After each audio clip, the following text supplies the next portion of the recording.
Hello, and welcome back, everyone, to Falcom RTA, the third. It's really quite ironic that we don't actually have third in this marathon, but, we've got plenty of other games for all of you. So, this is Trails to Azure. This is the Geofront version of the game, and this is the direct sequel to what you just watched.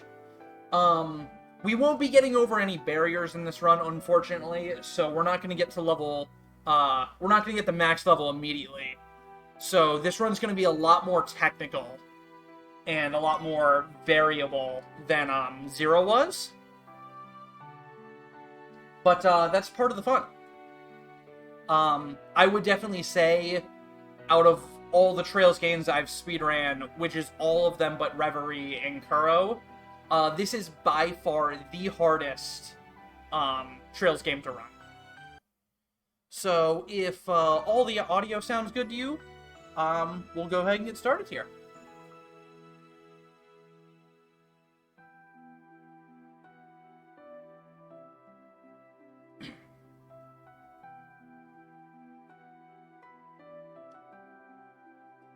Is the audio balanced for everyone?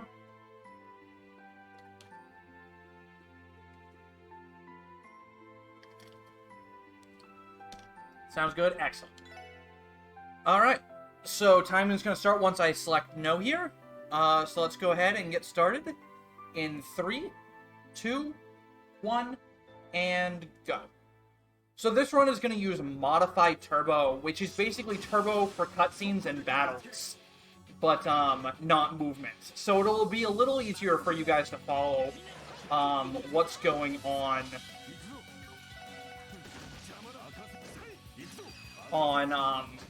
the actual movement, and it'll also just give me time to explain. So we start out by chasing the regiment of the cult that we totally skipped last run. We didn't do anything with the cult last run because we just skipped all of it, but there was a cult, and we're here cleaning up the remnants of it with Dudley and Arios, two characters we also skipped in the last run. This run introduces Master Quartz. If you've ever played Cold Steel, you're pretty familiar with Master Quartz and how they work. This was the first game to feature Master Quartz. And in this game, since we're still using the old Sky-style Sepith colors to get your arts, Master Quartz in this game give Quartz colors as well, which is very, very imperative. The Master Quartz effects in this game aren't very good, but the arts they can unlock for you are very, very powerful.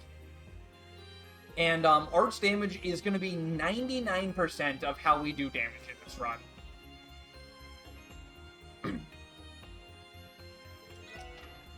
So since we're not doing turbo on the field map, you'll see that movement is going to be a lot more important in this run.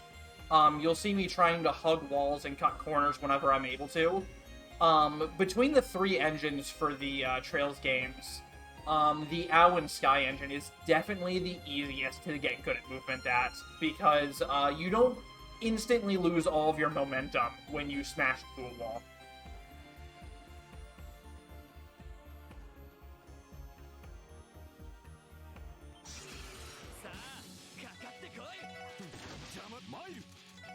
So, these first 2 fights, we're going to lean very, very heavily on Dudley and Arios. They are much stronger than Lloyd and Noel are.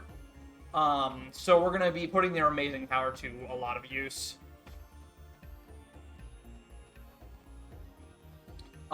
This Prologue is probably the hardest Prologue to do consistently.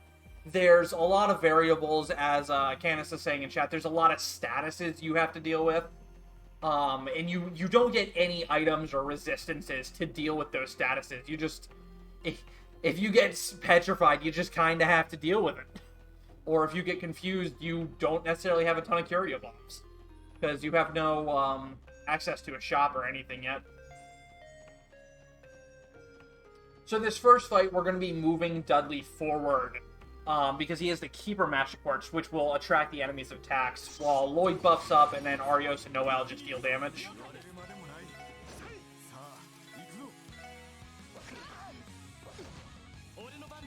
because we want to keep these guys away from attacking Noelle, because she's the weakest. She's by far the weakest link in this party. So we need her to not get attacked, ideally, since she's pretty important later on. So here we're going to attack until Arios gets about 120 CP, then we're going to use a Gale and his S-Break to try to finish off the fight.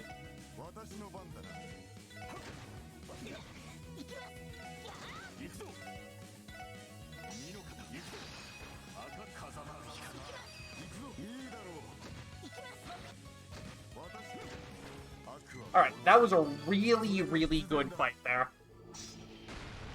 Nothing really went wrong there. I had the perfect amount of CP. The rush turn I got on Dudley there at the end was absolutely pivotal. That was just overall an excellent fight. That fight can go very, very poorly in so many different ways. So, we saw a little bit of it right at the end of Shin's run, where you can't instant kill enemies on the field, but you can smack them with Lloyd in order to stun them for a little bit. This run will be using that mechanic a lot.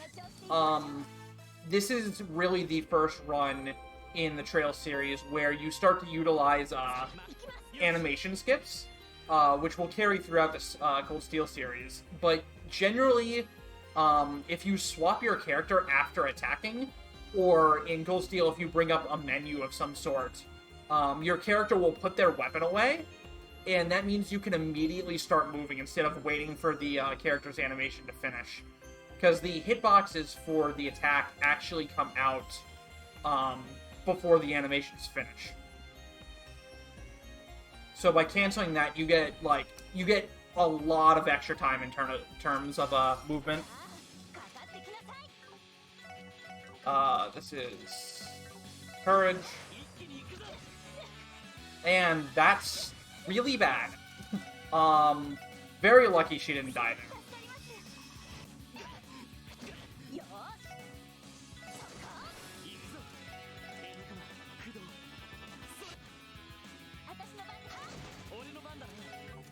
So again, this run is going to heavily rely on parts to do damage. As you can... Thank God. Noelle, stop getting petrified, please. I need these Furia bombs to sell later. It's so bad. Alright. That was quite awful.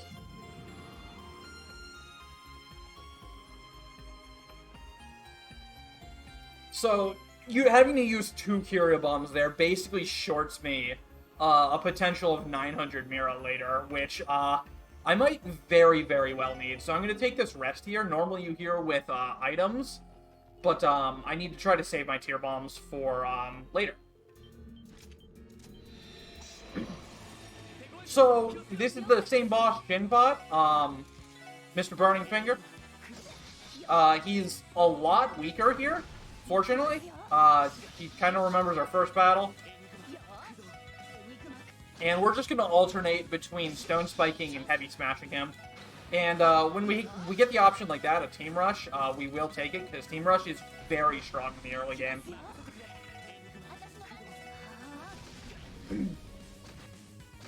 I do want him to be spreading out the damage like this. Looking pretty good. I can't prevent that. That's rude.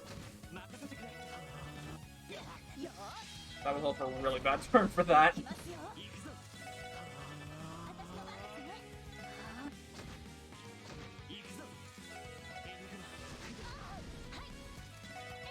So I need to heal Noelle now so that she's healed for the next part of the fight. Because the next phase of the fight is basically a refight of the final boss from Zero.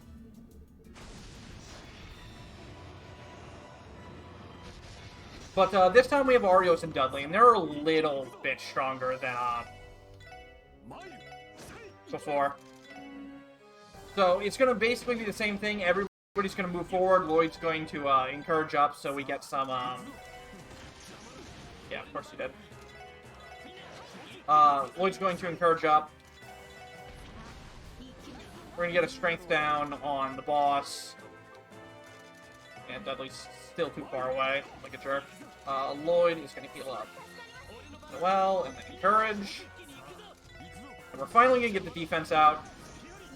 And then from here, we're basically just going to keep attacking until he's dead.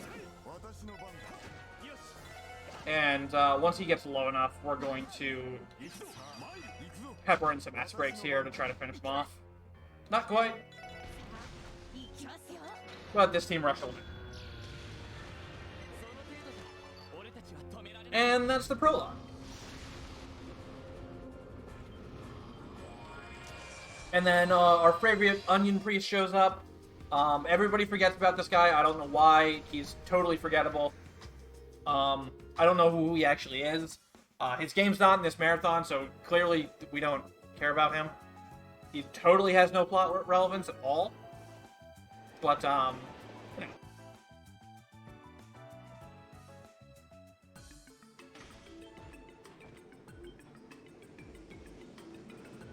So we head back to Crossbell. We get Wazzy, who I don't even know if we got introduced to in Zero. I don't remember anymore. I'm pretty sure you get introduced to Wazzy in the run Shin did for like maybe half a second, and then we still have Noelle and we got Ellie back.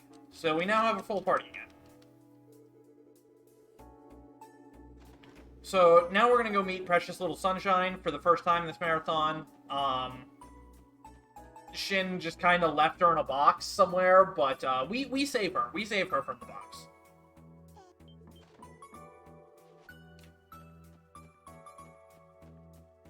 He's in the Prologue. Perfect.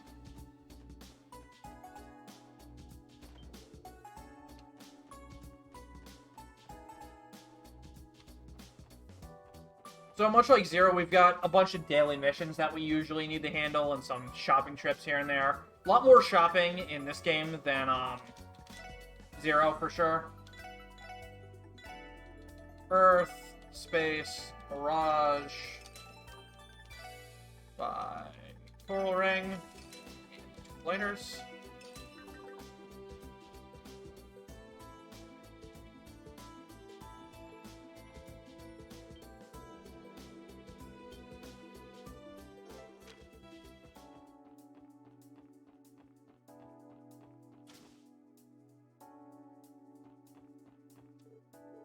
We're gonna head in here and buy some Master Quartz, because that's what we needed all that money we just got for. And again, Master Quartz are really our bread and butter of how we get arts in this run.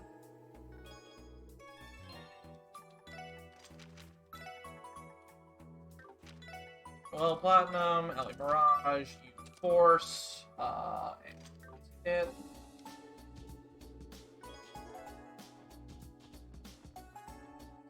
No, we don't feed the cat in this game, unfortunately. So, I wasn't there for the start of Shin's run, but I don't know if he explained. You'll see me warping to a district and then immediately warping to another district. What I'm doing there is I'm affecting my starting position in the district I want to be in, so that I have less movement to do when I get there.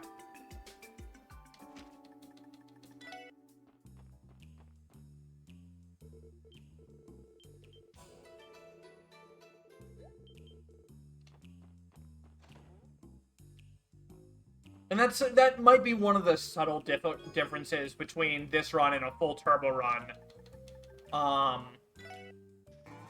Where you have to keep that kind of thing in mind, because it's not just, you know, like, half a second worth of time lost because you didn't go to the right district first.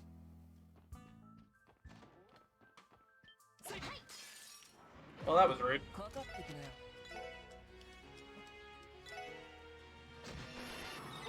So we're forced to do one encounter with Master Quartz equipped there, so that's our one encounter. Now we have to wait for this bug to move in the right direction so I can get the chest without fighting it. Fortunately, that didn't take too long, but sometimes that can take like 8 or 9 tries, and it's really annoying.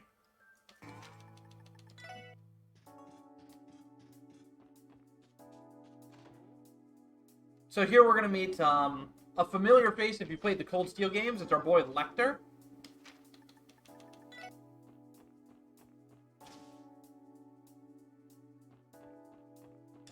Who's best boy? So Wazzy automatically wins that poll. There is a small romance thing later on that you get an item from, and we purposely go for Wazzy, because of the item he gives, but he is best boy, so, like, he just wins that pull by default. Like, I'm sorry, but it's not even a contest.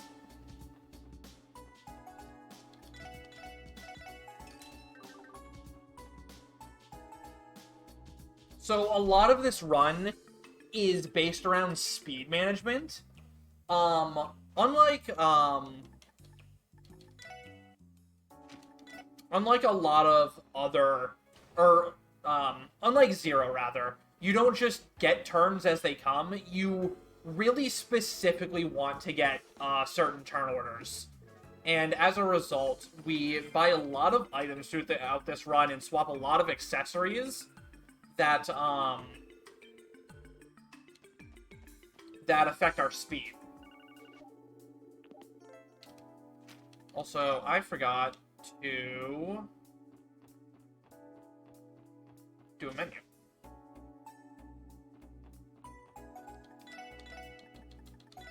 Need attack one and 2 action ones.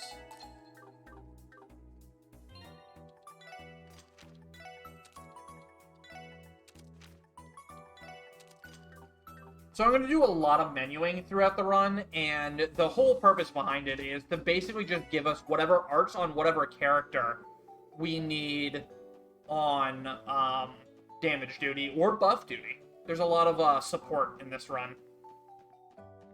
Typically we'll have 2 to 3 damage dealers, or and then just 2 pure support characters that are doing no damage, but they're just casting Fortuna or Forte over and over.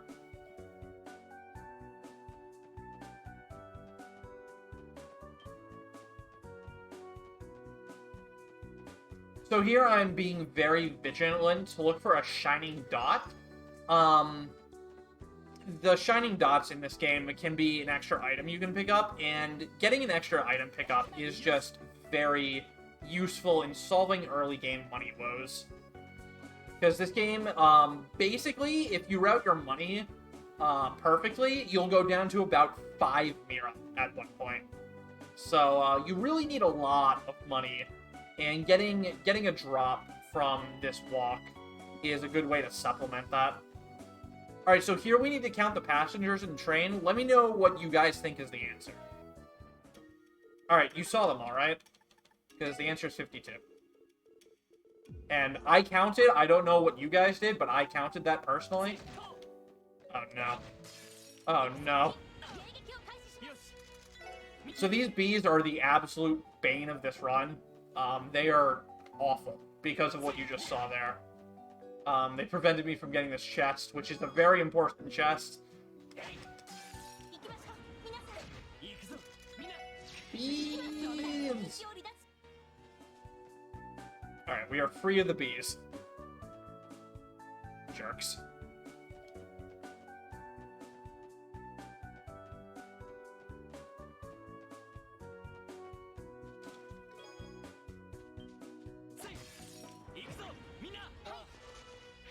So sometimes enemies just don't stop when you hit them either. They get angry, and that's what happened there. Is what I was trying to go for there, and the game just said no to, was stunning that guy and then switching off Lloyd so I could run away.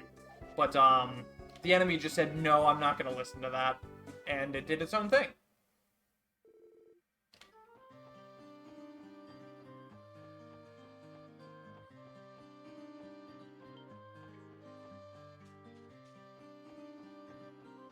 And yeah, this is the Geofront version of the game, which is official in my heart. But, I mean, it's not technically, but I mean, for all purposes, it's basically official.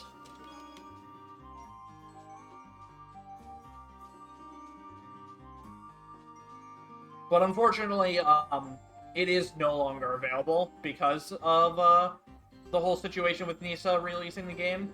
So, if you wanted to play this yourself, unfortunately, you'll have to wait.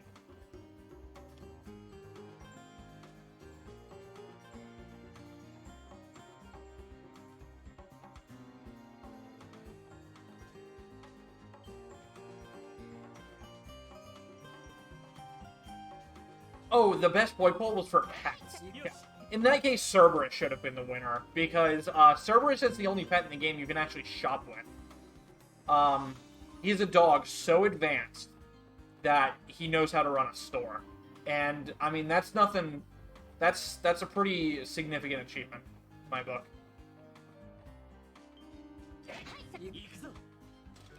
I hear his upper level management skills are designed for as well.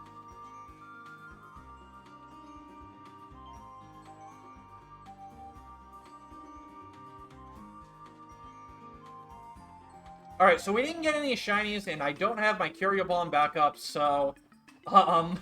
I might actually have to sell my bait later, which means we're not going to be able to fish up Brutfish, which is honestly the biggest crime ever. But, what are you going to do?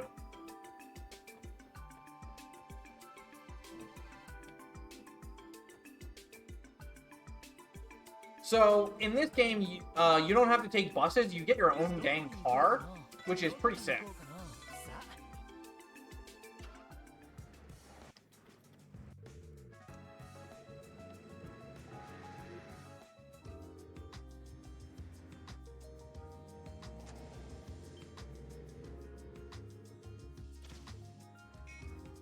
So the pacing for this run is also very awkward.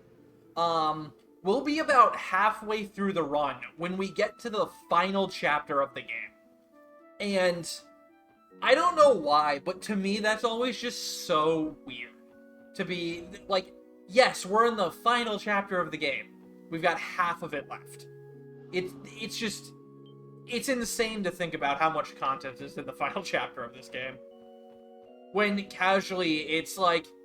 It's extra long casually, but, like, not as long as the rest of the game is.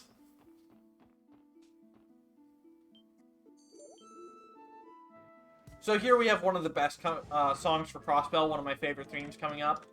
A Rainy Day in Crossbell. I don't think this is the Heartbeat version, but the Heartbeat version is really, really good.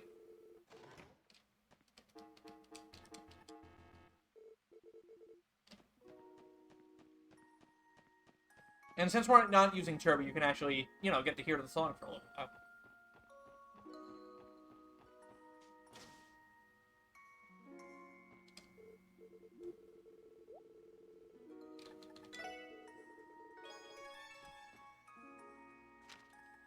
Unfortunately, we are going to interrupt the music here because we have to go to the IBC.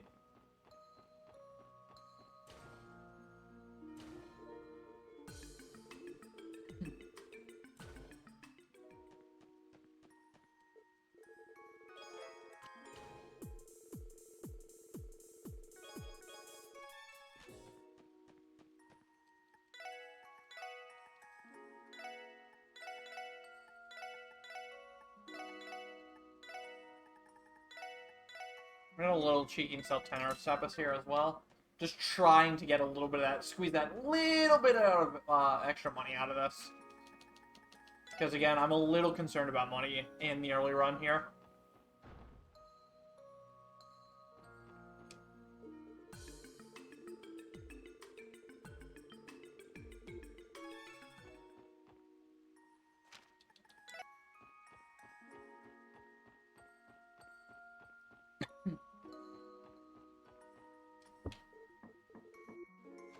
The good old days before Sepith Mass.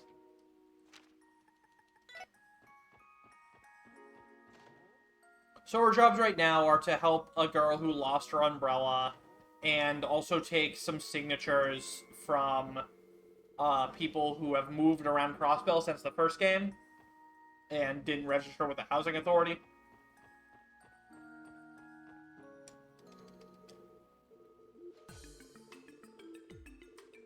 And we have to play hide and seek coming up here soon, and we're going to do our best, our absolute best to find the girl. It's random where she is every single time.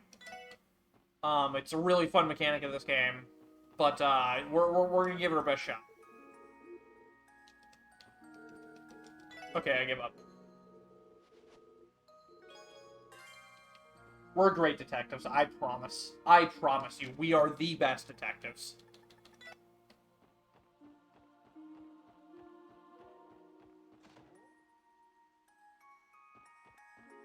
Also, it's not random where she is. We just don't want to have to go walk over to her, because it's slower. Downtown.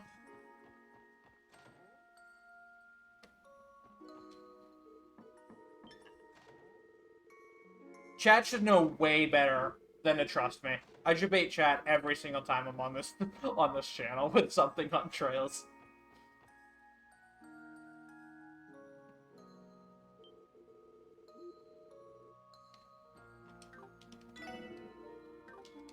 So here we're gonna buy some French fries because they're delicious. And then we're gonna give our French fries to Jingo, and she's gonna upgrade our lighters for us because that's the law of alchemy equivalent exchange.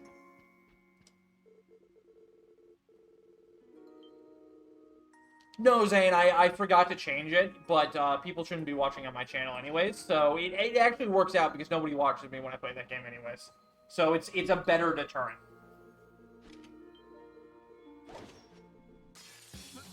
So here, Waddy's gonna beat the crap out of Wald.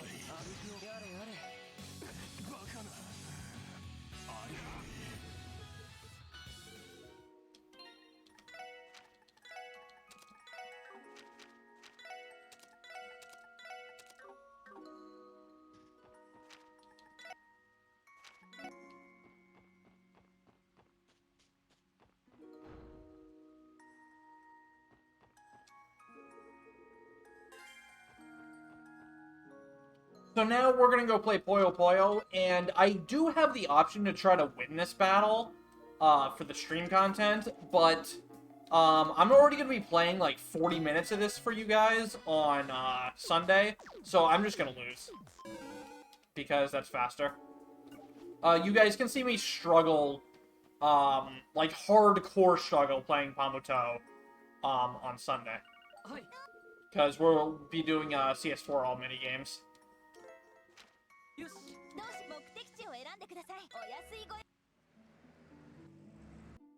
So no more walking the mains, we can just drive there.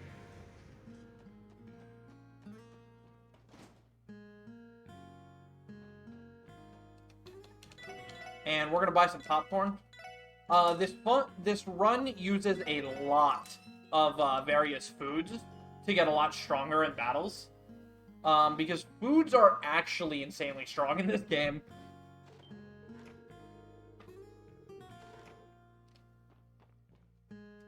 Gotta get lucky. So listen, I did another practice run off stream and I got like a 32-minute time, so I think losing 18 minutes to my 37 time last CS4 attempt was more of a fluke than me being bad. Because like I was consistently getting 30-minute times.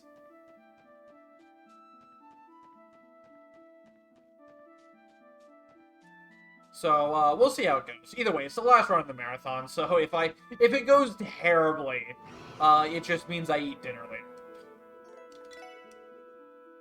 So here we have the first real dungeon, the Deserted Mine. I love the music in here, and I love the aesthetics. This place reminds me of the final dungeon from Oath and Felgahana way too much. And since Oath and Felgahana's final boss is my favorite boss fight in literally any game I've played, those are good memories.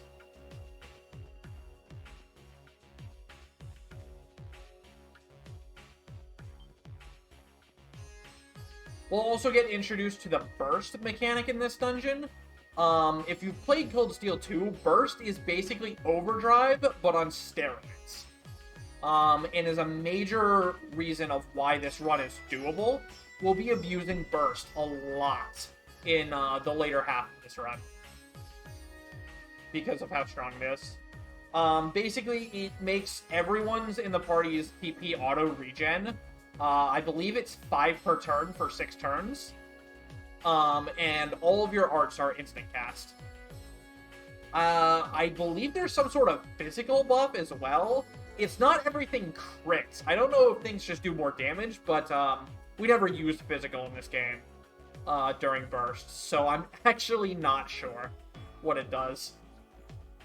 But the major buff to it is arts are instant cast. There Shields can have something really broken.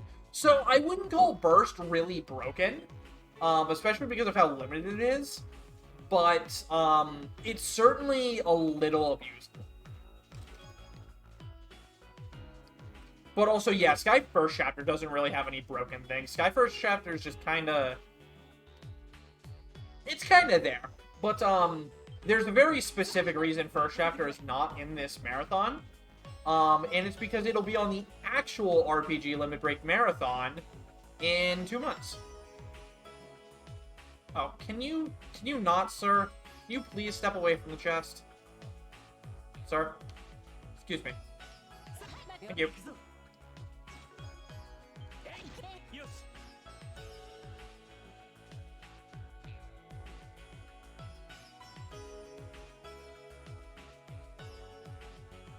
Yeah, like, the most broken thing in Sky is basically just how early you can have, like, Hellgate and Airy. And, like, it's not even that broken. Earthwall is pretty strong, though.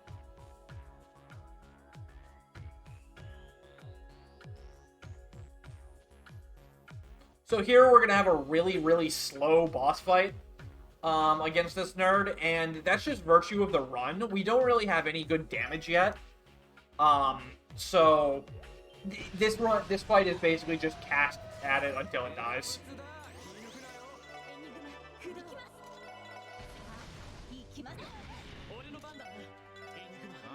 Like, physical is so weak in this game, we even have Randy using arts. But that's also mostly because you Fortuna on this, and you want to be able to use that ATS up.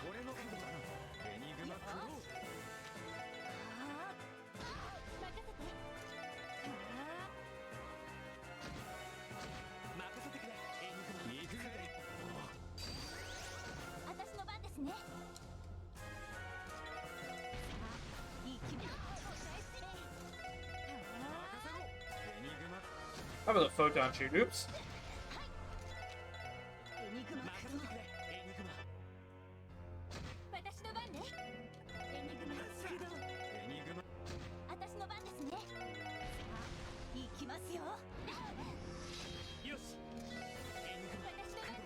Again, slow fight is kind of slow.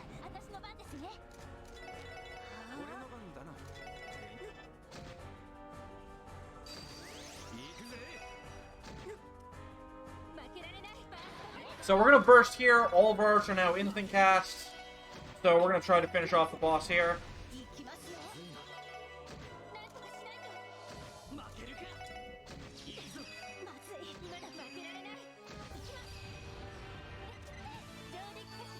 So you can kind of see how weak we are there. Our S-breaks were doing as much as our casting damage.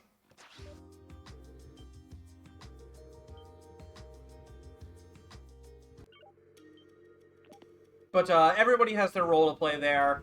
Noelle keeps the boss's strength down and Fortuna up. Randy and Lloyd are damaged. Ellie's damaged, and she uses Aura Rain in order to heal us up after.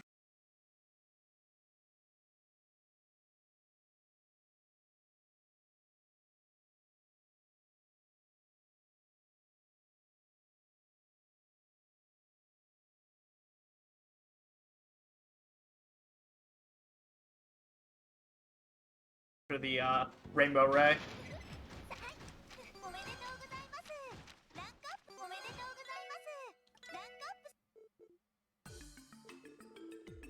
So now we're all in Chapter 2.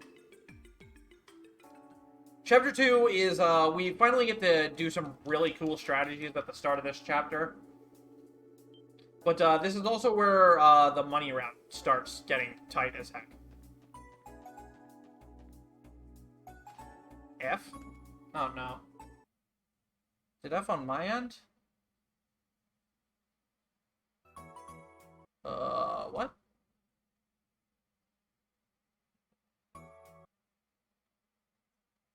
It's not F on my end.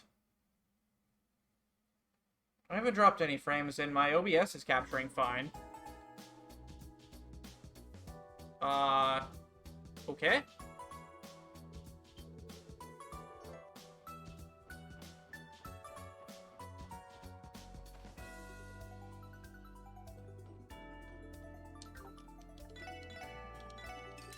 Lloyd Web, Randy Web.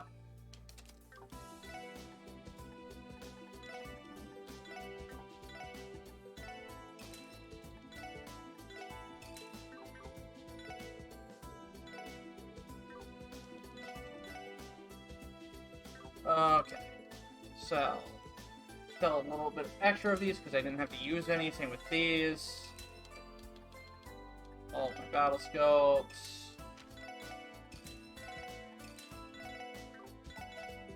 Alright, it looks like we're good on money without selling my bait, so we get to fish up roughish later.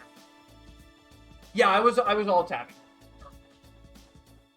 when I first saw the apps. But I didn't have any frame drops on my end, which is weird.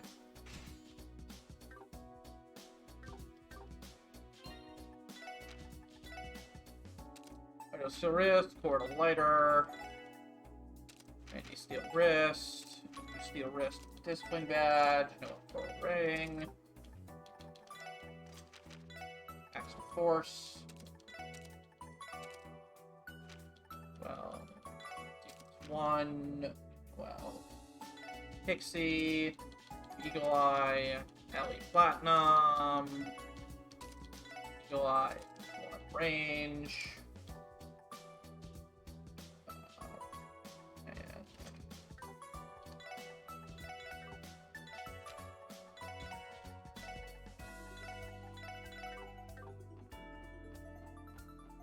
okay.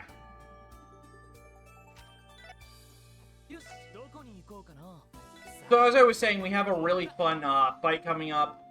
There's a series of 3 fights that all have different penalties. The first one, you can't use arts. The second one, you can't use crafts. And the last one is a free-for-all. And we're going to deal with those fights in very, very fun ways that you normally would not expect.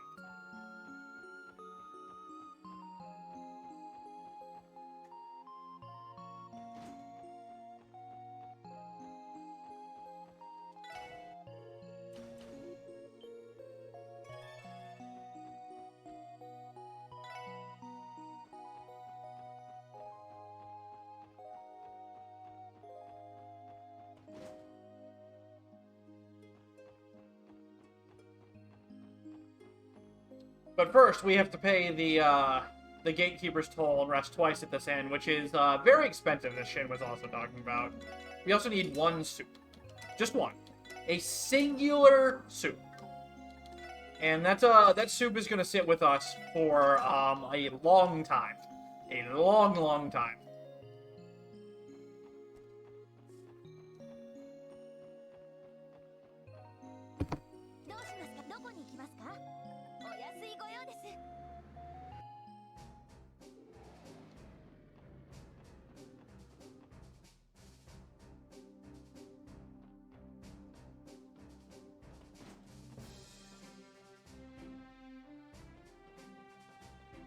Alright, so these fights are also very RNG heavy. Usually they go fine, but sometimes they don't. Alright, so we got really good turnover here. This first fight, we're going to have Randy eat some popcorn, so he gets stealth, because that's just how it works. And then he's going to break and kill her. Second fight's going to look pretty similar to that. This time we can't use crafts though, so we're going to Dark Matter. Lloyd is going to Quake. These guys are all going to cast arts. Noel's just going to wait around and do nothing. Randy's going to eat more popcorn, because he likes popcorn. And now that everybody's lumped together, we're going to use that food item we picked up earlier, and it goes kaboom. And then Noel finishes them off. Or rather, Burn does. And then this fight is the RNG fight.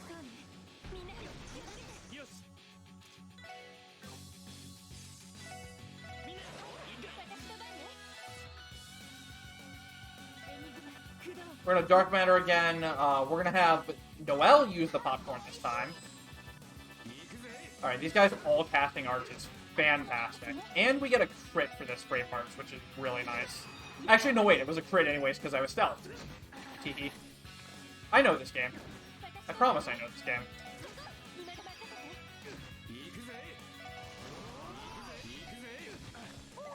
Alright. Really good fight there. I didn't have Lloyd's S-Break for some reason. Why didn't I have Lloyd's S-Break? I guess he didn't get hit enough? He didn't get hit enough to get his S-Break, so that's why I didn't have it. Normally you S-Break with Lloyd there, but we didn't have it because the fight was too fast. Which is, I mean, if the fight is too fast and you don't S-Break with Lloyd, that's a good thing, I guess.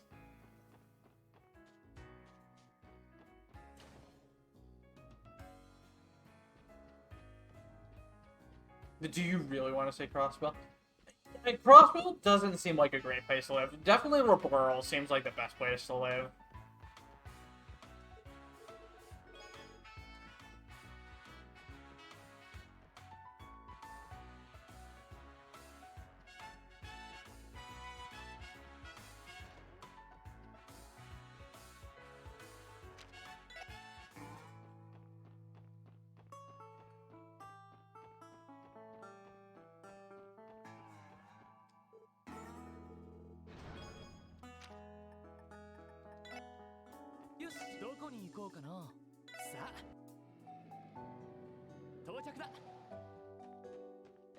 Alright, so we're gonna do the thing.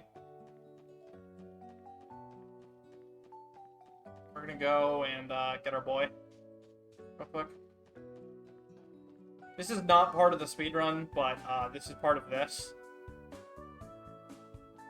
So we're actually gonna use speed up here since this is, you know, extra content.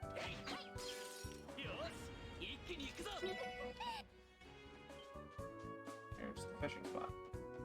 Wait, where's the fishing spot, dude? Okay, well, never mind that idea then. We'll get it later. I did not verify there was no fishing spot there.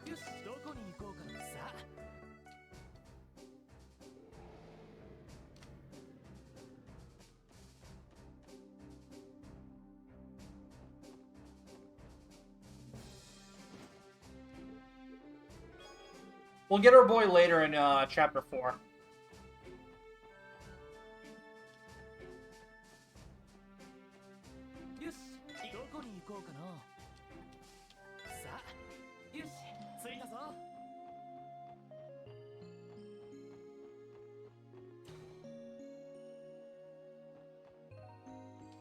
So we loved this inn so much last time that we're just going to rest here twice again.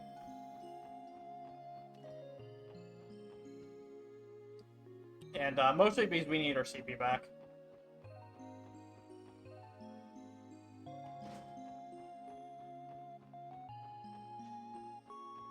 So we're gonna have a really long cutscene coming up here. Well, it's long normally. It's not that long with Turbo. But I want you guys to pay attention to Shirley and how much ice cream she eats. Because it is an ungodly amount because of Turbo. She eats way too much ice cream.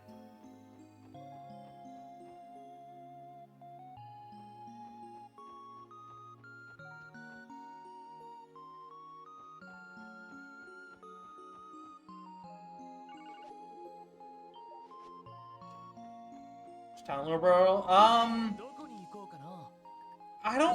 wouldn't want to live in Bozak. Roland would be okay.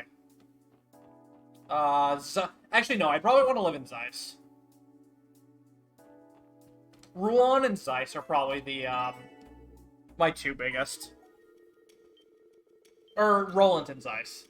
Not Ruan. The Ruan would be nice. So here's Shirley. She's gonna take us to go meet, Sigmund, who is, Randy's uncle, sort of, kind of deal. Look at her go on that ice cream. Look at her go. That's way too much ice cream.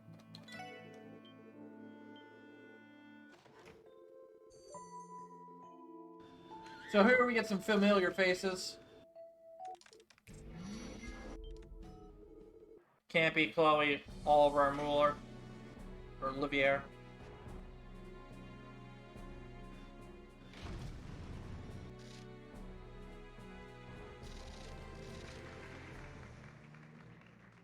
So here we get to see some chains spin, and apparently this tower is just down here all of a sudden.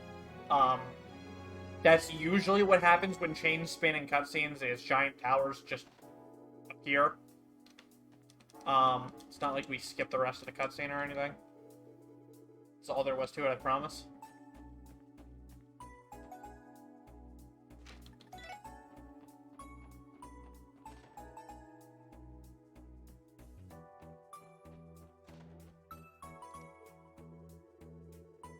So, we're back to these people, and this time they lost their cat, and, I mean, this is a mission. Like, people make fun of the whole Mission 1, find cat, Mission 3, final mission, kill God, but this game literally does that. Like, it's not a meme, it's the actual game.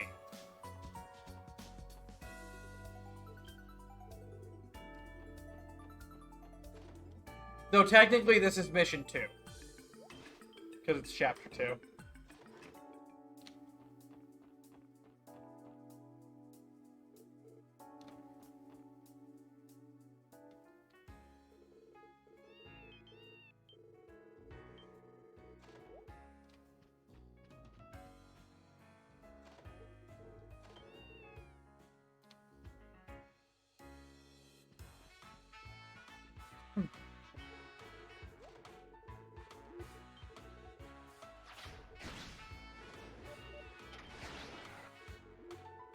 Alright, we have saved the cat.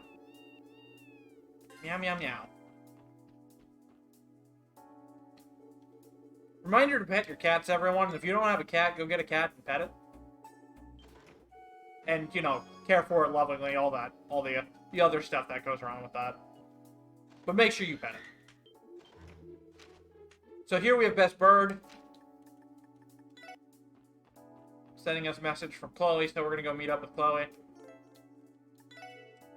There's, like, the whole rest of the chapter and other stuff going on, but let's just go meet up with Chloe.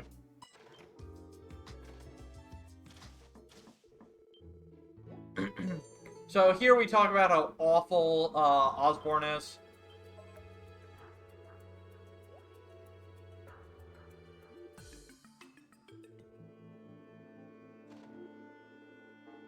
And now we get Dudley again. And Dudley is going to single-handedly carry us through this next dungeon. You pet your dog instead. That is an acceptable solution. But, I mean cat. But dogs are okay.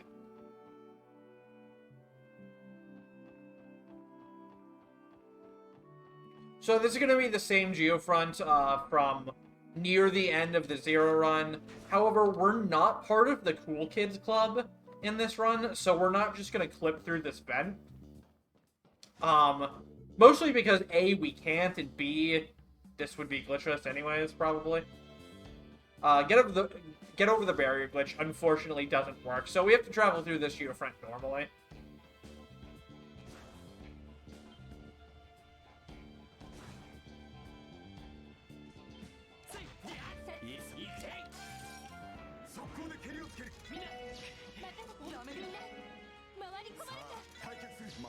You ever fail a 50%, then a 60%, then a 70%?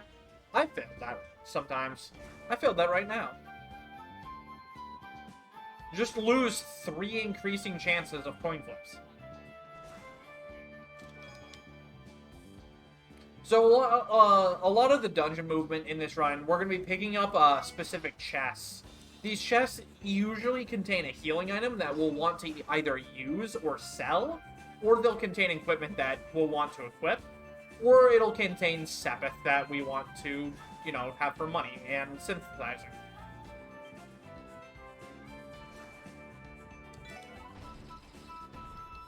But managing your items and your EP charges in specific is very important to this run.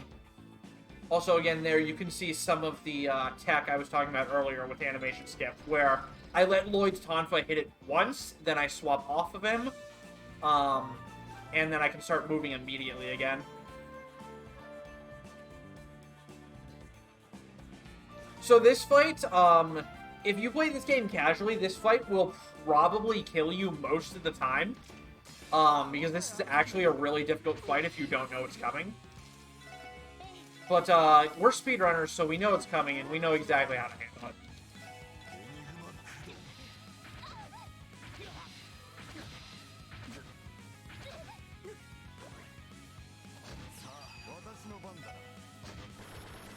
So what we did there is we used Forte on Dudley, so we got a strength buff, and then we dark mattered all the birds into one spot, so that his S-Break could hit them all, and then they just died. And you noticed that Lloyd and Randy were just chilling, literally because they were frozen. The freeze on that fight is what will kill you casually. What do you mean there was a double green? Game, please.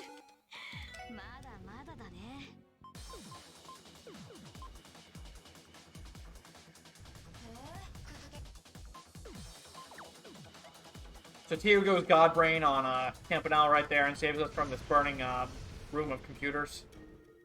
And then Yin just shows up, because why not?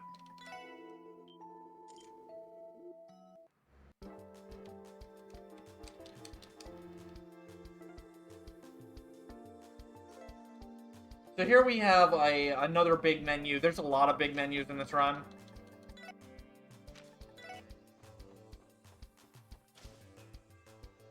I was not paying attention on if I got an HP 2 or not. I did not, so I need Synth 1. Shield 2. Attack 2. Attack 1. Cut 1.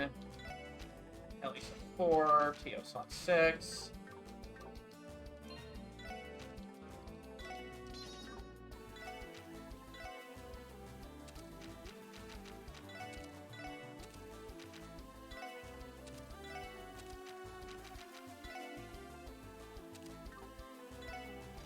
So here we're going to get one of the strongest spells in the game right as soon as we get Tio, which is kind of why Tio is disgusting in this game.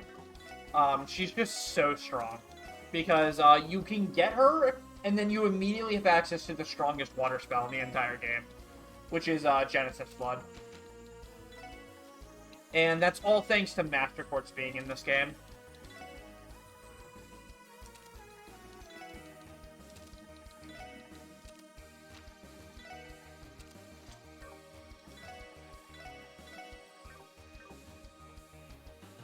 Tio and Palm one day. We'll beat Tio and Palm on Sunday.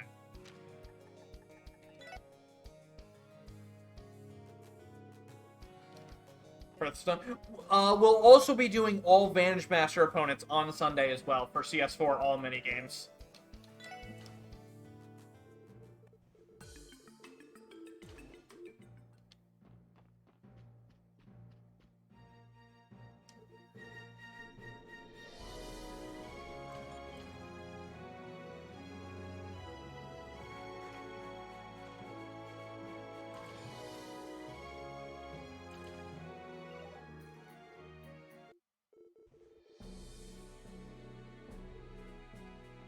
So here we have the trait conference. This part of the game is really, really exciting and really, really lore and world building deep if you play casually. In the speedrun, it's just a bunch of cutscenes and walking around and talking to people that we don't really care about because we're going fast. But casually, this is one of the coolest parts. This is probably one of my favorite parts of the game that's not like the final chapter casually, because there's so much going on here. There's so many familiar faces. I can't wait for the Kai version when Toa is here to interact with. Like, it's just a bunch of really cool stuff in terms of lore. But speedrunners don't care about lore.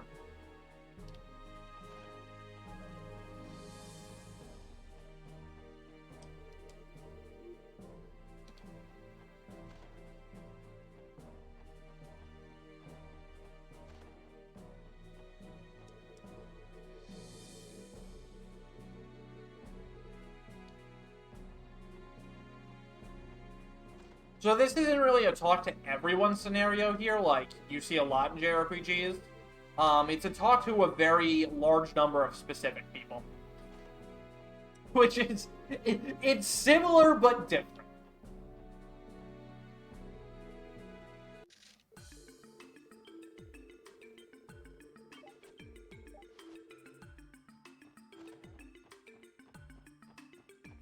I want to say the only time Trail tops this portion in terms of lore dumping is CS4 Courageous.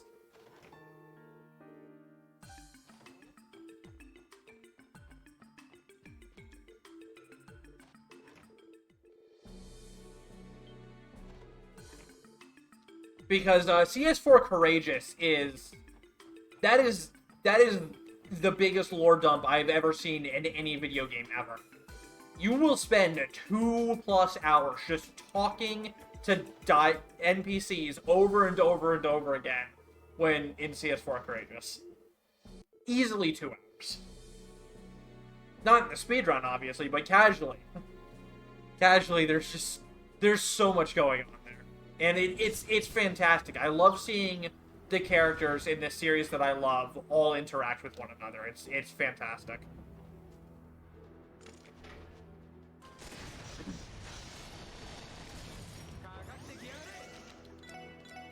So here we're gonna wipe these guys up with Cold Gehenna and Lloyd S-Break. So now we're gonna have a long walkthrough section through a parking lot Geofront. I'll start explaining the boss, because the boss is pretty complicated. Basically, the whole idea is Tio spams around Noah, Ellie spams Magna Blaze, and Lloyd and Randy are just pure and utter support. They're only going to be tossing items, casting Fortuna, and Chrono down. They're not going to do any damage, because physical damage is so bad in this run. And there's a lot of specifics with turn order, where if you don't mess up, your turn order should be set that you'll always be able to EP charge Tia between around notice, because she actually only has enough EP for one cast at a time.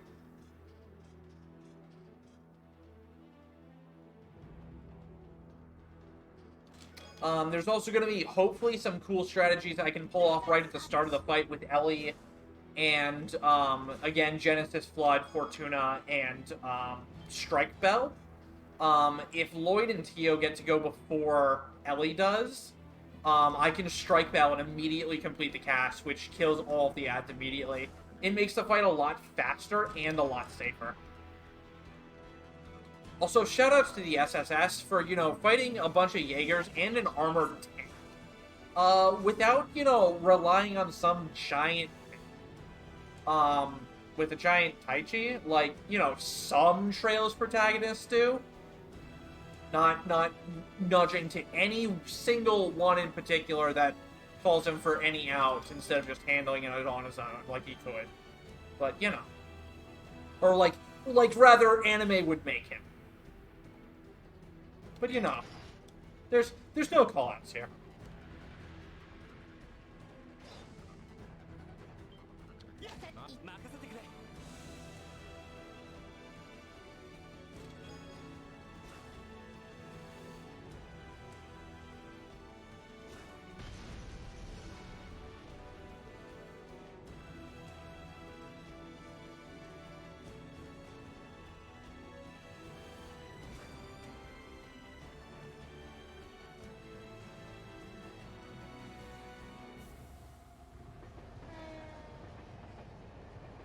They don't use superpowered cell phones anymore.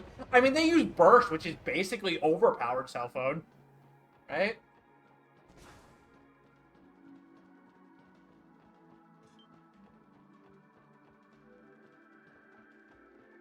Strong, independent female fighting a tank with a stick. That is true.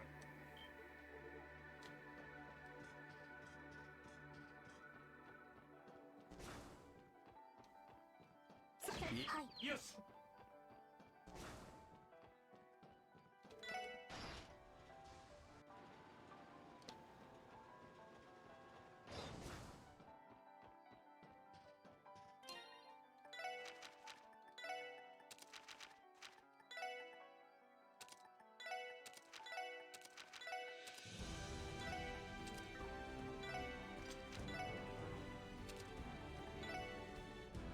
That's one.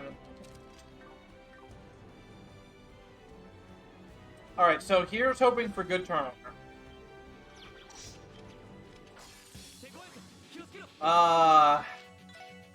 Dang it, Ellie. Why are you like this, Ellie? Alright, so we got bad turnover, so this fight's kind of scary now.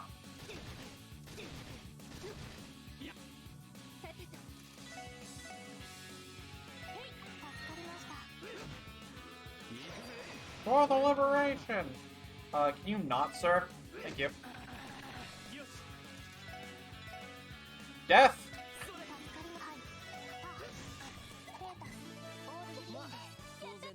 So I wasn't concerned about anybody else's health there because they all level up and get full healed. Okay, good. We have good turnover here. It's not great because 2 ads did get turns, but it was good enough.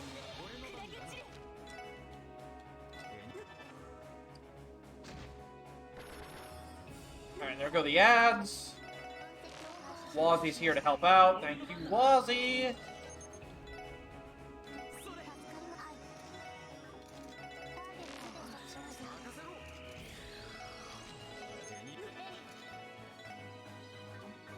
We're actually gonna Holy Bullet here, because I kind of need to heal. Ellie, no!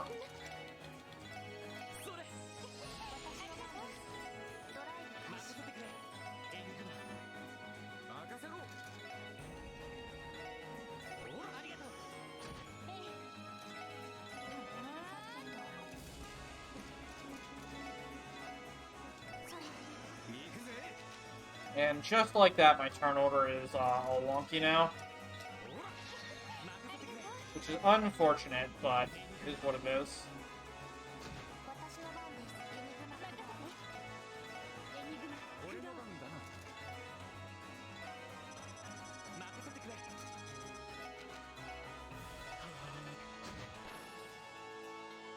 Alright, I think we fixed it. So again, Hio and Ellie are damage. Lloyd is support.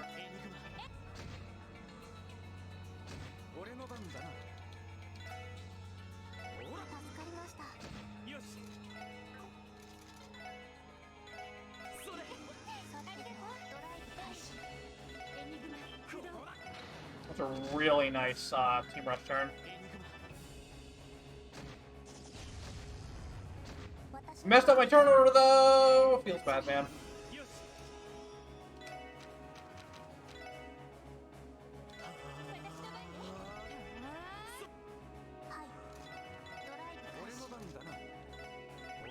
It's so easy to mess up your turn order on this fight.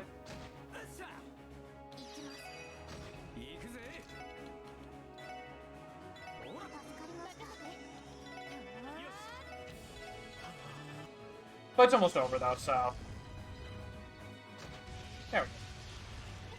That was a really good fight, all things considered.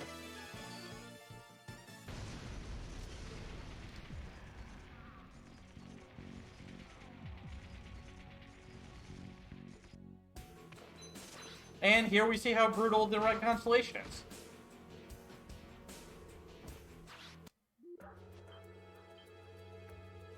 So now we're going into probably a lot of people's reasons they dislike Ao or think Ao is worse and started the series off on a bad note is we've got the Intermission, which has your classic beach scene, because anime. But, you know, I'm kind of fine with the Intermission. Because Wazzy is best boy. We'll purposely be doing a lot of events with Wazzy, in order to make sure we get the gold charm from him, from the jewelry store. Because while we only use the gold charm for 1 or 2 fights, and then sell it because we don't value friendship at all, it's very important for those 1 or 2 fights, because it allows you to avoid some damage rolls you would otherwise fail.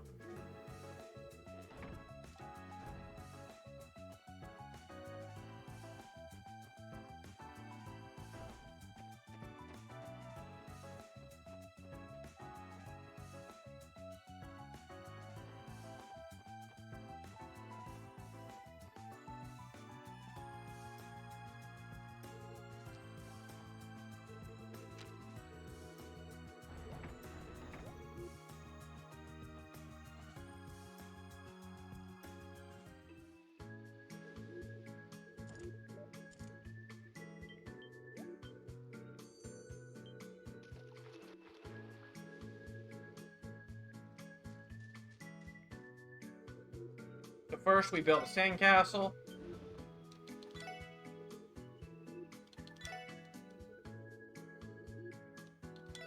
And unfortunately, although Tio is great, we don't name it Mishi Castle because if you mess up your menuing later, then you could get Tio as your partner. And that means you don't get the accessory you need.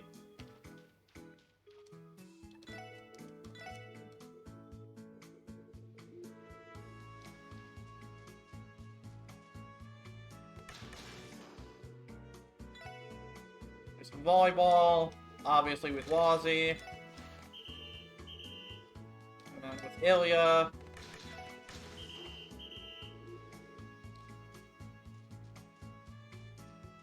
And now for everybody's least favorite part, putting sunscreen on the girls, because reasons. Start with Rishia, because she, Rishia's great. She's the one who actually joins our party later, and Ellie, we don't really care about. Wazzy obviously had the best swimsuit.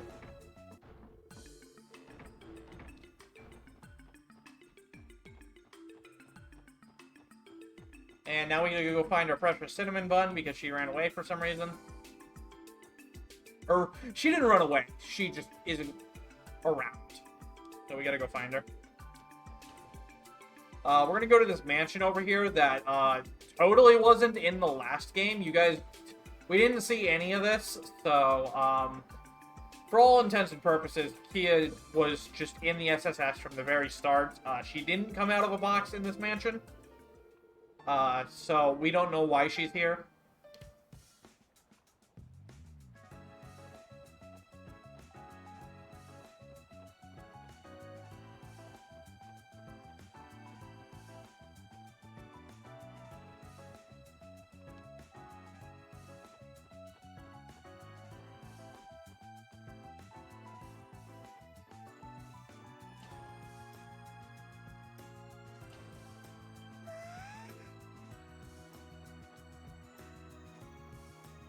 So here we're going to be going to the Ferris wheel bunch because it's the fastest event.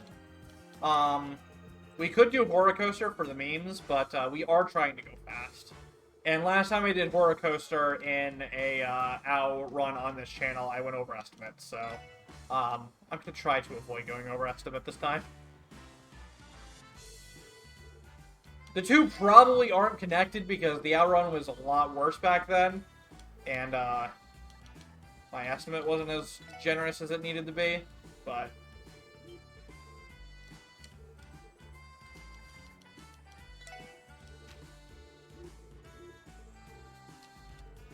Oops.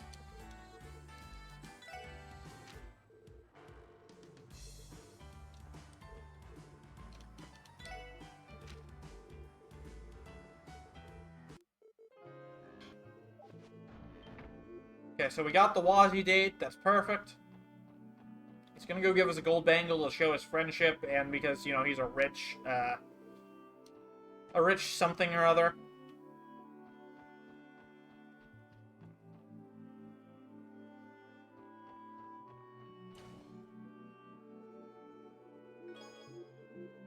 And we're just gonna sell that later for money, because money's more important than friendship.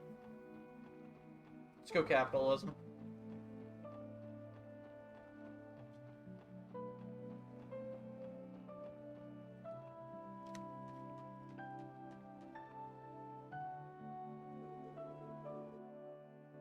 So coming up, we have another fight that is completely free. You never die to it. I don't know how Izue managed to, but he claims it's a really hard fight because he died to it. But it's literally not possible to do so. I don't know what he's on about, but I like to make fun of him for it.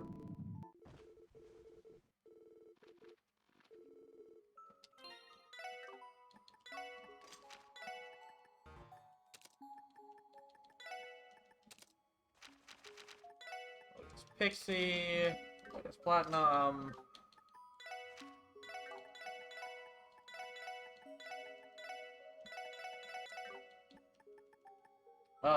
And then no Sportcraft for you. No Sportcraft for you.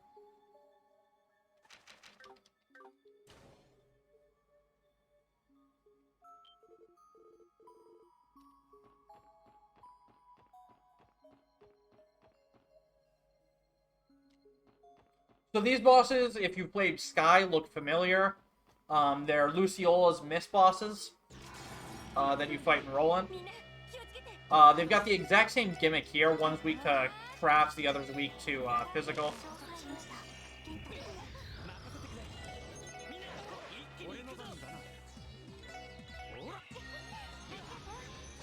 I was supposed to encourage, or Burning Heart.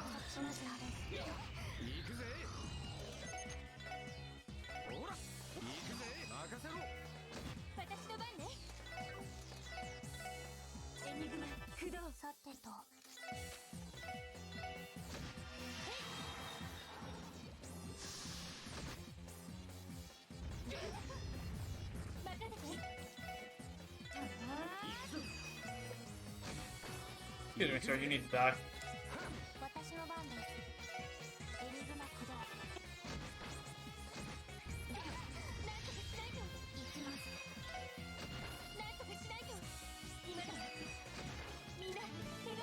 Alright, I had to use a little bit extra S-breaks there, because things went a little wrong, because I forgot to Burning Heart with Lloyd. But we're fine. Everything's fine.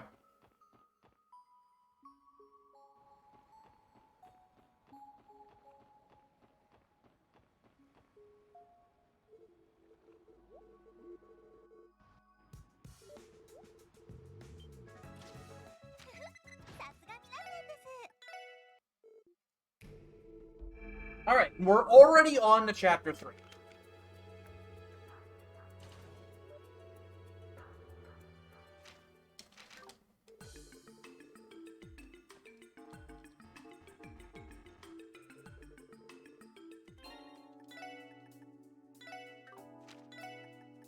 Steel, Tinkle Steel, Tinkle Steel, Bravery Badge,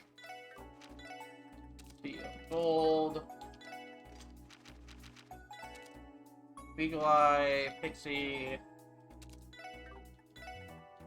EP2, HP2, Mind 1, EP2, you get Cannon,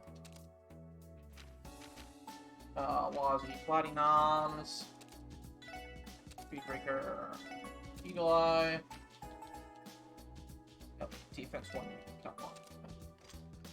What gets pro. So here we're going to take Lloyd out of the party in favor of Wazzy, because Wazzy can do some better arts for us. And here we're going to see a pretty common strategy that this run is going to use. I think it's really cool because this is the only Trails run that actually does this tech, because it's the only Trails run where it's consistent to do this tech. But we're gonna take a page from SMT runners and use some reflection abilities on this battle.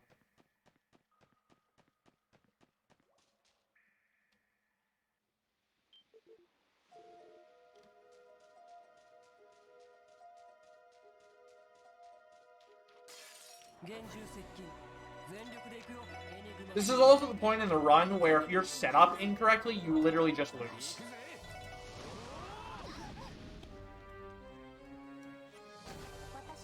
So this guy's gonna bully us for a little bit, but it's all according to Keikaku, I promise.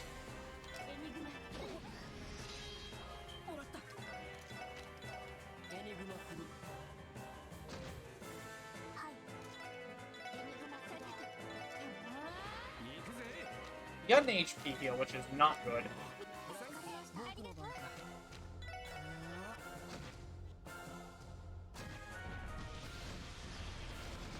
So there goes 90% of his health.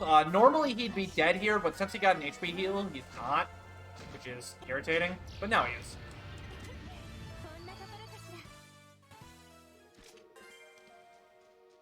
So since I had to use Kyo's S-Break earlier, I have to go and rest in an inn now instead of just resting in a bed, which is slower, but the time loss I'm going to eat here to get through the mist fight is worth it.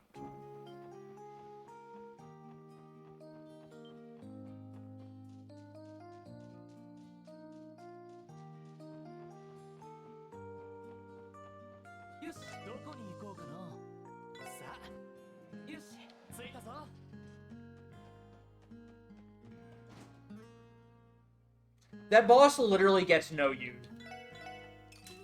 And that's not the only boss in this run that gets no U'd either.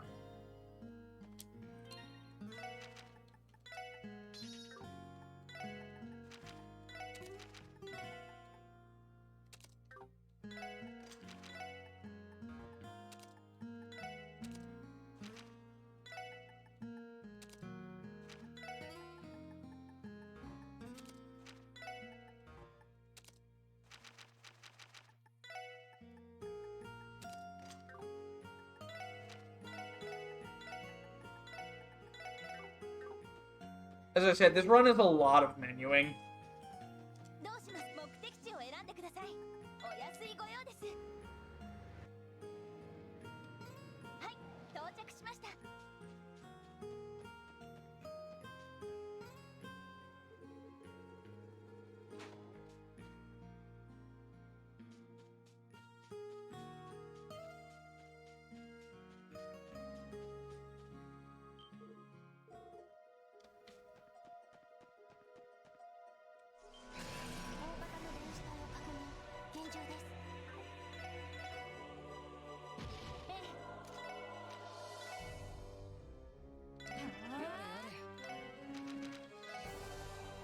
Oh, I don't have Calamity Cloth for some reason. That's not good.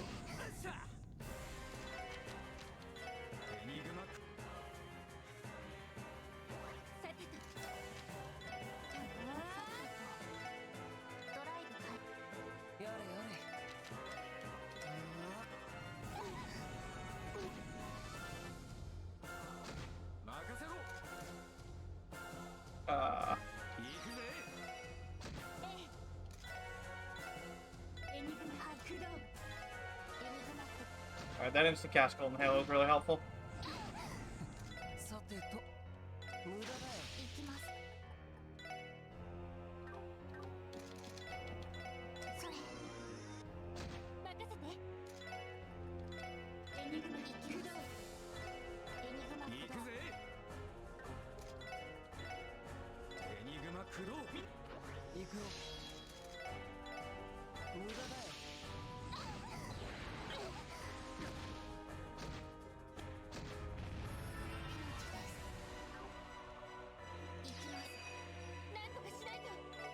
That wasn't what I wanted it to be. Whatever. Everything's fine? Yeah, those aren't abyss worms. That's just a giant plant. So I need to fix why Wazzy doesn't have...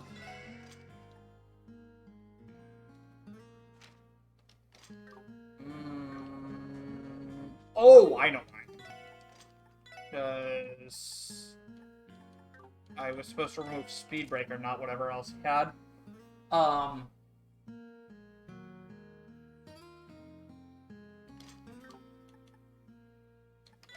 hold on.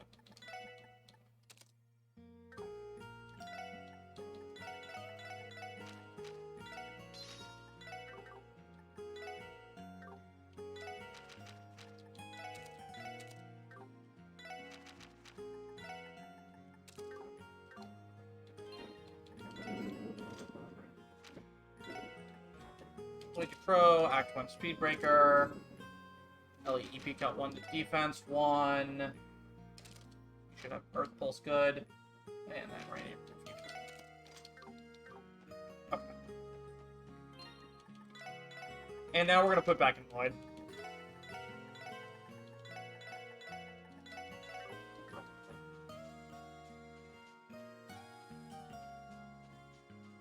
I hope you guys can't hear those planes. There's an air show going on this weekend, so there's a bunch of jets flying over the city. It's kind of annoying.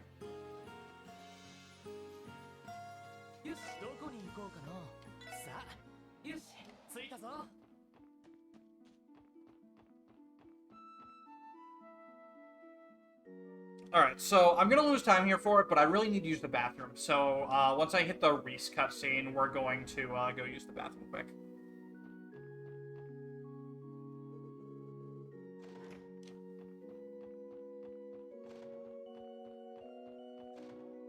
Because speedruns are not worth health problems.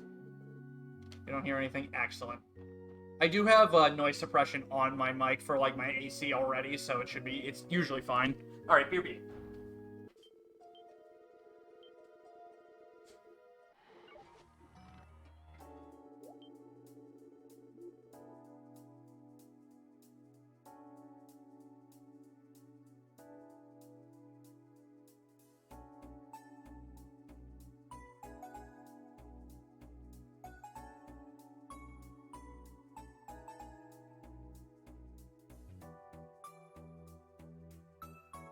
Ah, the fool left his stream unattended. I can say whatever I want in here.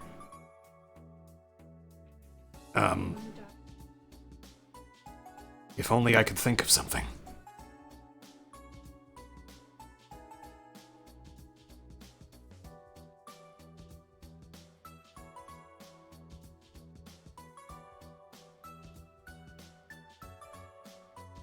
Nayuta is better than all the others, the end.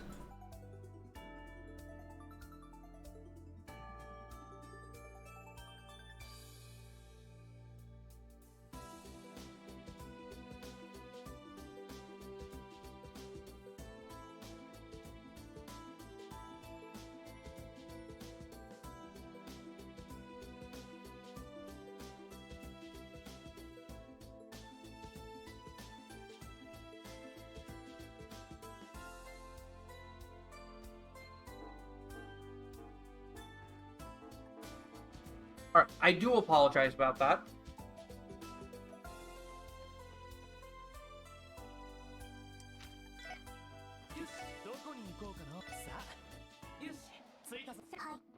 So here we're going to start killing things with Tio on the field map if it makes sense to. The reason is for this, we need Sepith in order to sell for money. And, unlike in Zero, where Lloyd was the person who was field killing stuff and leading with, Lloyd is pathetically weak in this game, and not high enough level to be able to instant kill things at basically any point during the run. So, unfortunately, we have to use Tio.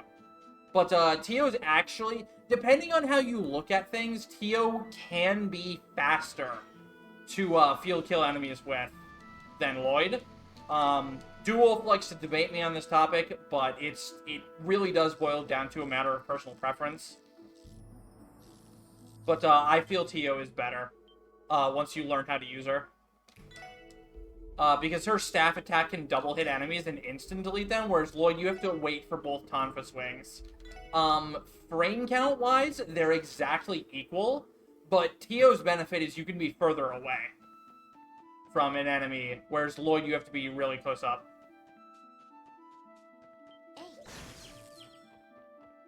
Which means the enemy might notice you and smash into your face instead of dying.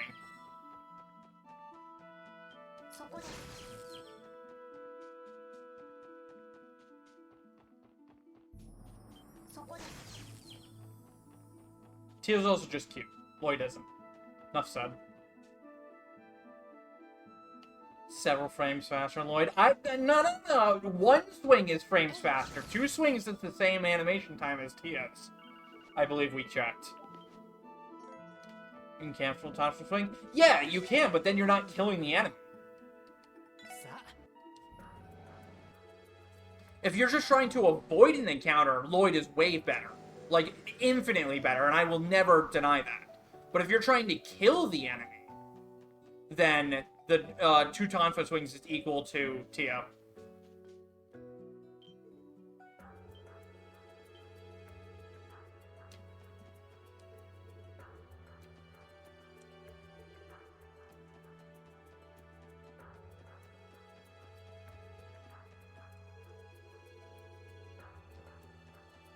Also, again, in this game, Lloyd's just straight up not high enough level to instant kill. So, you have to use Tio. There's not a choice.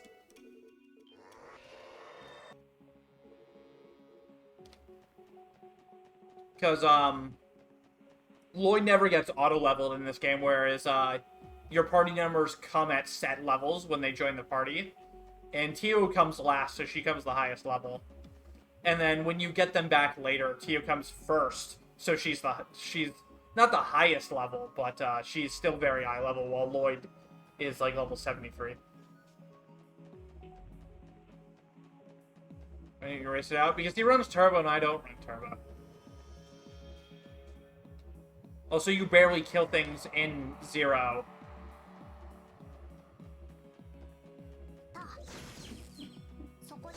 Revenge! Revenge on the bees!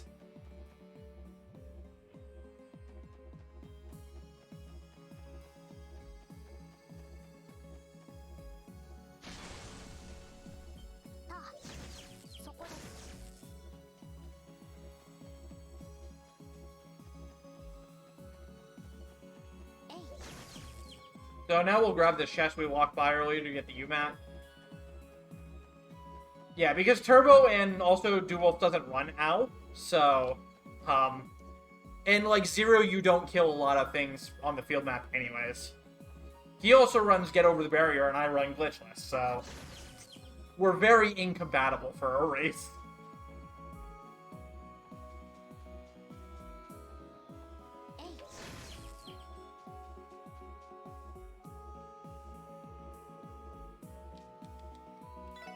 Alright, so now we're going into a new area, the Nox Woodslands.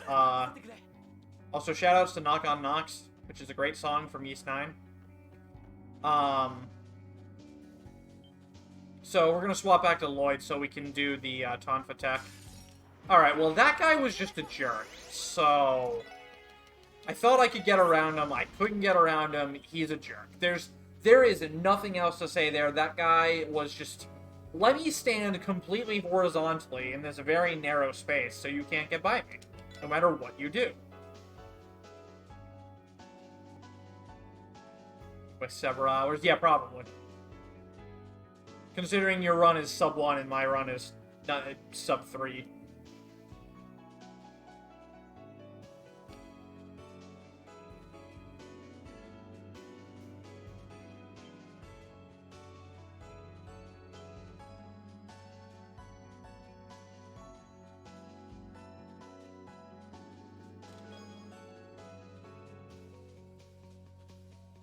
So, in the terms of story, this is where Al really starts to hit the fan. Chapter 1 and 2 are just kind of build-up chapters. Like, they're really important, but they're not really too high-energy, high-amp, serious stuff going on. Once this boss fight starts over here, that's when stuff starts hitting the fan. This next boss fight is also very easy. There's no chance of us dying. We just auto-attack this guy to death. And when I say death, I mean... Randy, no! Why did you get fainted? So, because Randy got fainted there, we're getting a 3-turn walled instead of a 4-turn. And Randy actually lived! What a jerk. Oh my god, no LY.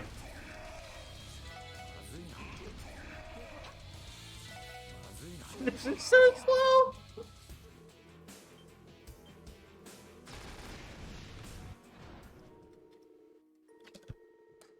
Damn it, Randy.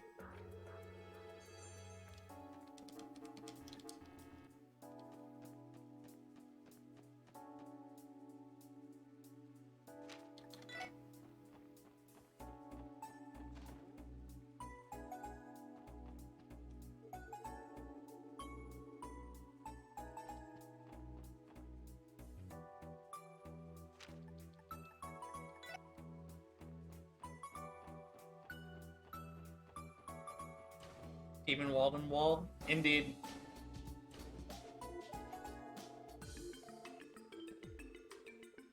Yeah, the goal was to die on that fight, so the fact that Randy didn't die was really bad. So here we get Rich.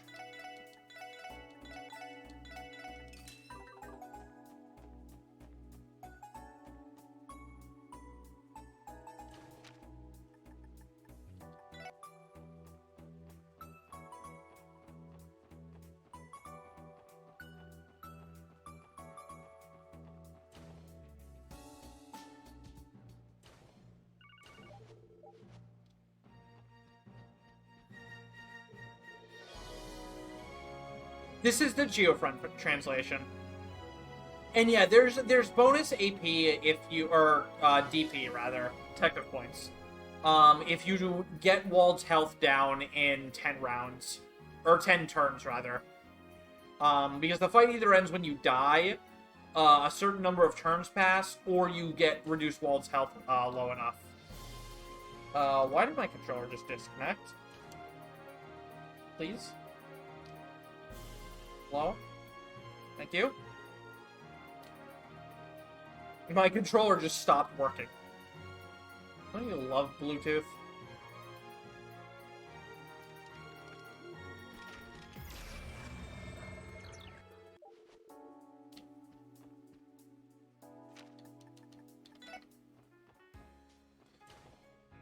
So we've seen the errors of our in-rest ways, and now we're going to start using the hotel to recover CP.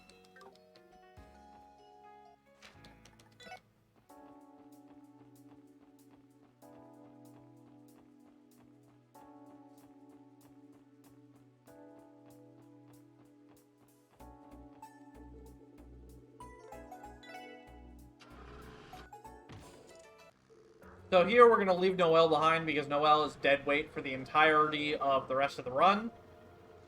She will be used in 2 more fights. And one of those fights, her sole purpose is to die so that she doesn't mess up a further fight.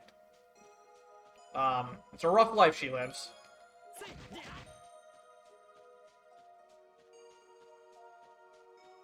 But that's also a super cool strategy, in my opinion.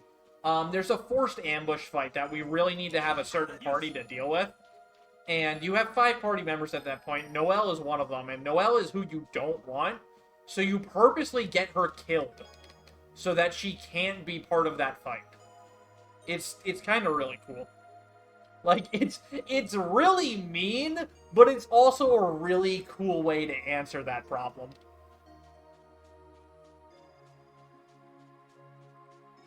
And, you know, since it's a speedrun and we're super under-leveled, it's quite easy to get killed. So...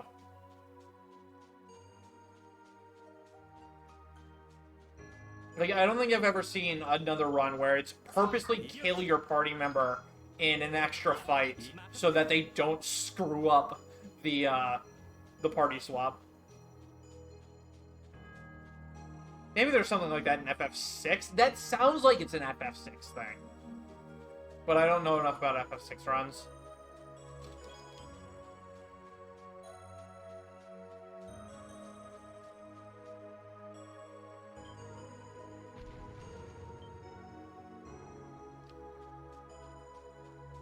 So this is another really tricky... This fight is actually tricky coming up. I'm not debating this time.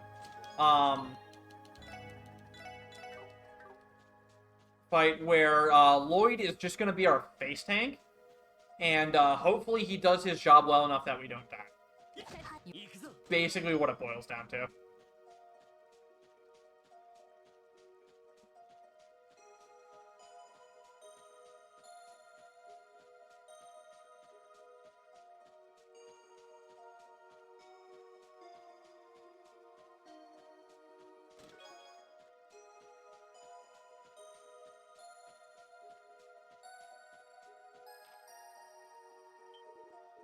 Debate does in the final boss. That also sounds right. I can understand. I can see that happening. Why do I not have Calamity Claw, dude? What is going on? Something is very wrong, and I don't know what it is. But I'm supposed to have Calamity Claw, and I just don't. Lloyd, can you not get frozen, please? Oh my god, dude. So bad. Like, I don't know why it's been 2 fights now that I just haven't had what I'm supposed to have. Because it's kind of a big problem.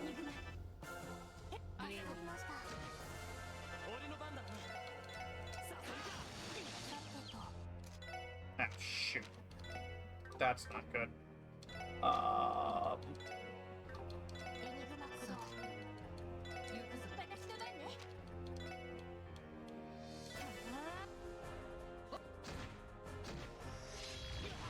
Yep, bye, Lloyd.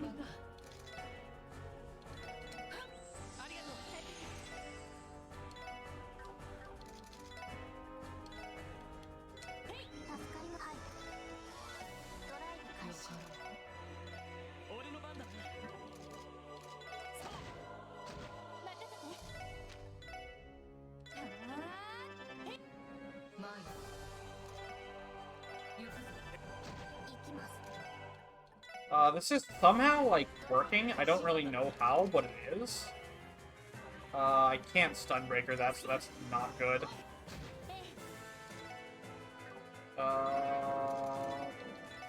Self. Ow.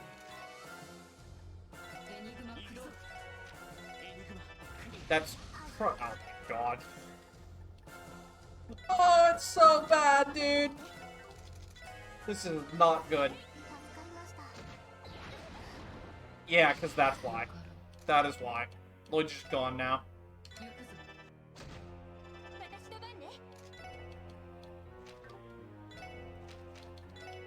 Kinda have to breath here. Hey, Lloyd's back. Hi, Lloyd. It's going.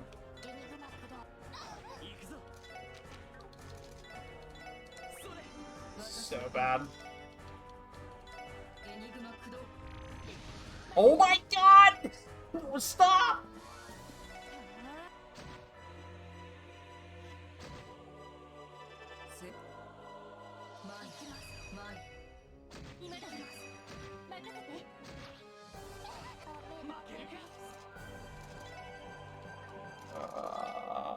This is so bad.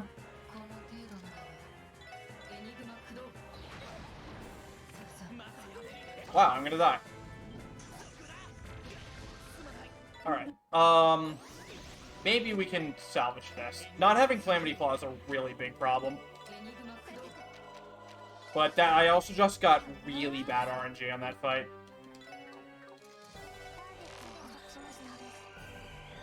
Partially because of my fault, though.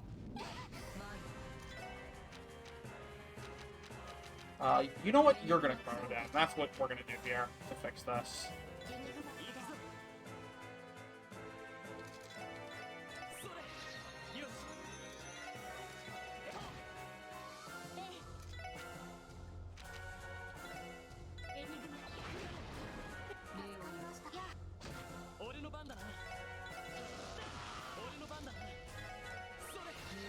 Why did you...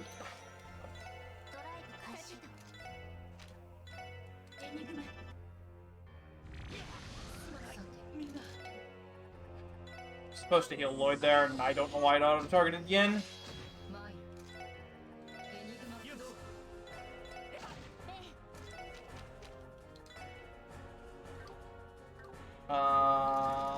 Tio.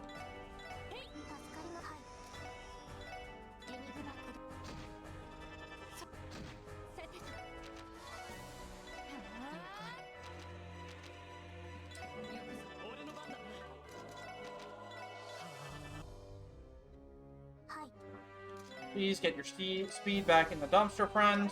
Appreciate it.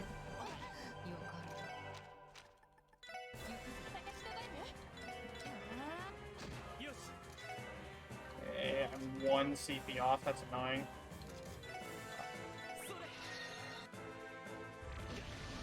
Bye, Lloyd.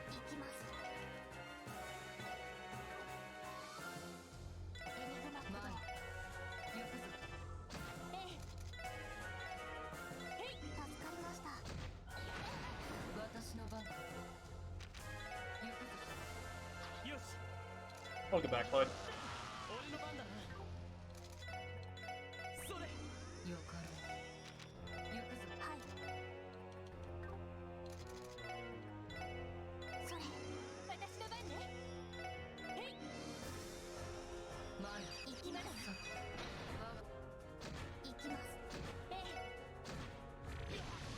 Hey, Lloyd lived it. Cool. That's big for us. Get your speed in the dumpster, sir. Thank you. Lloyd, you're gonna die for the cause here, Lloyd, probably. But that's okay.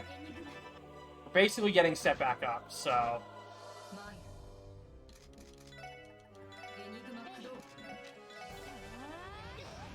I would.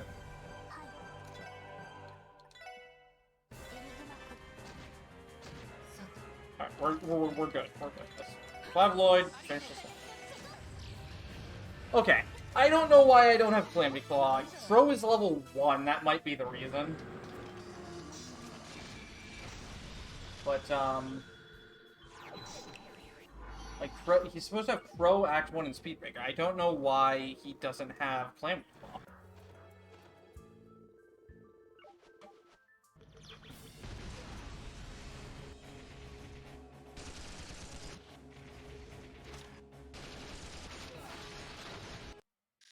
Very concerning, because Master Quartz levels are extremely important in this run.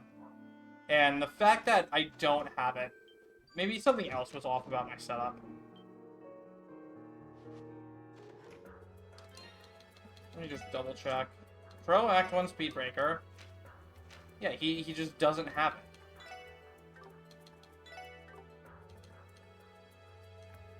it. And I don't know why.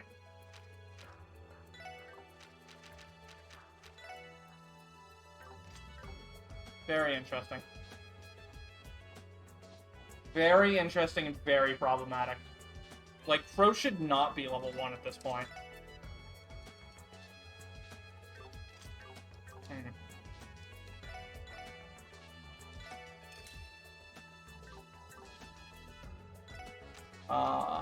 So, Rush Emblem. Great Badge. Friendship. We have plenty of UMATs. Need 3 Holy Chains.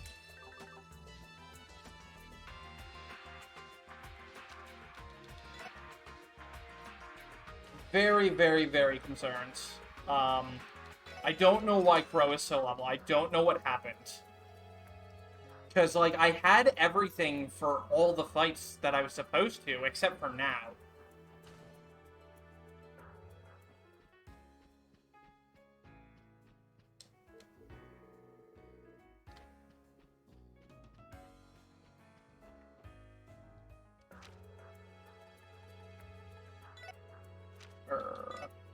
East, Central. Or no, wait, no, I do this later. Hold on. I'm just really thrown off right now because of not like I'm trying to think of what happened and how I recover it, and it's not easy to think about because it's kind of a huge deal.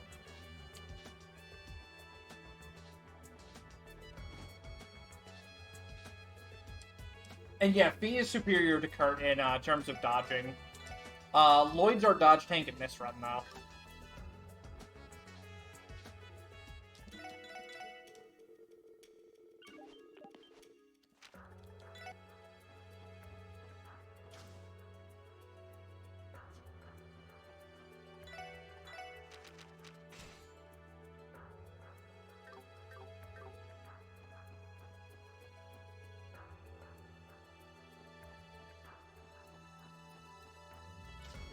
I mean, I guess I just have to hope Crow does the thing eventually.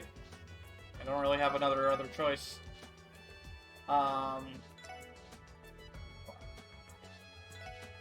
6 of these. 8. We have enough of those. Smoke grenades.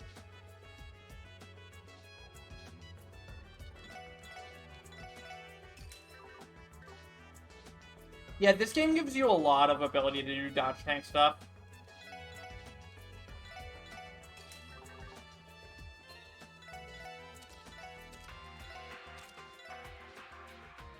Like, Lloyd's just now at 70% dodge. Holy Chain, Discipline Badge, Holy Chain Lighter, Wazi, Combat Suit, Holy Chain Lighter. Remove Noelle's armor so she can die easier.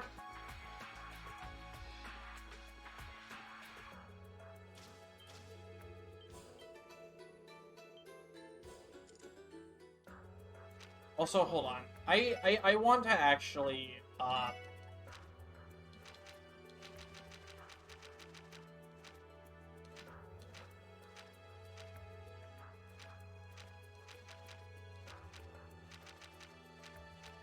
Is there actually a list of arts in this game? I want to see if this might just be a bug.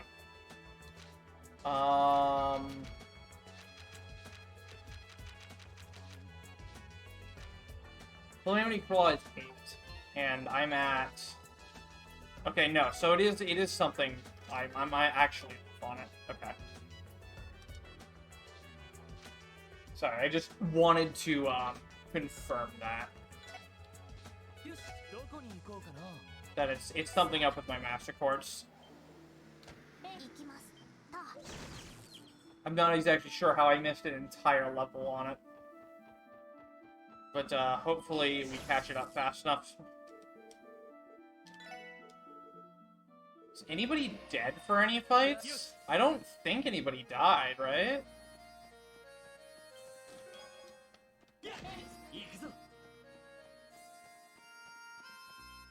Yeah, nobody died on any fight, so I don't need those. Those are black boots. I don't actually get those. Or I do, but I never use them.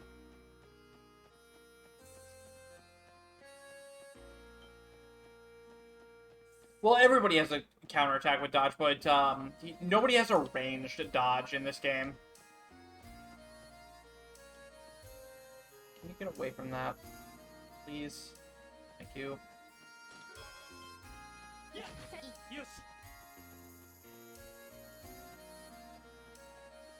Well, I don't need Calamity Claw for this upcoming fight here, so hopefully we can get it leveled and get everything back on track.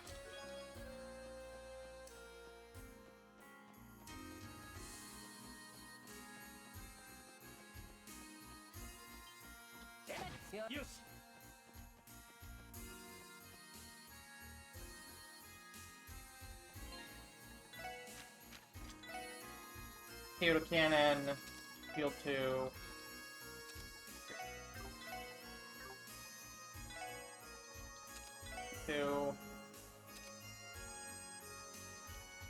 Got 1 to 2. Information. Quasi Platinum. Voice Breaker. Takes 1. Take Lloyd out again.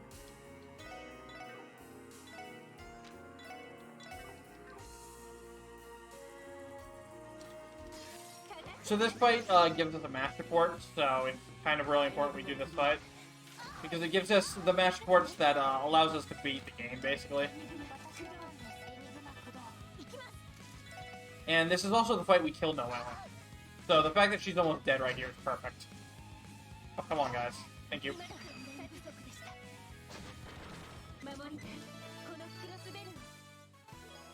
Sometimes she just dies fast like that. It's great.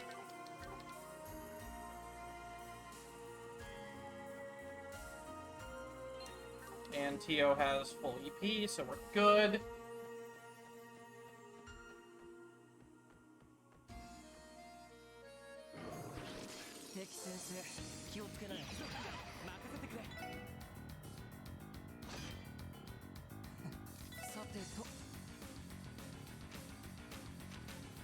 I'm gonna... That's blood.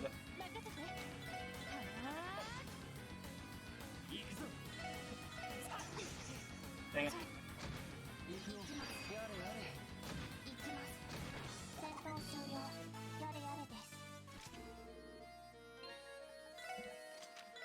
Kill against Mobius, defense 1,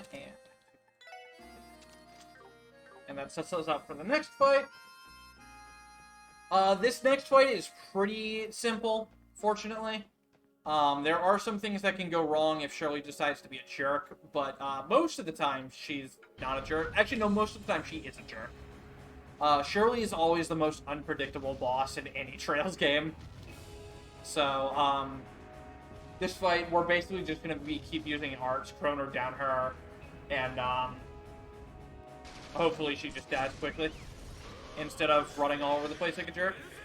It's also extremely reliant on Lloyd hitting his attacks, which he's very bad at.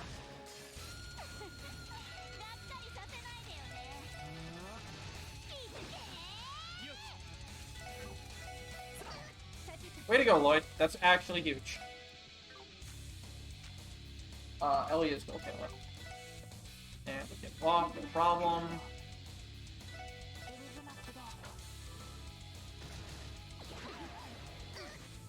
Oh, I was supposed to break up this tiger. Whoops. There we go. Oh, well, we're doing fine in terms of damage here, so... Shirley is absolutely behaving herself, which is very nice. Lloyd is not dodging anything now, which is annoying.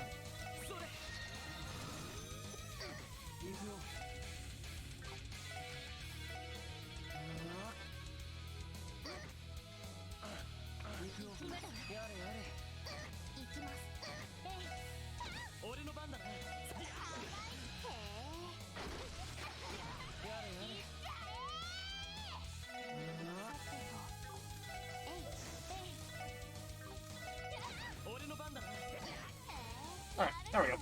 Good fight for sure. Good fight on Charlotte.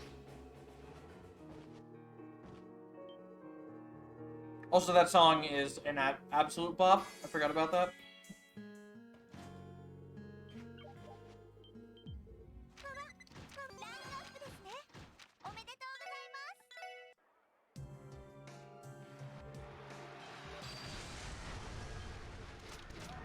Oh man, I need Calamity Claw in this next fight, and I'm not gonna have it.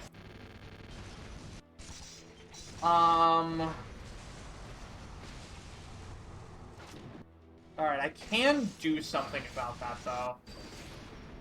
It's not ideal, but I can do something about it. 2 to support.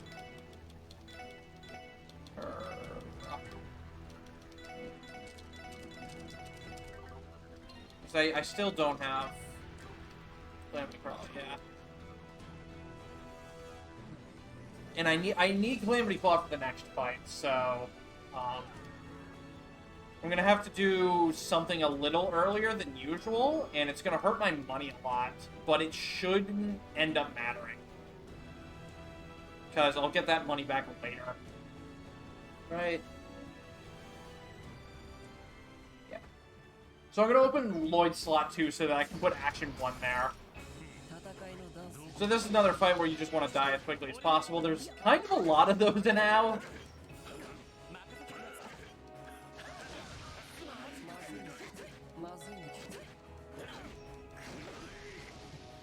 Alright, that was pretty good. Emergency cast 2. Bro, you think we have a cast 2 lying around? But no, we open up his slot after fragments anyways, so I'm just gonna open up his slot now. And that way I can put Action 1 and Speedbreaker in the same line, and that'll get me what I need.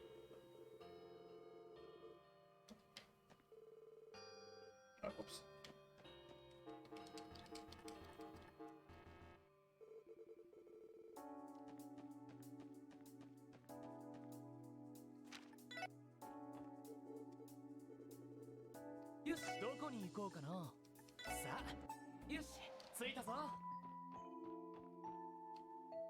Like, Cast 2 is literally one of the hardest courses in this game to send. We do not have a spare Cast 2 lying around.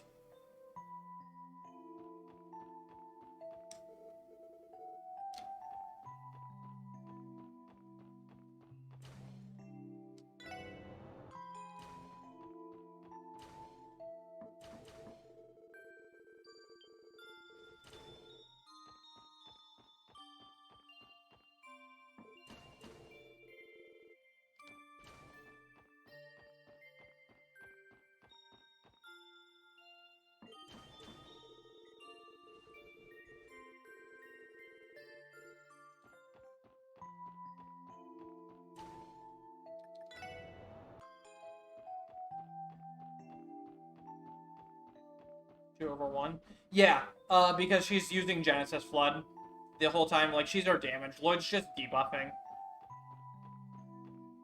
And it greatly affects our turnover, which is the most important thing.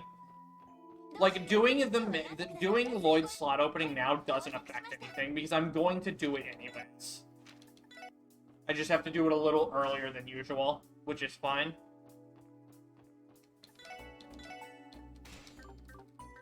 Like, right there. Problem solved. Because we can do that. And now... Wait, that's still not enough, though.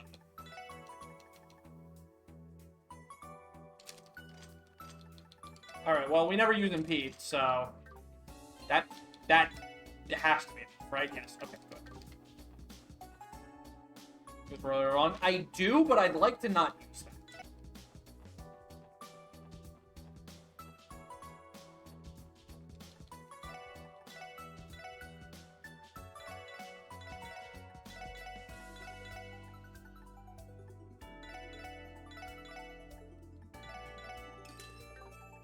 Yeah, we have plenty of money, so...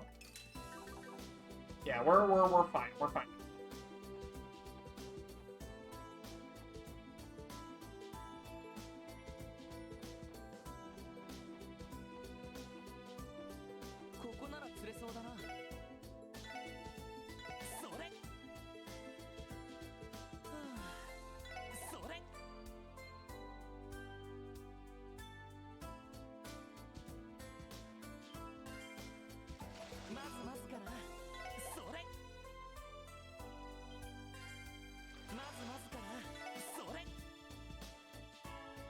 Where's our boy?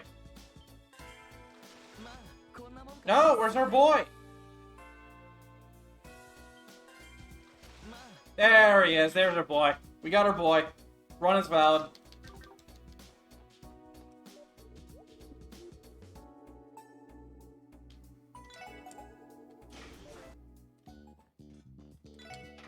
And honestly, that Time Zephyr and Mirage Zephyr I got while trying to get Roughish is actually going to really help the run.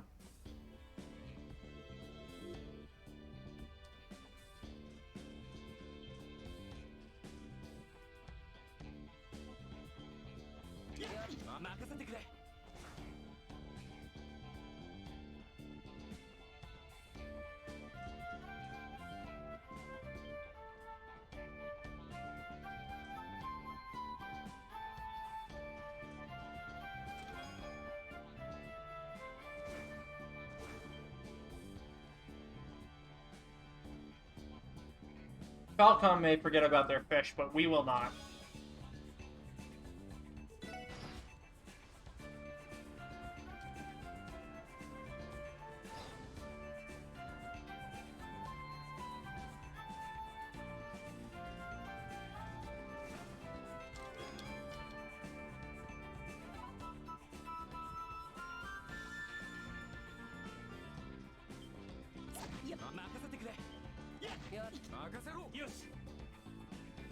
So you gotta be really careful in this dungeon because you have Yona with you, and since your line is longer now, you get into encounters a lot more easily. Because they can hit Yona and trigger an encounter, which really sucks.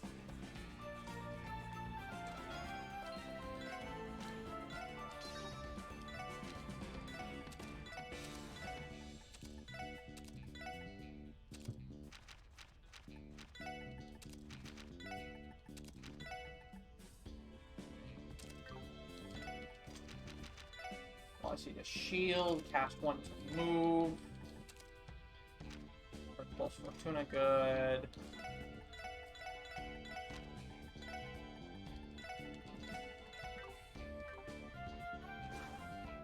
So the reason why we took Ellie and Tio out earlier is because we wanted their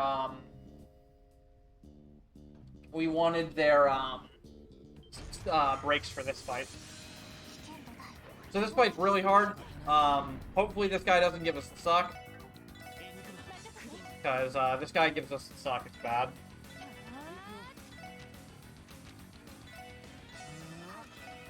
Him missing his first attack is really good, though. Him missing his second attack is very good as well. Alright, this is looking pretty good.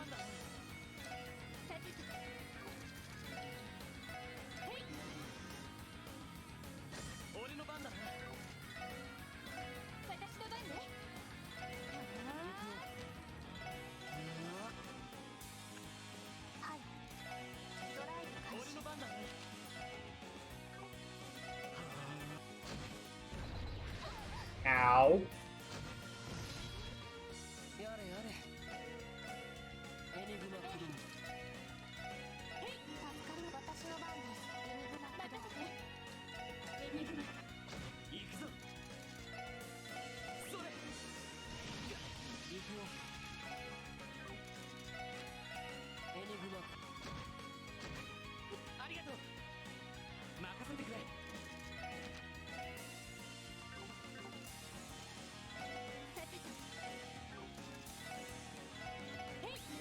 Whoops.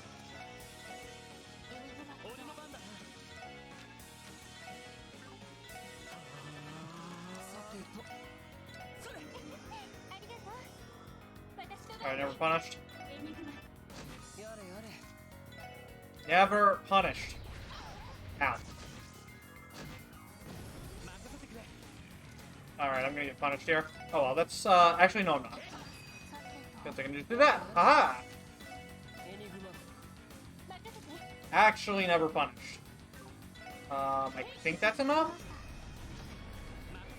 Why would you give me the suck? Alright, GG. Good fight. Good fight because we did that emergency Calamity Claw.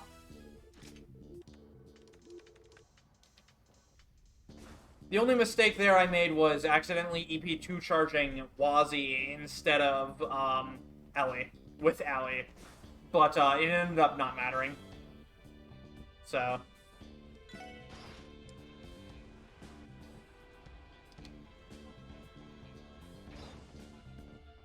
Yeah, Geofront's kind of massive. It makes no sense. There's just pits to the abyss to nowhere. Like, how deep does this place go?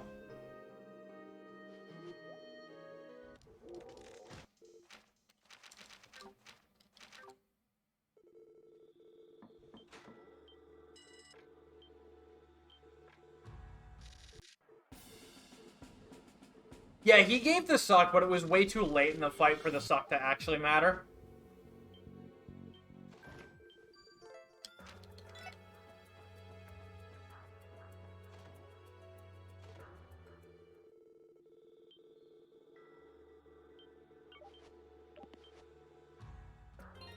So where is Crow at now? Still not level 2, which is annoying, but we've already solved that problem, so it doesn't really matter.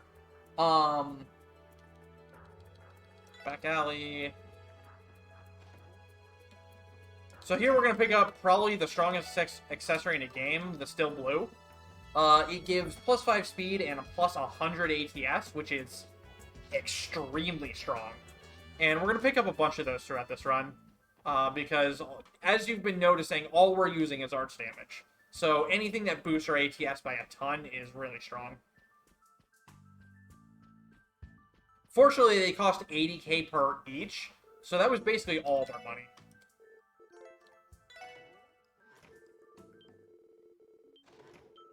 Oh, and I was supposed to menu before this. Whoops. Oh well.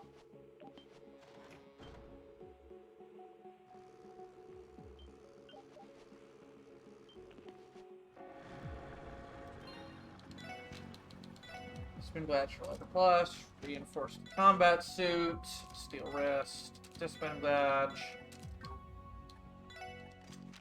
LE, EP 2 to 1, TO to Pixie, Heaven's Eye, EP2, this is HP2, input the voice breaker.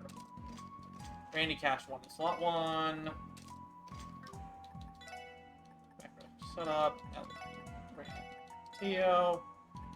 TO does need charge here.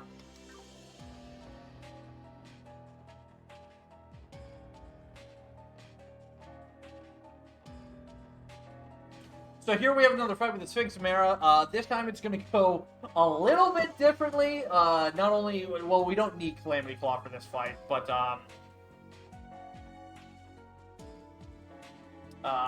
even if we did, we haven't. But this is just a weaker version of the fight.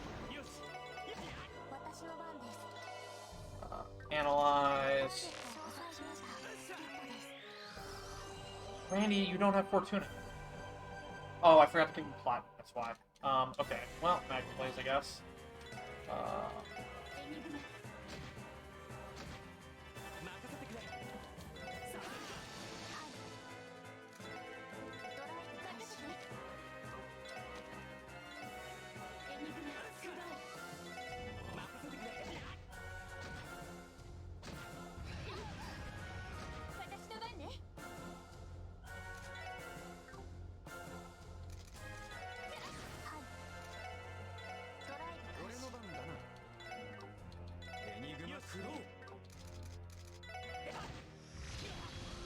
Bye, Lloyd.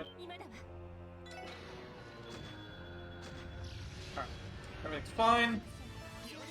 Alright. Pro's finally level 2. There's a lot of boss refights in this game. Get you actually platinum now. All set on that side. Steel wrist times blue. Okay.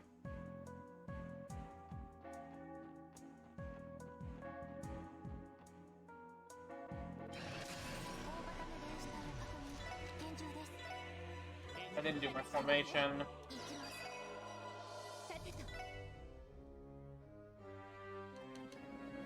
Halo spam.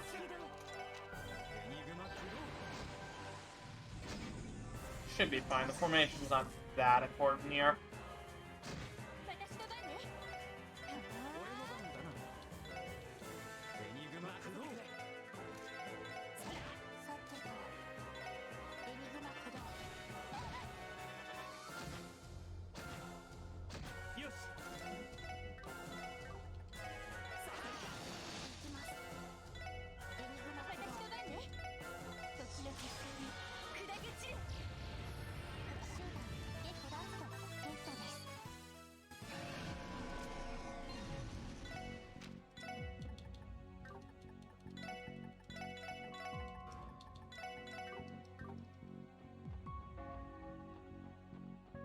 Okay.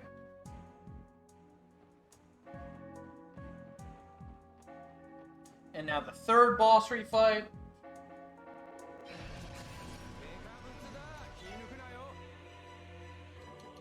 Silverthorn. Sparkle. Gold Halo.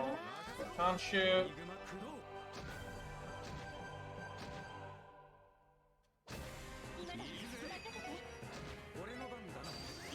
Of course you get an HP heal. Why wouldn't you get an HP heal? You jerk.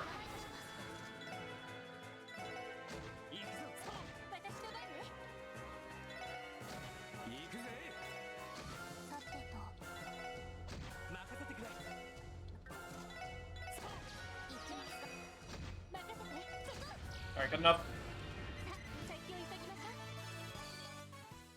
Alright, good, and that was platinum leveling. That's really important. Alright. I don't know how back on track Crow is, but it shouldn't matter either. I just need to be extra conscious of it, I guess.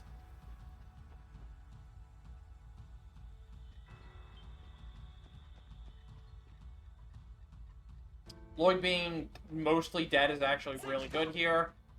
That guy's a jerk, so... I need that chest he was right next to, so...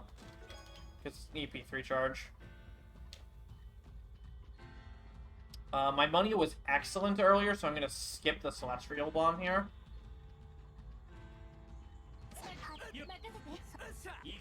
Heck, that guy in particular.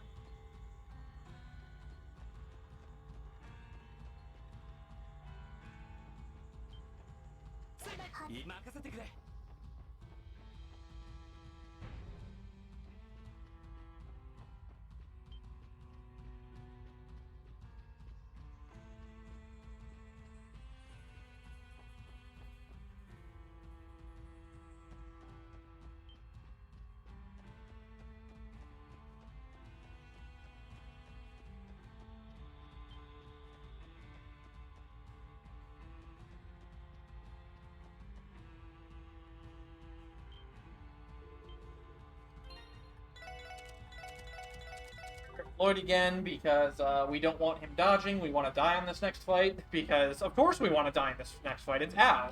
We want to die on all of the fights.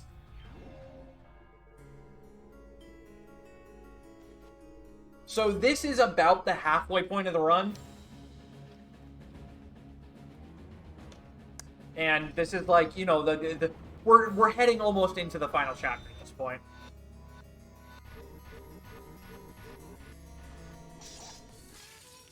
Alright. Oh, nice rush turn!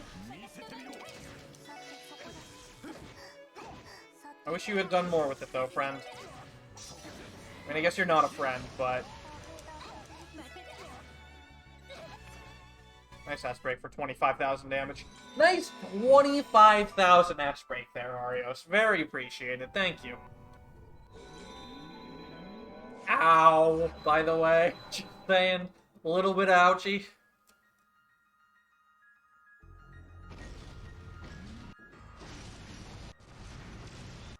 Alright, where do you spend? Is this a good time?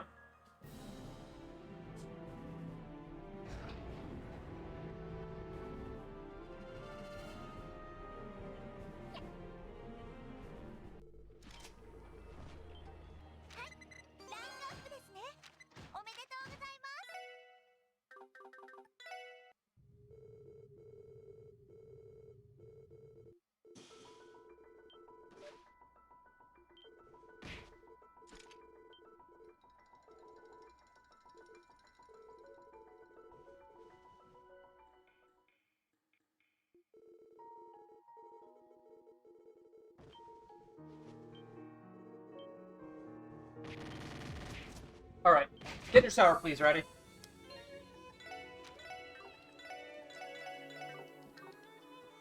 We actually get to listen to good music now.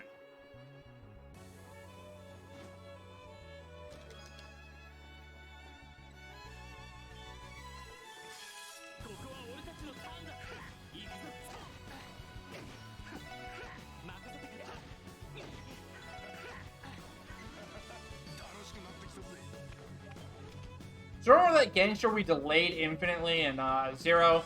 He's our buddy now.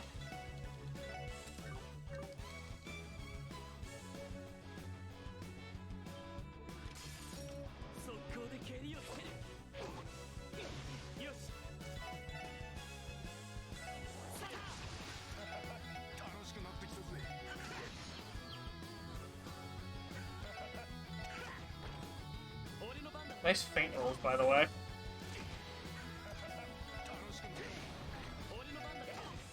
Alright, that was a really clean fight.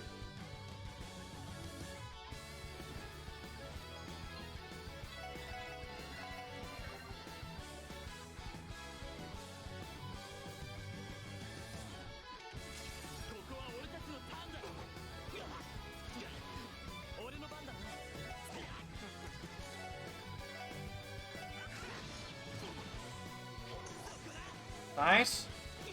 Hold on, Lloyd.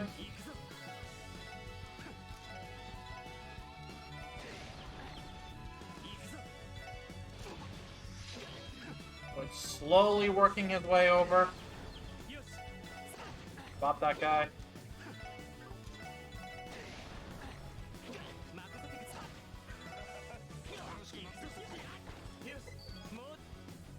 Alright, so we didn't hit 72, which is unfortunate, but what it is, it happens. Pretty rare to hit 72 here. Shoutouts to Garcia for being in the hundreds, though. That's what level you're supposed to be. We're, you know, like 30 levels under leveled at this point.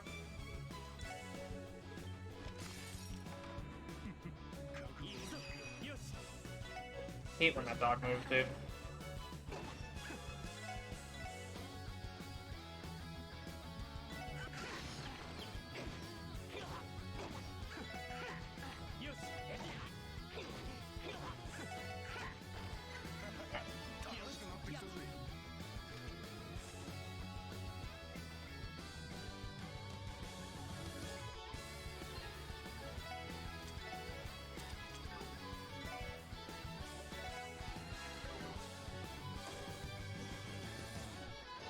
Alright, so unfortunately that is the end of Sour Please.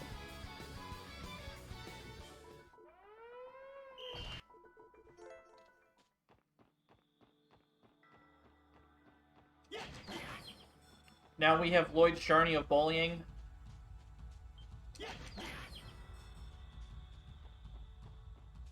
So I'm attacking these monsters not only because I actually do need this minor amount of Sepith, but I also need to get to 100 CP. And while I have items in my inventory that I can heal CP with, I'd like to save those. And attacking enemies on the field map and killing them actually gives you 5 CP. Even without any quartz that says gain CP from it. It's just a mechanic in the game that is very rare to actually see, but we're utilizing it to its fullest here to save us some of those noodles we bought earlier, since we need to make those noodles last the rest of the game.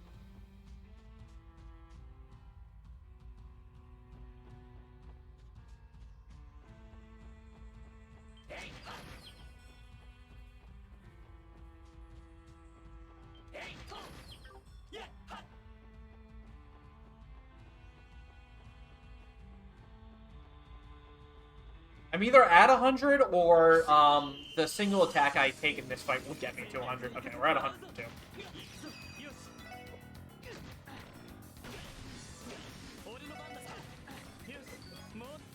Alright, that's fragments.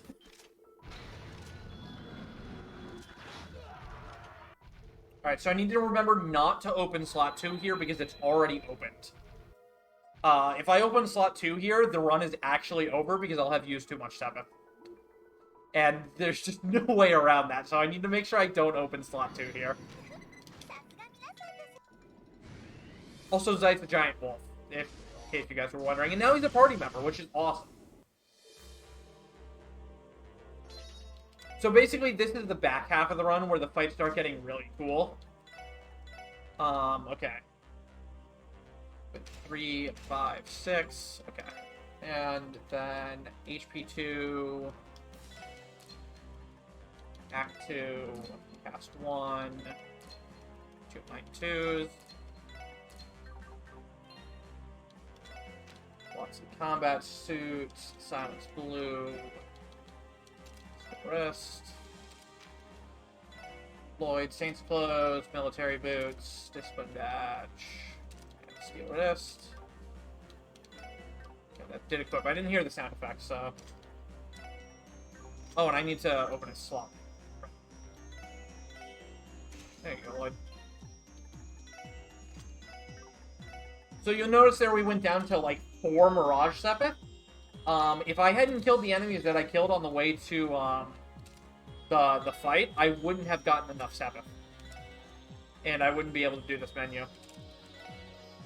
Which, you know, throws off the entire rest of the run. That's kind of why it's such a big deal that Crow is bad right now. I'm really tempted to put on Crow here, actually. Do I still have... I do have everything I need, and I don't think I need... I don't need Force for this next fight, and Force isn't important for the rest of the run. So I think we're okay to use Crow for the refight coming up.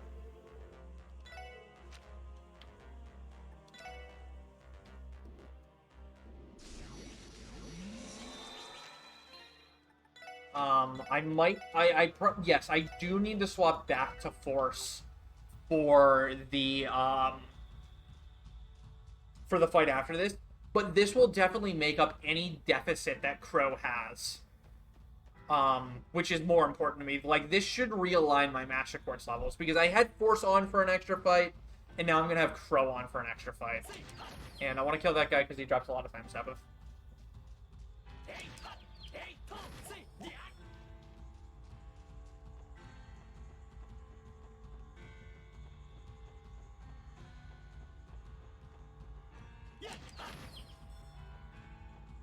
And again, we're killing things on the field map that makes sense to kill right now because we need Sepith for menus later on.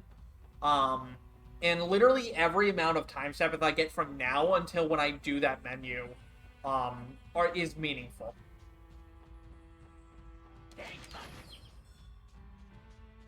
Particularly time Sepith. If I don't kill these enemies, I can end up being short by 15 or more time Sepith. Which is really bad. There is a Shining Palm here, though, so that's just going to fix everything, so now we can skip a lot of the killings.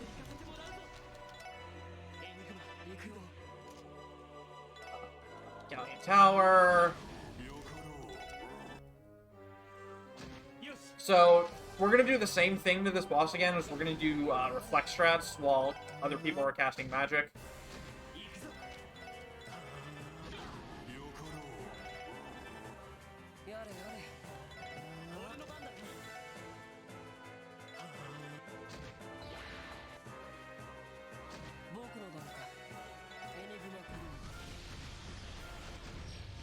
And he's just gonna kill himself for us.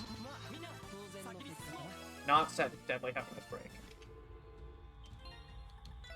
Alright, so now we're gonna swap back to force for this one fight.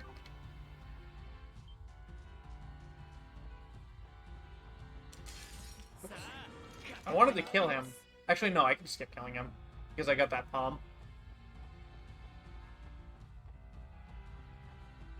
No U phase of the run. That's gonna be the one of the last no U's we do. There's still 2 more no U's.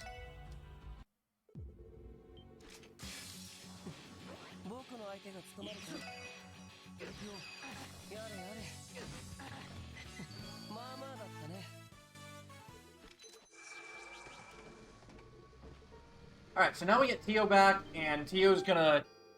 As she has been up to this point, she's gonna continue to carry the rest of the run for us. So, Lloyd is back to dodge tank.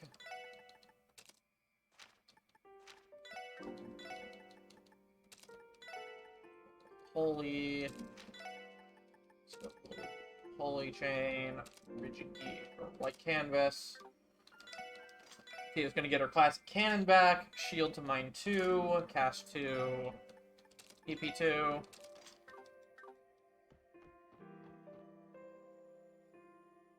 And yeah, palms are in CS. In 3, you can get things called Shining Palm Bait that allow you to find them in normal encounters. Or rather, it makes a normal encounter give you a disgusting amount of EXP, like you killed a Shining Palm. In CS1 and 2, they're DLC, though. But CS3 and... I think just CS3, you can get 2 of them by legitimate means from Jingo Shop.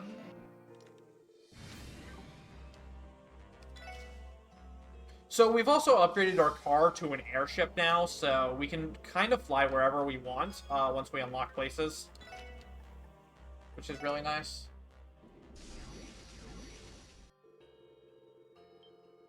Other caster characters. I mean, I'd say she's still one of the best caster characters. The fact that you can't edit her setup really sucks.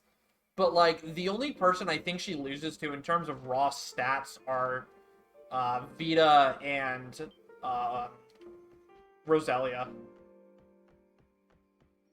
And the fact that she comes with Chrono Burst and Lost Genesis is really good, too. Because none of the other casters have Chrono Burst. What's really unfortunate is I just routed out a use of Tio in the all minigame speedrun in favor of using Valimar. We actually use Summon Valimar on 2 fights. It's kind of insane. Because Summon Valimar is... Summon the mechs in general is like the most useless part of CS4. I don't know anybody who did it casually, and there's nothing in the speedrun where you do it unless you're forced to do it. So the fact that it's actually optimal to do it is actually really funny to me. Because Summon Valimar just straight up does more damage than Unisat's Break does. And it's really funny. I might, honest to God, watch that animation when we get there, because I don't actually know what it looks like to summon a mech in CS4.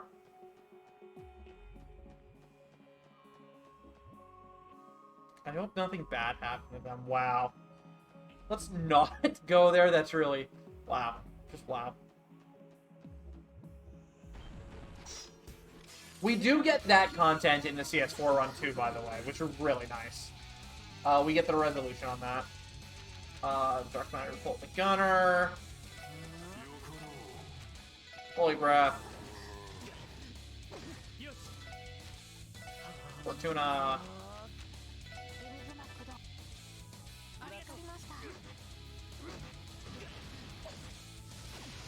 Oh wait, I'm supposed to break, duh.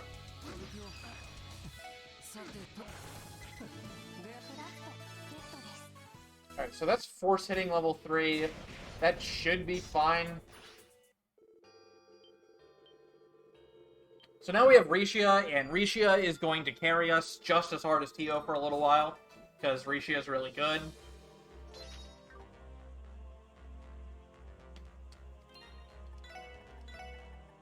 Player plus, Discipline Badge. If you don't equip the Discipline Badge there, your run is over, by the way. Hill Mules, Holy Chain, Mega Duda. We got the Holy Chain. Rishia gets Platinums, which is level 3, that's good. Shield 3, EP 3, HP 2, Spirit Breaker.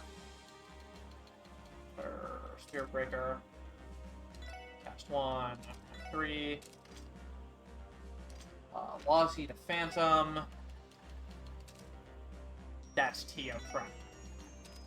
Lossy to Phantom. You to Pixie. Yeah.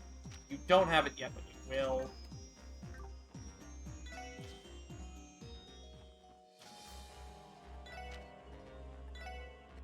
Yeah, Rishi is a permanent party member for the rest of the game here, and she's incredibly strong. Casually, she's one of the best.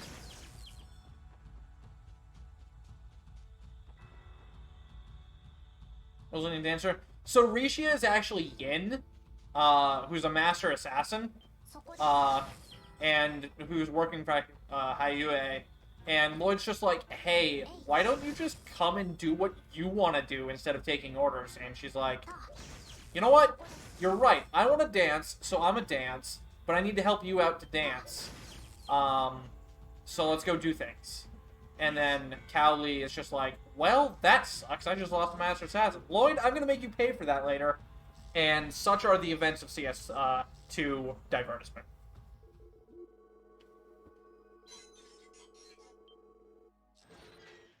Also, we're going to bench Lloyd here.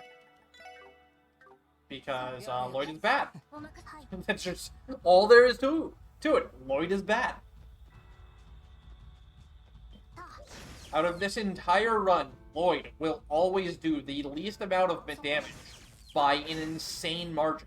Because he is so bad at this run. Reen and Estelle actually have some usefulness. Lloyd is just a buff bot.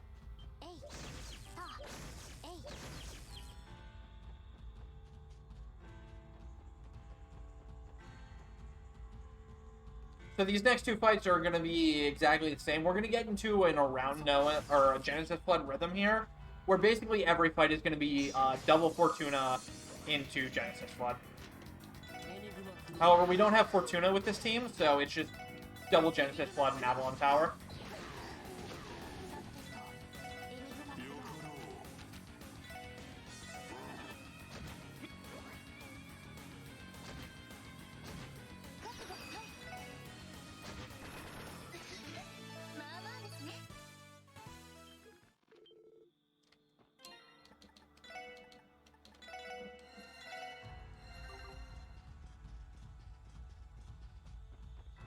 Reen is also just buff up. Not really. Reen does a lot in the runs. He is a motivate bot, but like he also does a lot of damage with his S-Break. Lloyd doesn't even do damage with his S-Break. That's how bad he is. We are going to S-Break with Lloyd later, and it is literally going to do 0 damage. We are going to do 0 damage with a 200 CP S-Break from Lloyd. That is how weak Lloyd is. Granted, we're also going to S-Break on that fight with Tio and Ellie, and it's going to do, like, 0 damage, but, you know.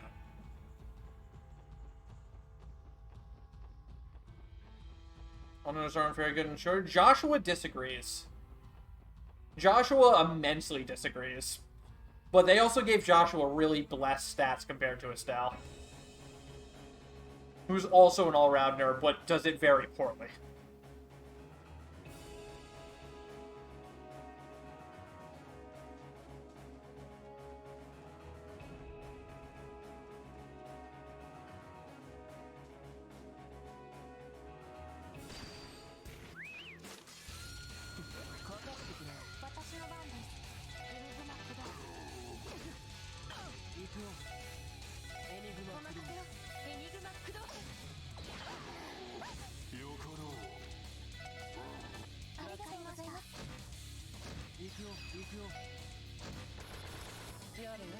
Easy effect.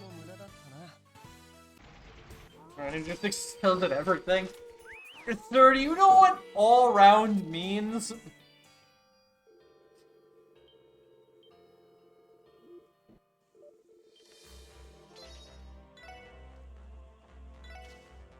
Ace of all trades and a jack of all trades. I mean, you're not wrong.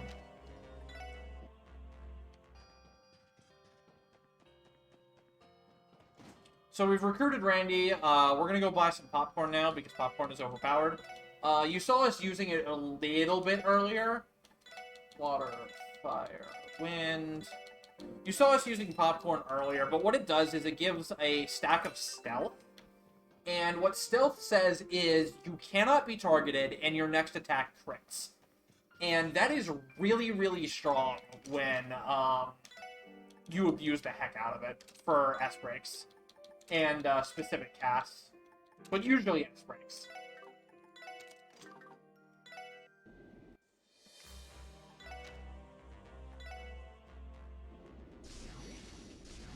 Who's Kevin? I don't know who Kevin is. That's some DLC character.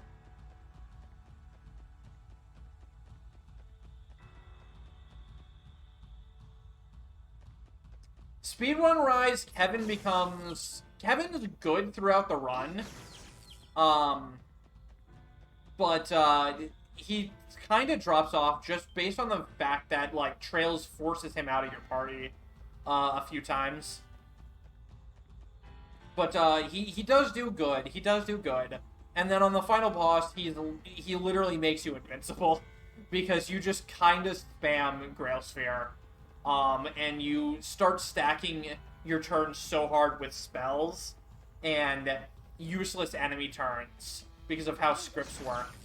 That he just has infinite CP, basically.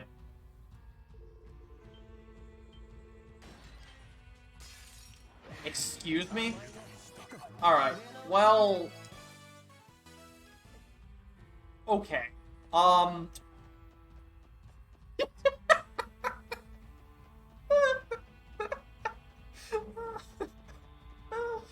Oh, that man made a mistake, and he learned from it, that's for sure. Oh, that was silly. That was really silly.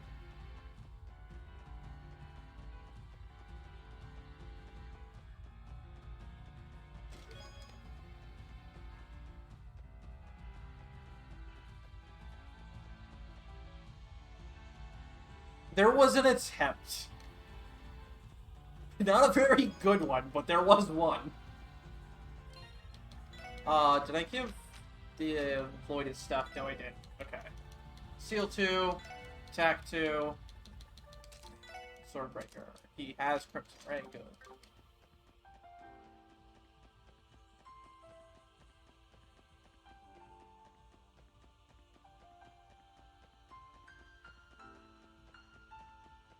So if you don't have Lloyd set up perfectly for this fight, in the speedrun rather. In the speedrun, if you don't set up Lloyd perfectly for this fight, you literally have no way to win this fight, ever. It's just straight up impossible. But, fortunately, our Lloyd is set up correctly.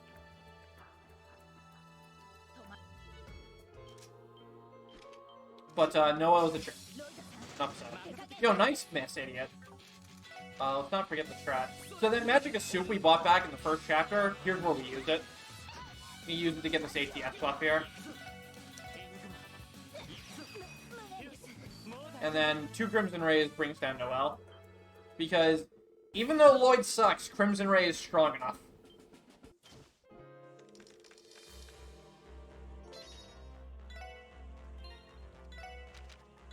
Rigid Gear, Super Flat Headband, Plus, Ellie, or no, not Ellie.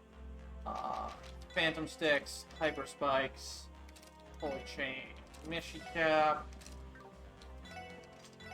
Force, Heaven's Eye, HP 1, Hit 2,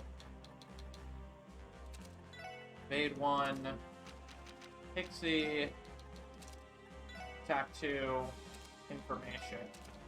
That's Detection, Information. Remove.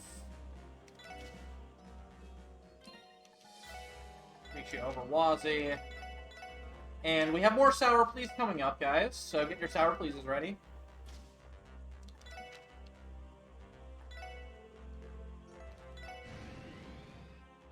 I've actually got a whole gauntlet of Sour Please here.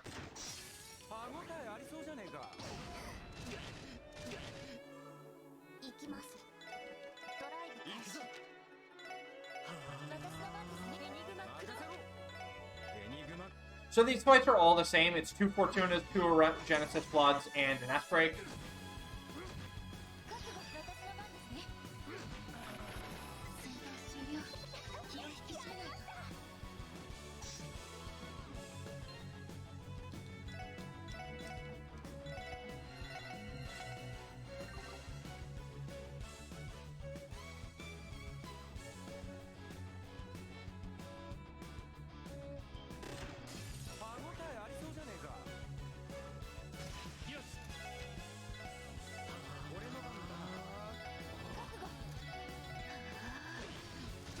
Ow.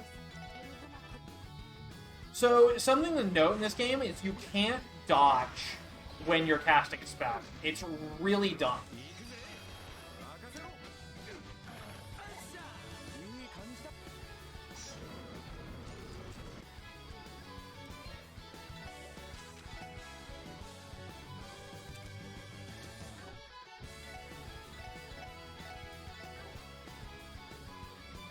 Tyr needs a heal. Throw on anyone right now? Nah, I don't like that, but I kind of need to level all of these as well, so... I don't really have a choice, huh? Oh, I've already fixed Crow. I've already fixed Crow. I just have to believe that. I have to believe that with my mind, that I have fixed Crow.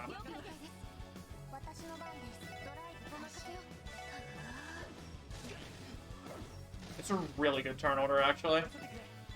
You want all the Jaegers to move before Lloyd, so you actually have a chance to dodge them. Because you don't want Lloyd to die! God damn it, Lloyd.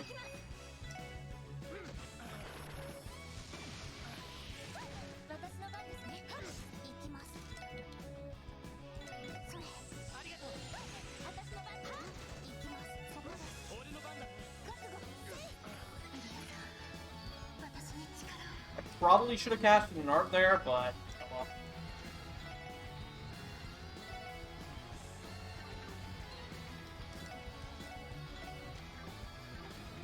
well. So that's annoying because now I'm gonna.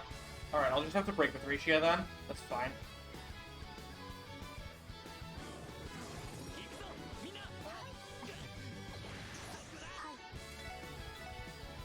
Also, I was supposed to menu there. I didn't. Should be fine.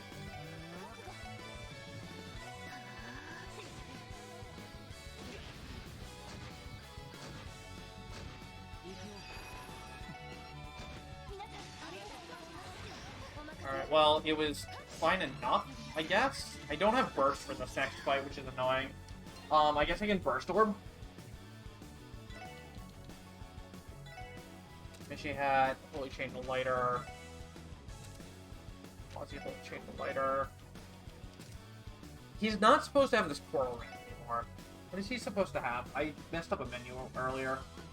Hold on. Let's do this. Okay, maybe he is supposed to have it.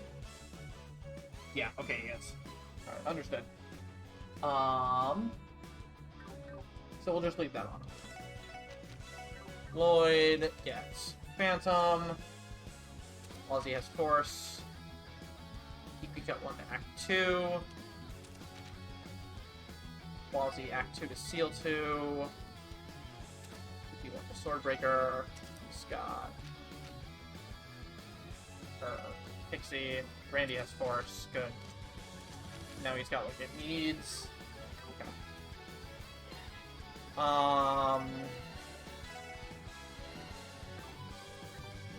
Alright, this fight's gonna go weird. This fight's gonna go really weird. But that's okay, because this fight's not dangerous, it's just going to be a little bit slower than it should be.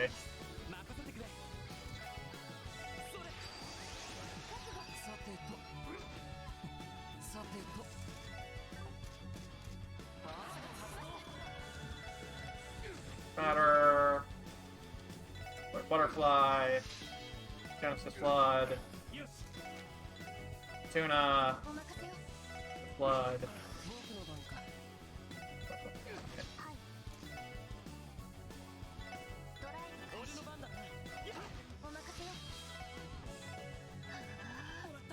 Team Rush is actually perfect. Get hacked. Alright.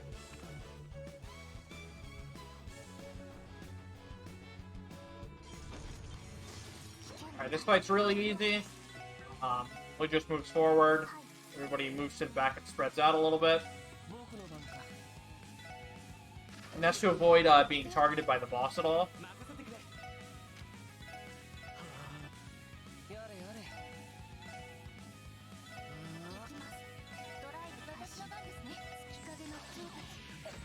We go stealth on Rishia so these guys target Lloyd with their cast. Not that it really matters because they just die. And now we just basically cast arts until this guy dies. After the next Crimson Ray goes off, I can probably get away with,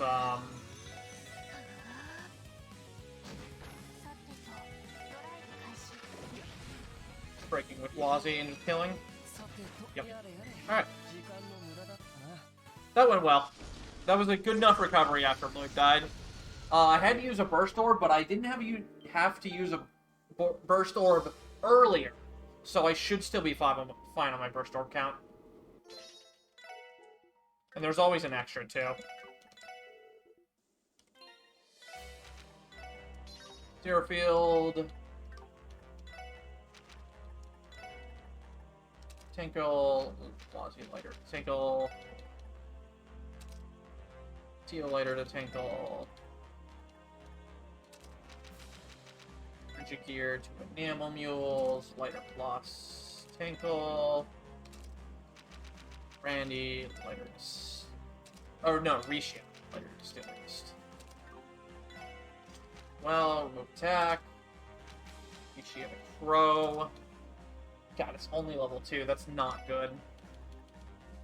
Act 1, Information, EP Cut 1, Range, Cast 1, Attack 2.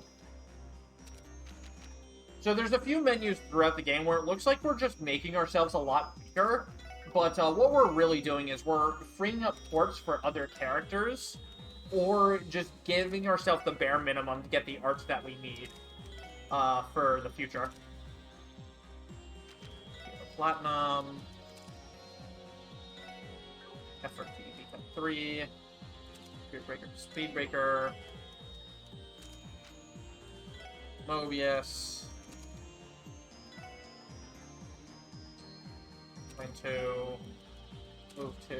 EP cut 2. Cast 1. 2. Randy.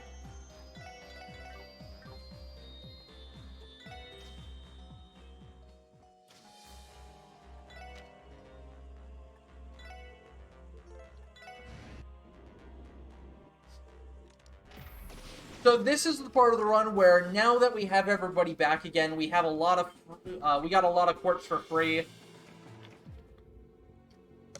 This is where we really start popping off in terms of damage.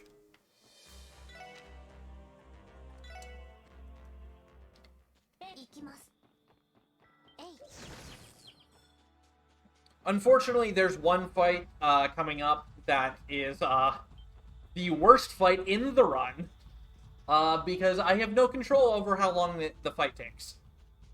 We could be there for 30 minutes. I've seen close to that, but not exactly that. Or we could be there for 2 turns. It's really not up to me.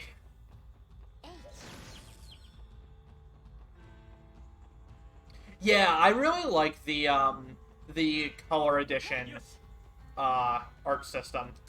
I like it way more than just having the arts.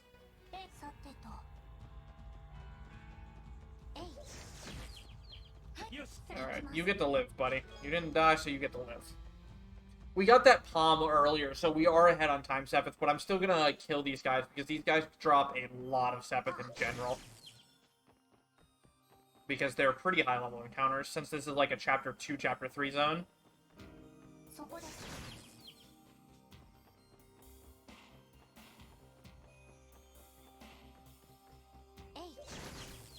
And again, if I don't kill these guys, I'm very likely to end up short on time Sepith. After this dungeon is when the cutoff is.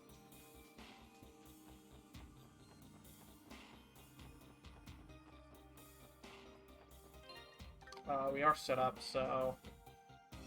So again, these fights are going to look pretty similar. Fortuna, Cass, and S-Breaks.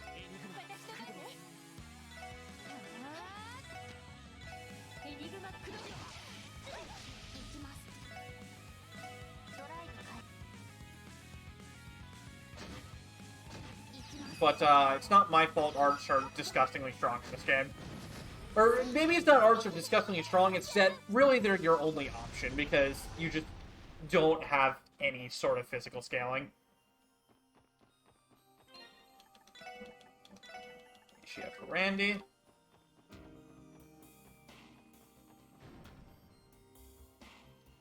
Stupidly long. Yeah, this upcoming fight, we do know you, Campanella, but we can only know you him if he actually casts Flare Butterfly. If he doesn't cast Flare Butterfly, then we can't reflect it. And there's no way to, like, force him to do so.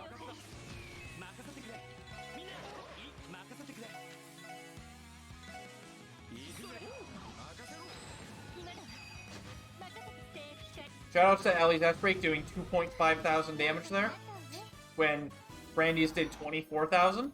That's just some of the discrepancy between why Fizz damage is so bad in this game, is Randy's S-Break did 25,000.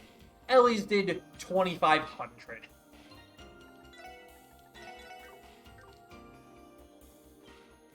But you know what? This is literally the only Trails run where the answer is, or one of the only Trails runs. There's like Sky, FC, and SC, where the answer to every single fight isn't just S-Break for him.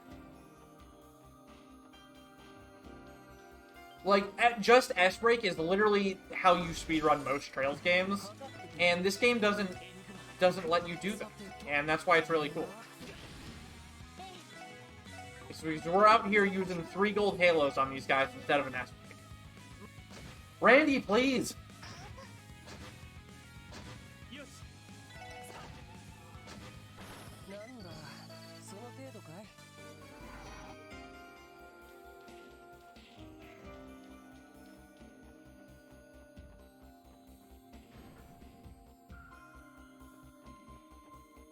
Yeah, we're going to be losing to Leanne to save time. We legitimately don't have a way to kill Leanne either.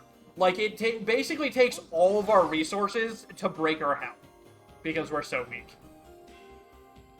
The only way we could possibly try to do Leanne is, like, a Craft Guard Dodge Lloyd setup, but Lloyd literally does 0 damage to her, so that's not going to be happening.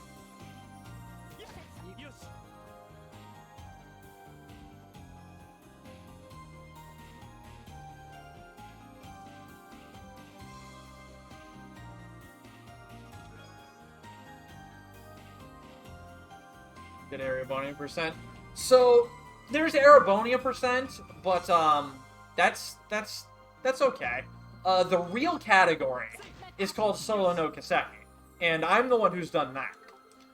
And just like it sounds, it's every Kaseki game instead of just the Cold Steel games.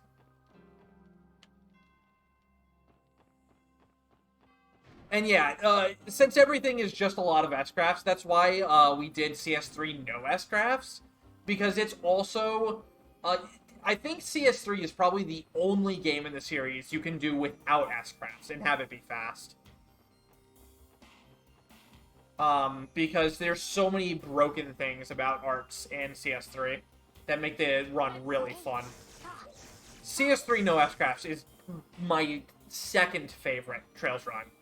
This is my first, because this is very similar to No S-Crafts in how it feels, but like, gatekeeps trail speedrunning? Yeah, maybe. Just a little bit. I mean, when somebody does an Arabonia percent that's not New Game Plus, I'll respect it. I'll respect the hustle.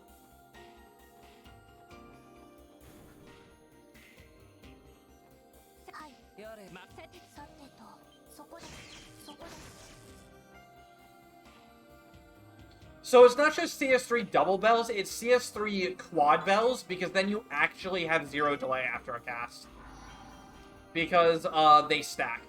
They stack and round down in the formula for delay. So you can just cast a spell, and then cast it again, and again, and again, and then you re-up Divine Song, and then again.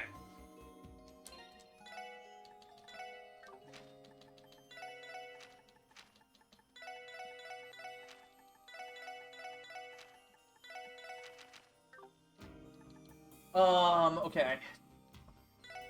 Lloyd, Tinkle the Mishi. Theo, Saints Pose, the Stars Rainman, Silence Blue to Lighter Plus, Wazzy, Rigid Gear, Great Leg Guards, Silence Blue, Discipline Badge. Alright, here we go. This is the most troll fight in the entire run.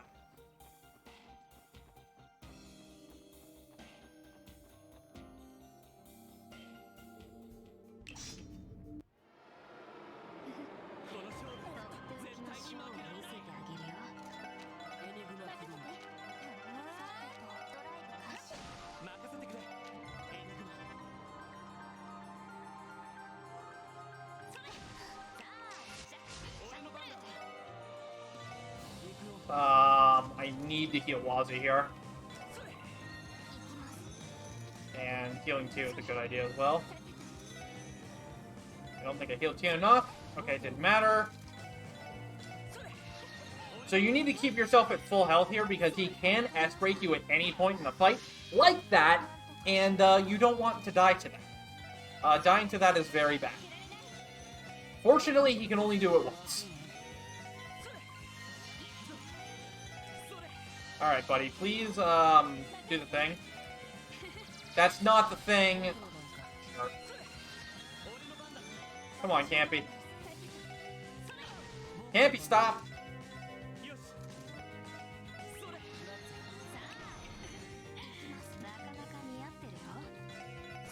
Campy, stop! Campy! Why are you like this? Why are you like this? He did another permutation. What the heck?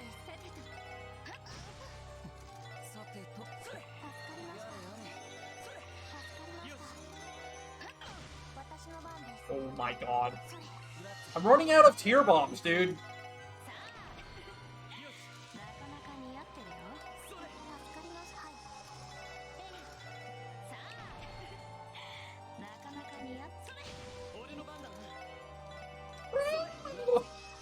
Stop! Come on, man! Thank you! Okay, fine. Prepare to get no you'd.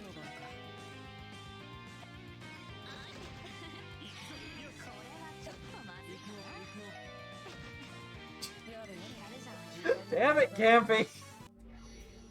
Why are you like this?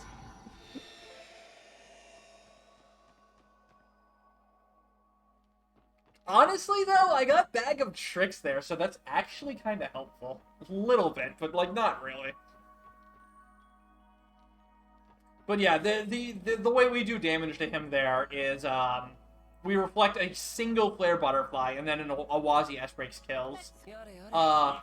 If he used Permutation, you can't hit him with an S-Break, so we use Lloyd's S-Break, to break the Permutation, and then we just break with Wazzy. I was actually supposed to stealth Wazzy there, but you don't actually need to stealth him if you get the double Fortuna off.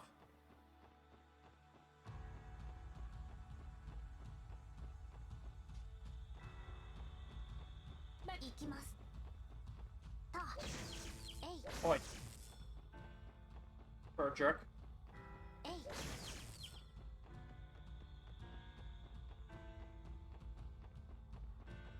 Yeah, Reflect is really good in this game.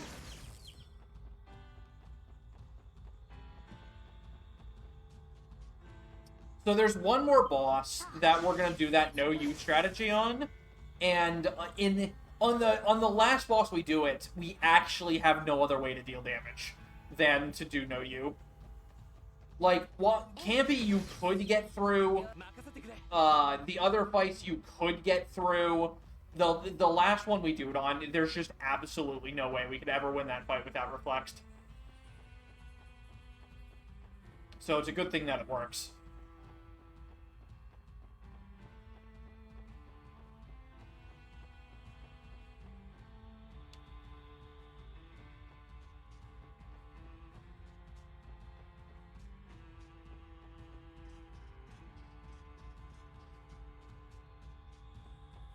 So here we find out if I have enough time Sepith or not.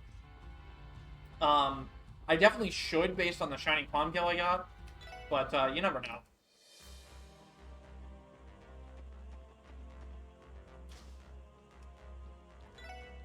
Lloyd slot 2, slot 4, Randy slot 3, slot 5, Ellie slot 5, and we do have enough time quartz by a very large amount, which is great.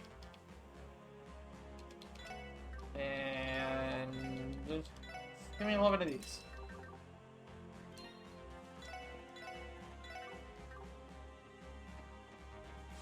Risha back in and rest. Alright, now we're on to the tower. We mentioned that we went through the tower in Zero. It's actually one of the things we had to do in Zero. We get to go through it again now. Only this time the Stahlritter are there. And honestly, it's kind of my favorite part, because I live in a world where my worldview accepts the headcanon that this next segment is all about Wazzy suggesting that Duvali does not own an air fryer, because clearly she does not. And as a result of that, we need to crisply fry all of our allies with a Crimson Ray to show her just how great air fryers are. That's my worldview, and you guys are not going to be able to change that. I encourage you to accept it as well.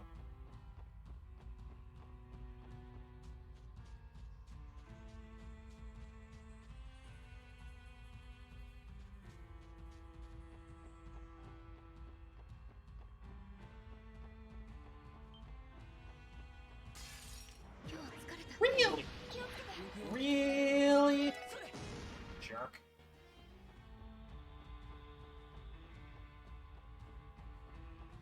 I love Duvali. I love Duvali as comic relief. Her actual character isn't the greatest, but I love her as comic relief, because she is fantastic comic relief.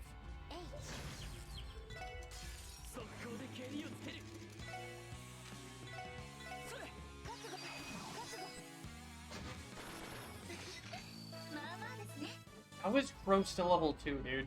Fuck. Oh, sorry. That's so bad, though. Alright, Lloyd, evade 1 to 3. Tio, Speed Breaker to Shield 2. EP2 to Spirit Breaker. We have 15, good. Wazzy. Seal 2, hit 3. Mars Bell. HP2, Cast 2, 3. LED Cannon. HP2, Spirit Breaker, Effort.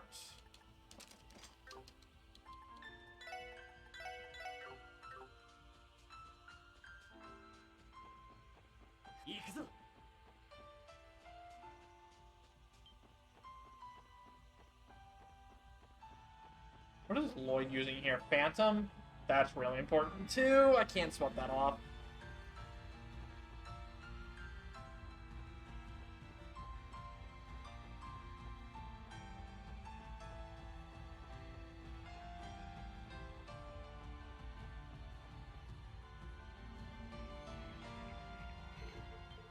Alright, so here we're, again, the strategy, just more Fortuna, more Genesis Flood. It's so ridiculously strong.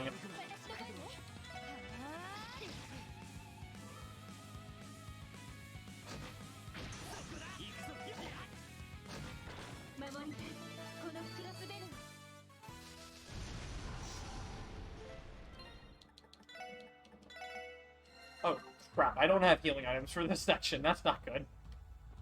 I am supposed to have healing items for this section. I use them all on Campy because he's a jerk.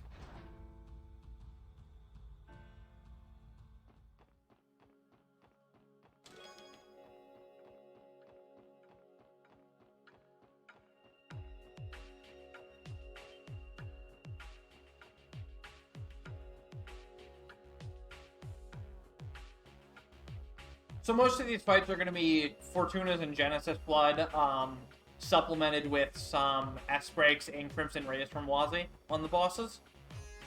The second fight with Anea, though, is actually really cool, and I'll point that out when we get there.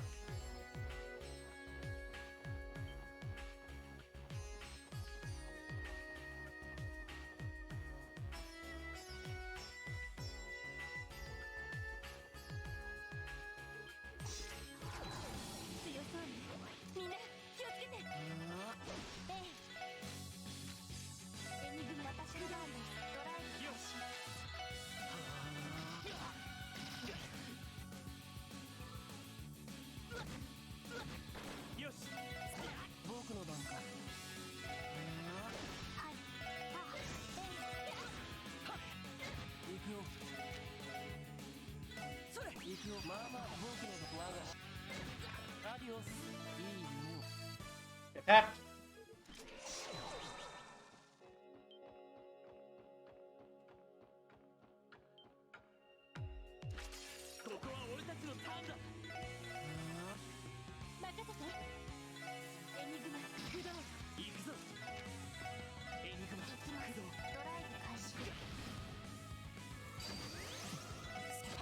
Wow, I've already filled Burst. That's insane.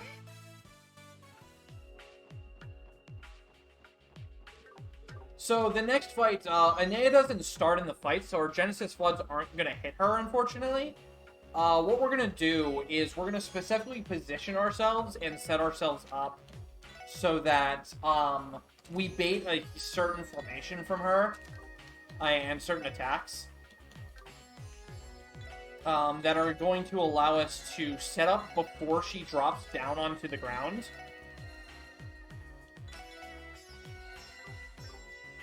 And we're going to Burning Heart Lloyd to make him immune to status and move one tile forward in order to get a positioning down. And then we're going to place down a Dark Matter and drag Anea away from the rest of the party so she's not in range and able to hit anyone. And that's how we're going to avoid taking damage from her, because she could very easily do very rude things like instant kill and petrify us. But, by moving her away from the party, we can just cast at her from a range, and she can't do anything about it. And that's why Wazi needs the Discipline Badge, because if he doesn't have it, he gets delayed when she jumps down. And the drag away doesn't work as a result.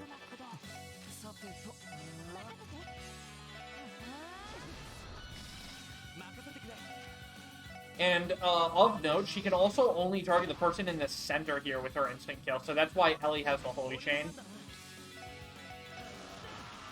Alright, so I got moved, so I'm pretty sure one tile forward is there. So we're gonna drag Anea to here. And see, that Dark Matter doesn't hit anyone right now, but as soon as she jumps down, she gets sucked away. And now, by moving Lloyd up, she can no longer target my backline.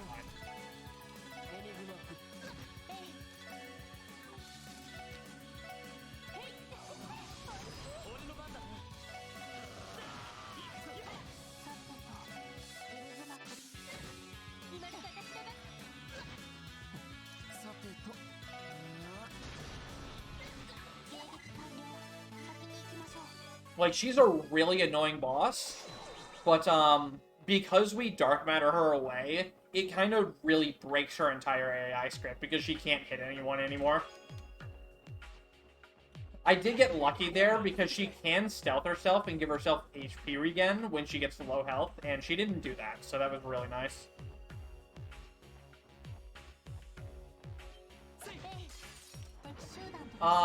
This is fine because I want to build burst here.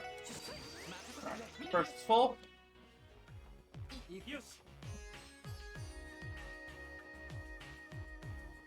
I need burst for the Jubilee fight, so... to fully introduce her to the concept of air fryers, we need to, bully her to no end. And that's exactly what we're gonna do. Hope she can be rude and not get bullied, but usually she'll get bullied.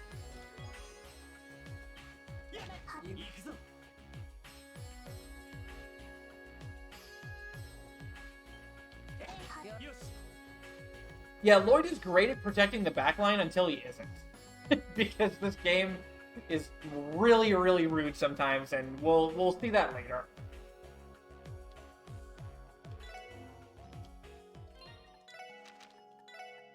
Dark Impulse, Ellie Tinkle lighter. Aussie Disco Dash lighter. Alicia. Where's the lighter that I'm supposed to have? Oh, you're supposed to have. I could do that. There we go. Lighter on Wazzy, over Discipline Badge. Wep. Headband to Discipline Badge.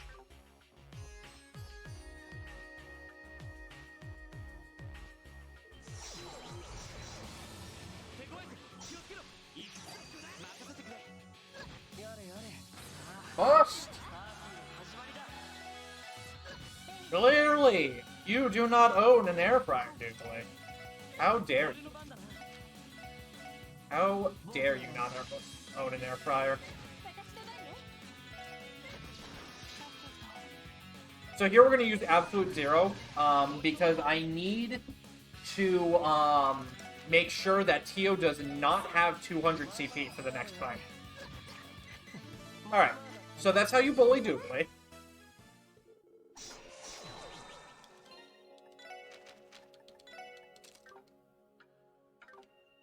And we're going to save the EP charges here and just go back heal.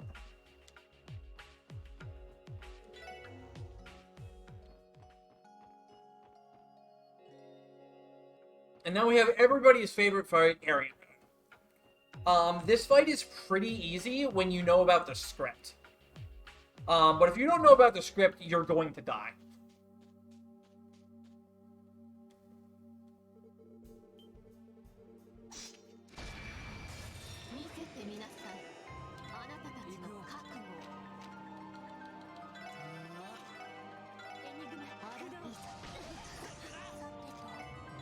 Like, this is the fight that really tests if you know Trails mechanics or not.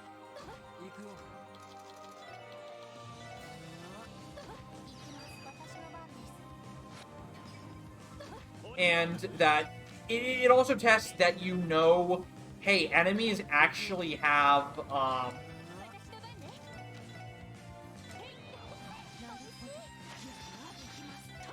enemies have SP bars. Or CP bars.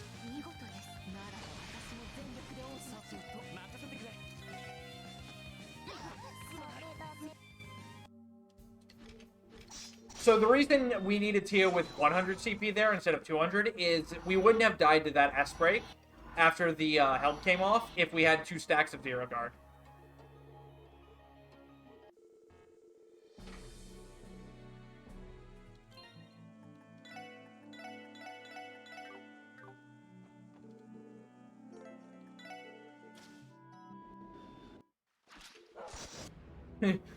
So she broke my party? Exactly.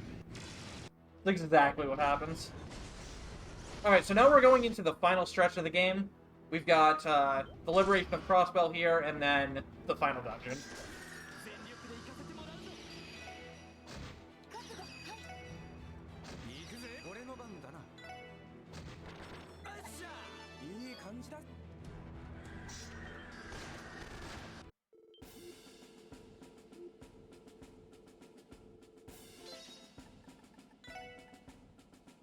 So 5-Minute Man can't be cheesed, is the thing. Aryan Road you can cheese with dodge.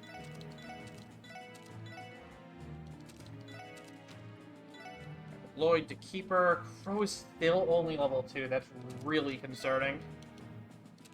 Mobius, Rishi and a Phantom. Tio to Crow. Okay, Tio's getting Crow. That's concerning, but...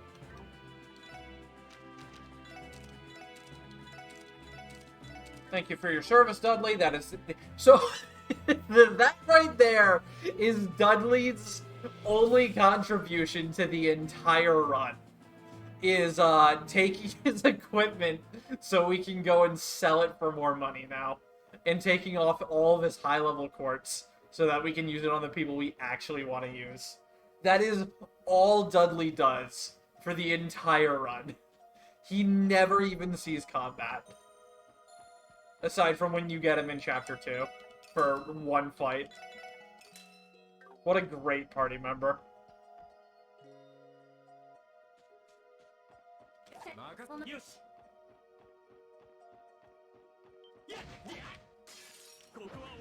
No way around that guy.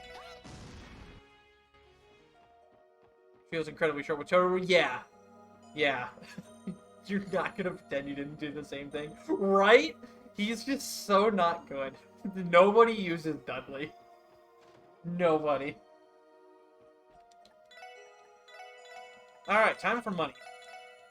I gotta sell anything I can to get to 240,000 Maka here. Or, not Maka, wow. Mira.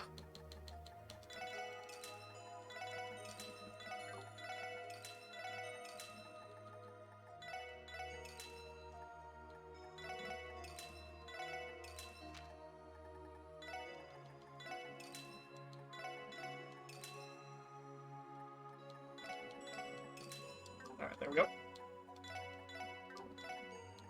2 Stale Blues and an Evergreen. And that's what we need all of our money for in this run. Is that menu right there.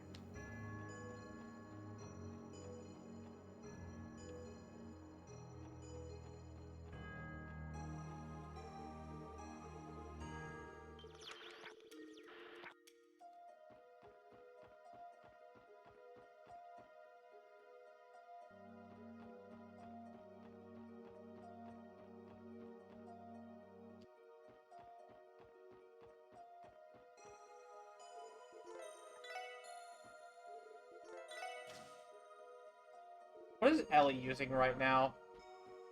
Mobius. Mobius never has a problem leveling up. Maybe I put... We're gonna do that. Just to help out Crow a little bit here. It's only for one fight, but that might make a difference.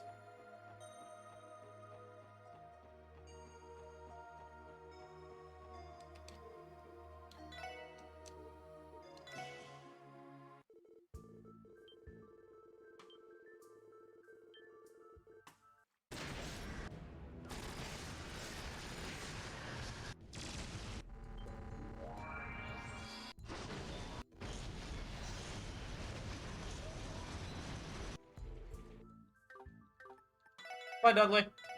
Thank you for your service. Okay.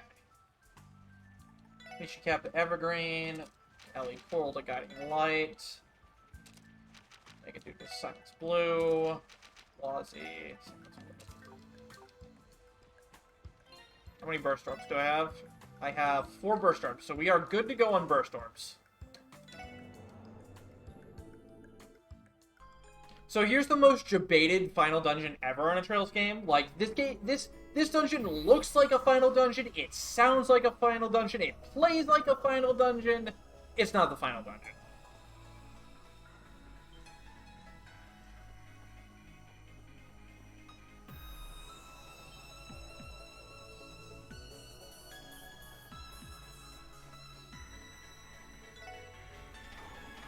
And also, yes, rip to the Patermater.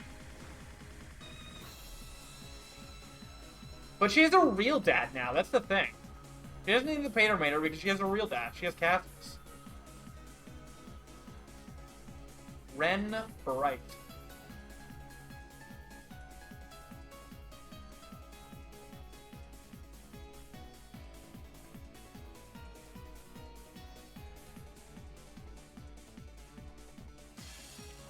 Whoops, I ran straight into that guy. That was my fault.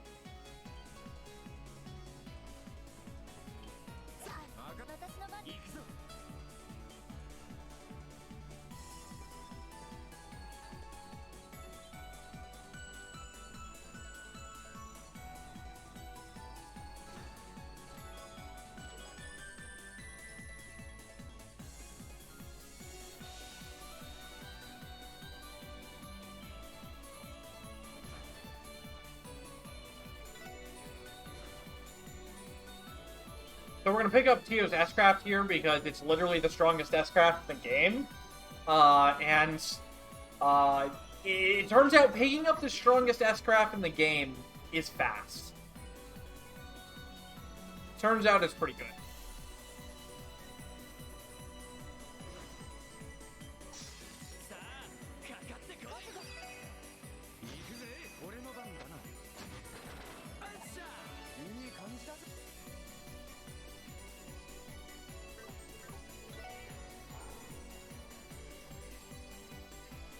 Build this up and not question it. I mean, money is a good silencer. Ah, god dang it. The encounters in this dungeon are really hard to avoid. There's actually a point in this dungeon where it's literally impossible to avoid getting an encounter because you exit a cutscene and the enemy is literally spawned directly on top of you.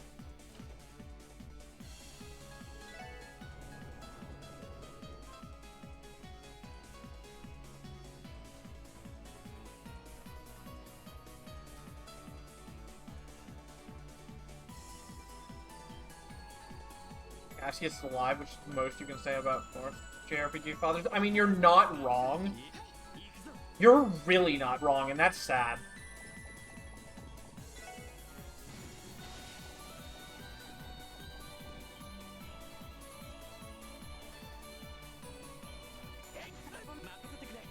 Just think.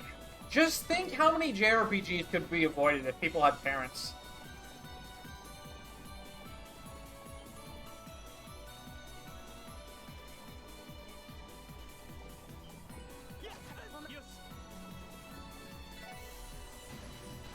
Having a single dead family.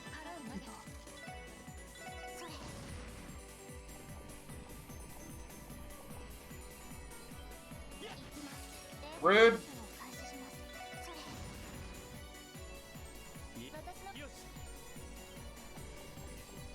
Alright, we have made it through the Mystic Floor.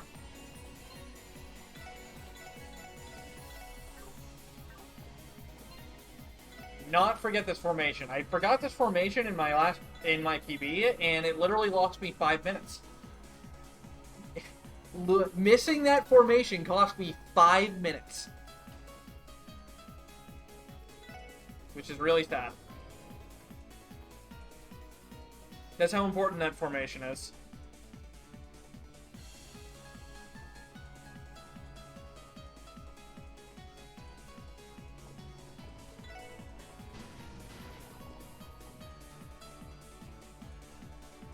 Breath of Range? Yeah, but Hida is also ridiculously overpowered. She's got the most health out of anyone in all of CS4, and she also has literally the best Brave Order in the game.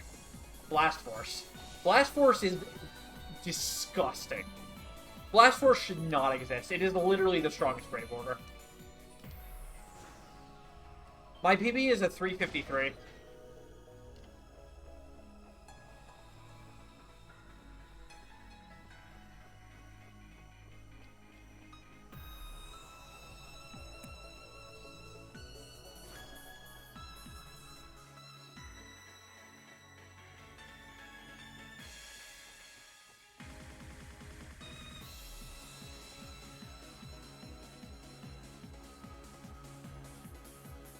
They're climbing a salmon. Who needs FF7?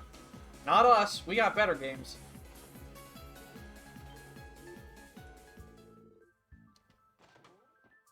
Azure Feather says hello. Azure Feather is... I mean, technically, yes, Azure Feather, but also, you get it for one fight. 2 fights. You get it for 2 fights, whereas Blast Force you can have for, like, an act and a half.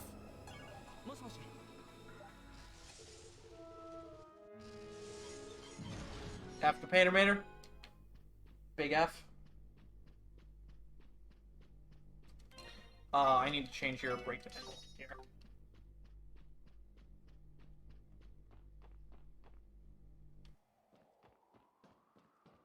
Alright, so this is the final No You boss, and it's very fitting that it's Dieter. Of all people that we know you. No political grenade, please? Dang it.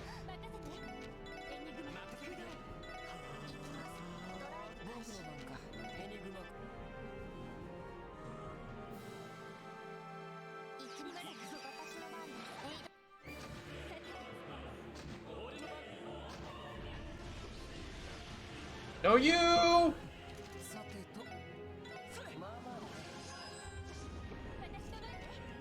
That was supposed to be a Fortuna as well.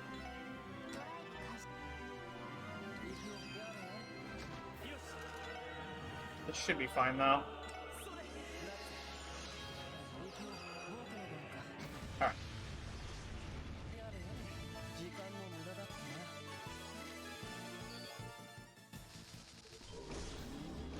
So, yeah, no Ewing him does about 70% of his health, and then, much like Campy, we finish off with some Wazzy S-Breaks. If you don't S-Break with, for pitiful damage with, Ellie, Lloyd, and Tio there, you don't give Dieter enough CP to use Gravity Blast. So that's why we did those seemingly pointless S-Breaks, is to trigger Gravity Blast.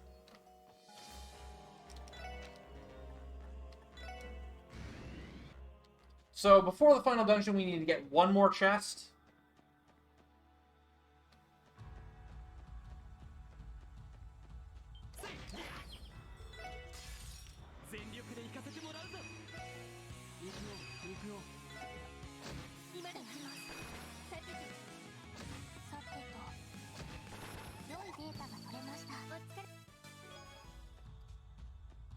Alright. So, for those of you who have played this game, you might remember the farthest tree. I've done a little something for this run that you might find a little bit better. Because, farthest tree is a good final dungeon song, but let's be honest, there's better out there. So, one of the things the Geofront patch allows you to do is sub in your own music. And, yeah. You'll get to hear how that turns out. EP cut 3, EP 3, cast 2, act 2. Wazzy, hit 3 to EP cut. 2, HP 2 to EP 2. He should have passion, good. Rishi at a force, Randy has Crow. Excellent.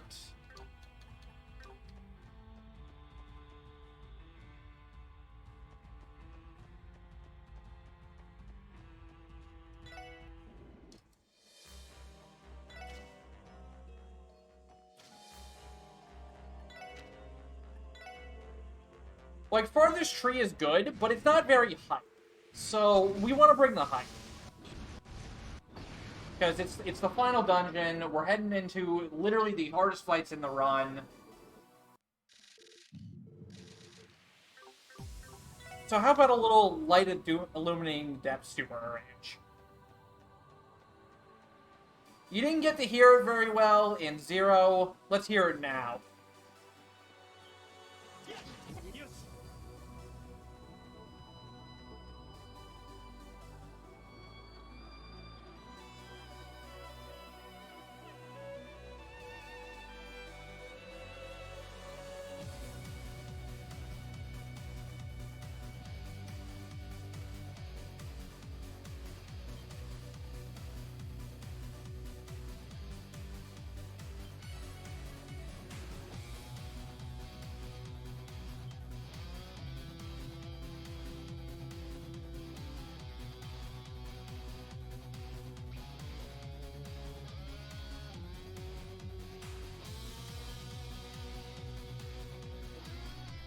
45 minutes left of this run. Yeah. Final dungeon, 40 minutes left of the run. So they do use this song in the game. They use it in the movie cutscene right before this, where you're, like, dodging the Jaegers. But, like, there's only a minute 40 of that. So, I figured we should put this amazing song into the final dungeon, where we can actually appreciate it.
Heck, that guy in particular. So these mobs are all really dangerous because they can all death blow you, and losing your ass breaks here is really bad. Because all the fights from this point on are basically fully scripted as long as I don't make a mistake.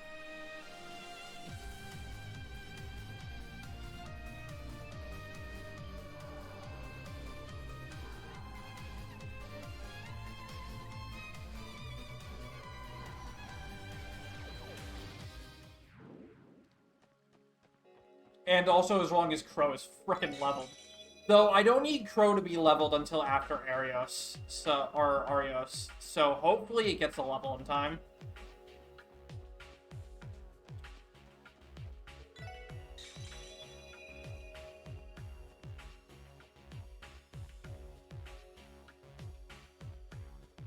So fun fact, these bushes here are just two intersecting planes.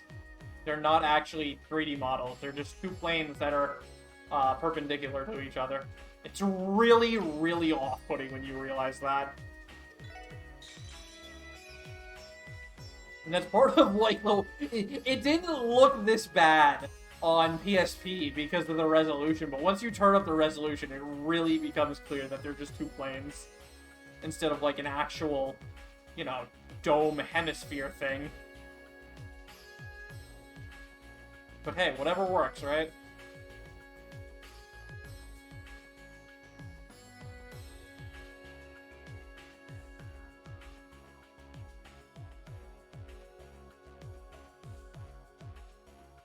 Got a lot of stream for so long. I've got it down to muscle memory at this point for this place. But I love all of these areas. They're all so good.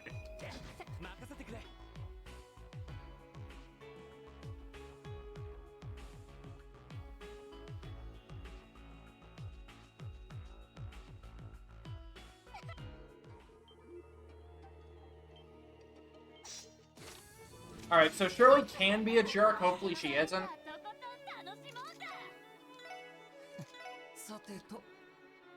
Loss of compassion. No, Shirley! Why? Why are you like this? Oh, man. Shirley, why?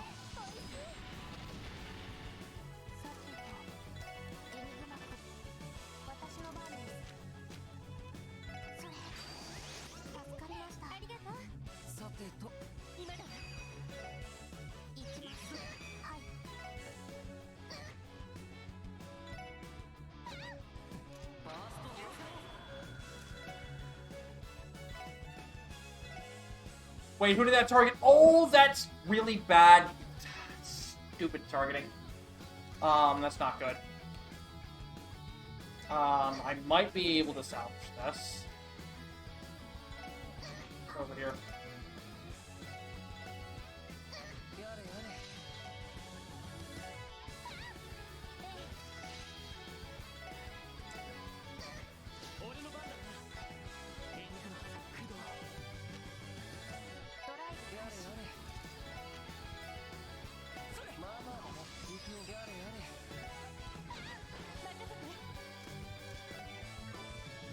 Oh, I just messed up even more, actually.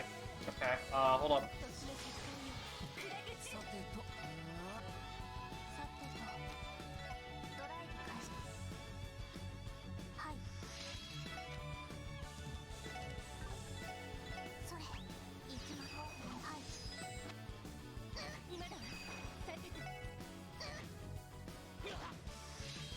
Okay, we got lucky. We got really lucky.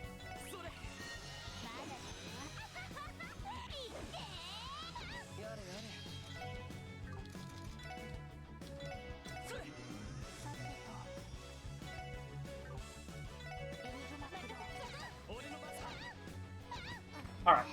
Bailed out. Absolutely bailed out. Because she targeted Lloyd with her S-Break. That could have instant killed my entire party, but she was merciful. Normally it does, which is why you need to kill her by that point. But I did mess up a turn there. I went into the popcorn break too quickly. I didn't have enough damage anyways, so it was bound to happen. So the way that it worked out wasn't any slower than it would have been. I just got lucky. That's what it was. So I got lucky for that one. But I'll take it. We take those. Holy Chain the Lighter, Wazzy, Holy Chain to Guide the Light. Seal 2 to hit 3. Crossbell to Voice Breaker.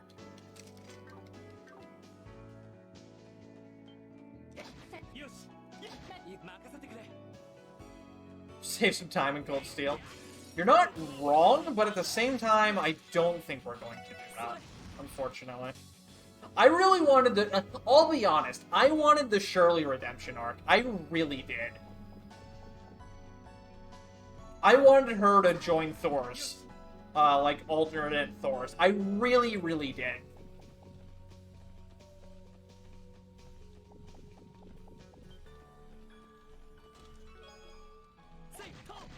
Man, I was gonna read that chest quote because it's a very special chest quote because it's one I specifically requested and is speedrun related, but unfortunately not.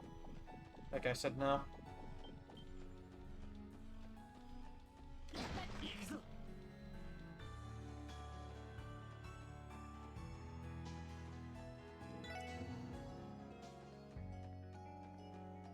Alright, so this fight is wholly dependent on if Keeper works or not.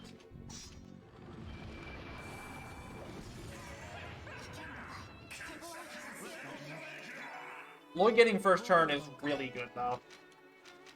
Gold Halo. No!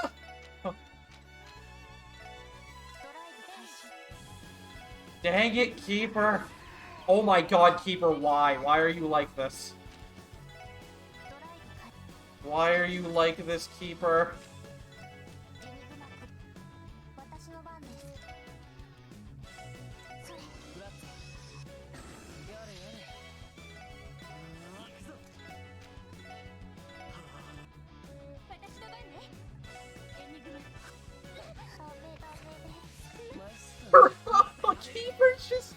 Keeper's not having it today. Keeper just absolutely said no.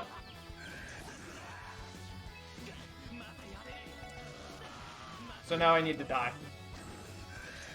Oh my God, Lloyd, please.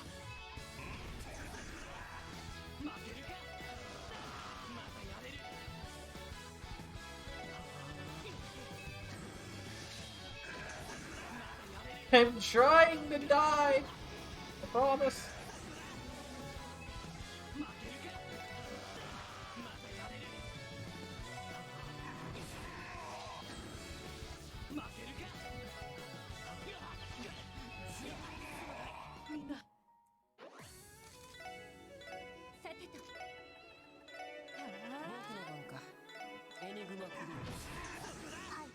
Hey, look, Keeper did its job. Hey, look, Keeper's doing its job. Ah, dang it.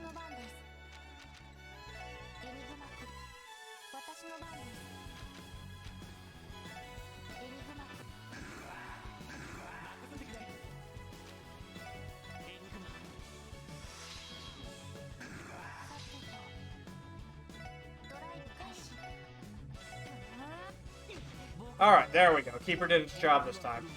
60% for Keeper to do its job, by the way. I think I'm gonna need a... Maybe I'm not.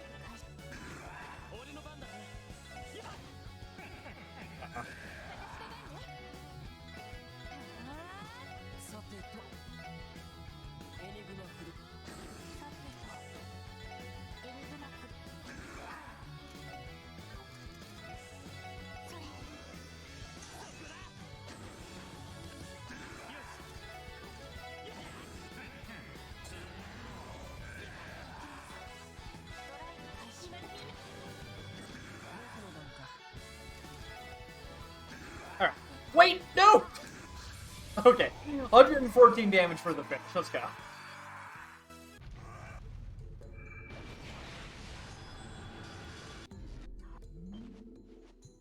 So that's how it's supposed to go more often than not.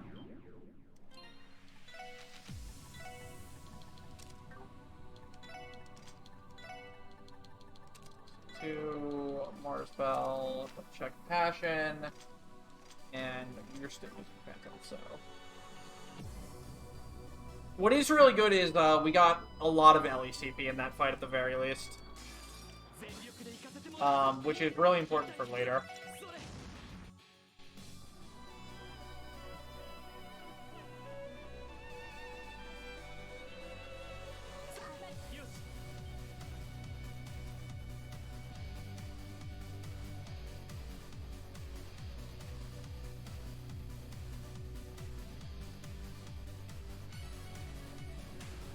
$113 love tap kill, you know it. That's what we about here. We're all about failing damage rolls and killing with stupid numbers. 11,000 cast damage? Nah. 113 physical damage. Let's go.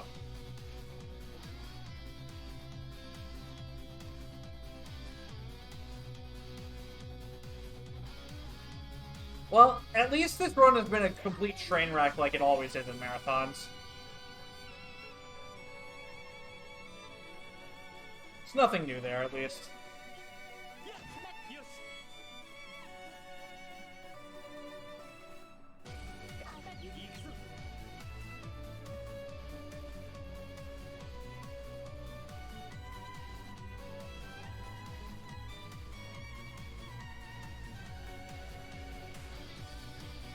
Said physical was useless. Joke's on you, Stolt. Her attack is ATS based.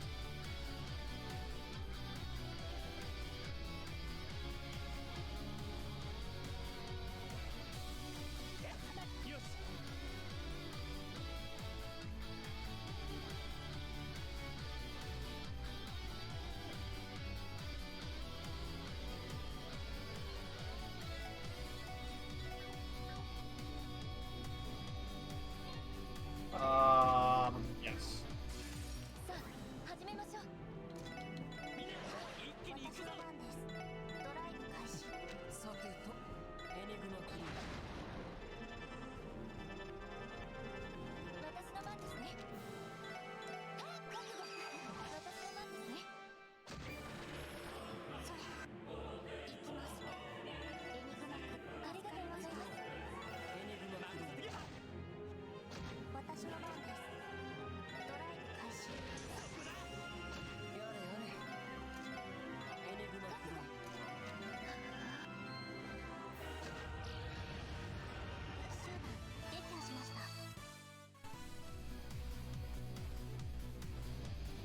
I'm not sure where my burst gauge is, but I'm pretty sure it's high enough. We'll get into an encounter here and check.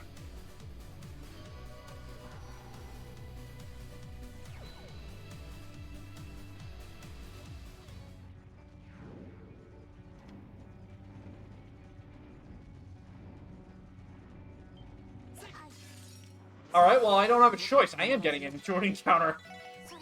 Alright, it is more than high enough, so we're good to go here.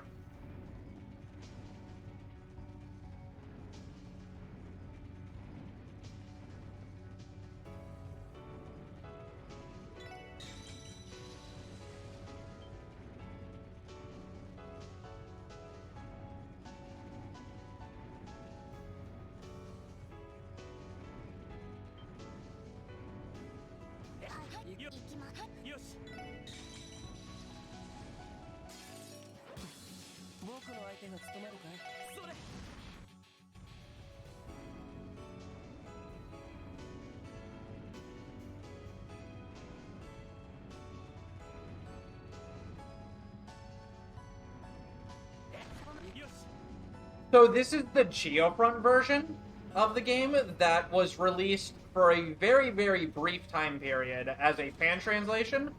It's official in my heart, but unfortunately, well, maybe not unfortunately, it's not the right word, but NISA bought the translation from Geofront and are officially porting the Kai version over in 2023.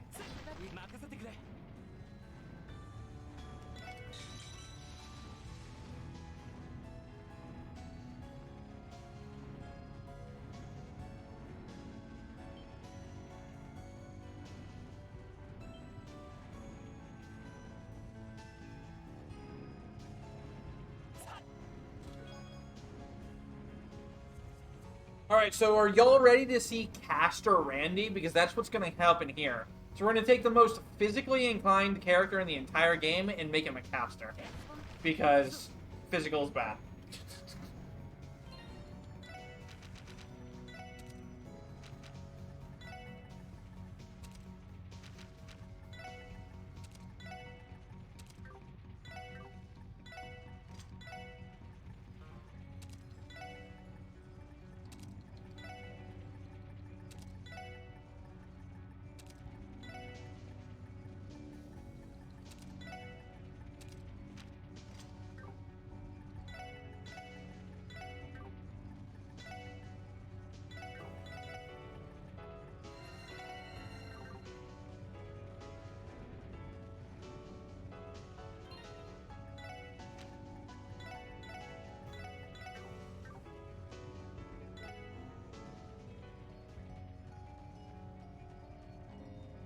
Alright, so this is a really tough fight. This fight's the tightest fight in the run in terms of damage. So, hopefully we get some decent damage rolls. Lloyd, go do your job as a face tank, please. Thank you.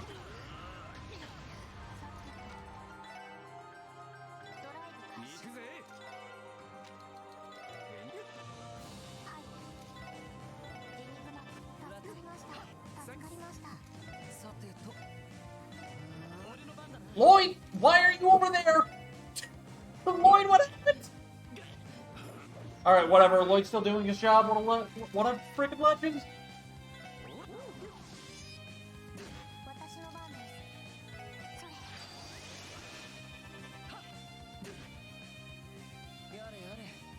Intermission, Randy.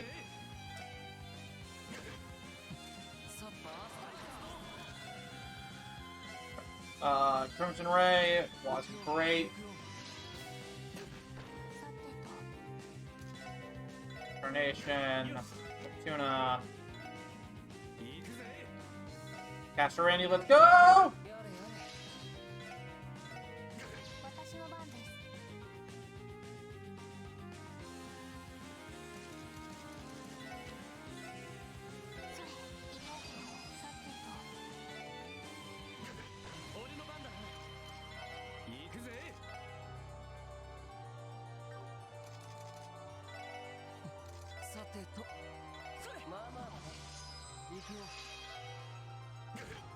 Easy.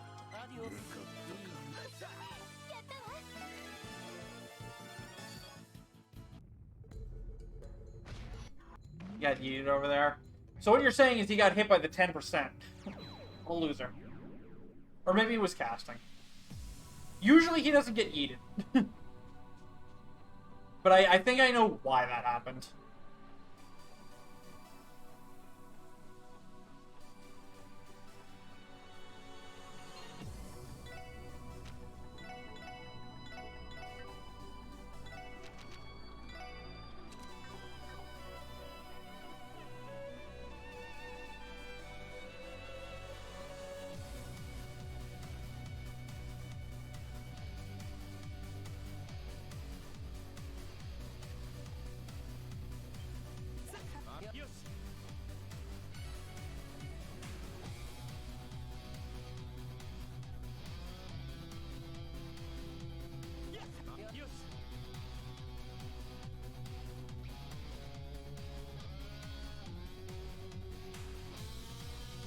Alright, so we got 3 more boss fights to go, and a bunch of smaller mobs before then. I guess we're not actually that close. I wanted to be like, oh, we only have a few more fights left. No, we've got quite a few, unfortunately.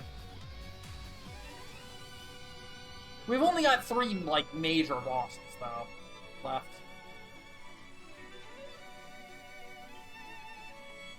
And, I assure you, the last 2 fights of this game in this run are going to blow your mind as to what's actually possible in this video game. Everything so far that we've been doing has been pretty tame. It's just like, okay, you're doing some really cool stuff with Burst, and you're just casting a lot of arts. What we're going to end up doing is just stupid, though. Like cold steel levels of stupid that they definitely didn't expect anybody to really find out how to do. But it's a lot of fun. So, yeah.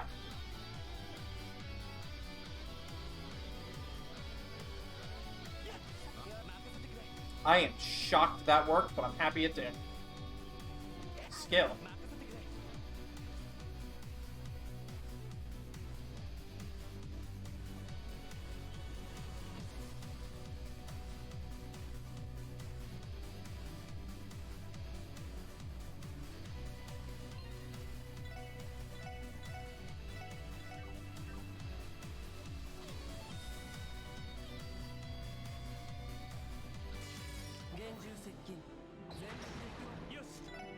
Well, to assume that is bulk.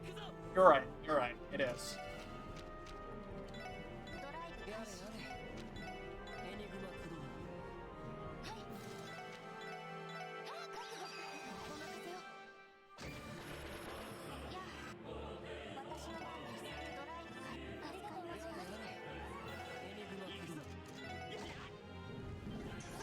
Nice.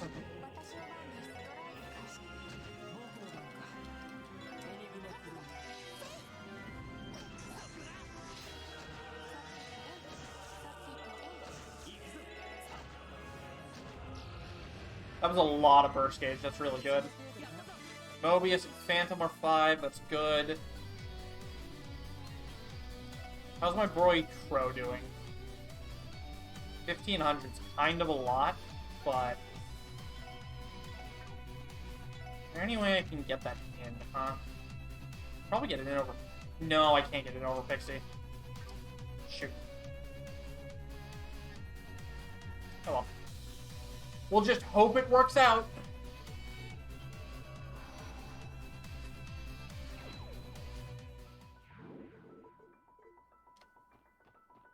Alright, so this is my favorite of the final dungeons. The aesthetic, the music, just everything about this dungeon is fantastic.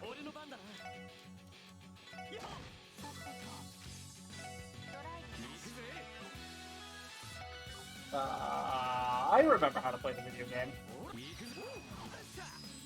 I remember how to play the video game!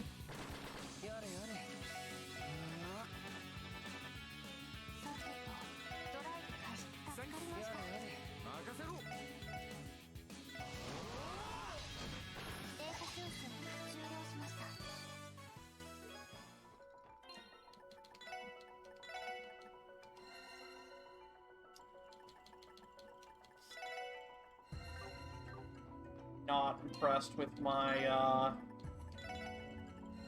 bomb status at this point, but we should be okay. Shouldn't need too many war cries on, I thought that was a Tyrael bomb. Shouldn't need too many war cries on Maribel. Hopefully.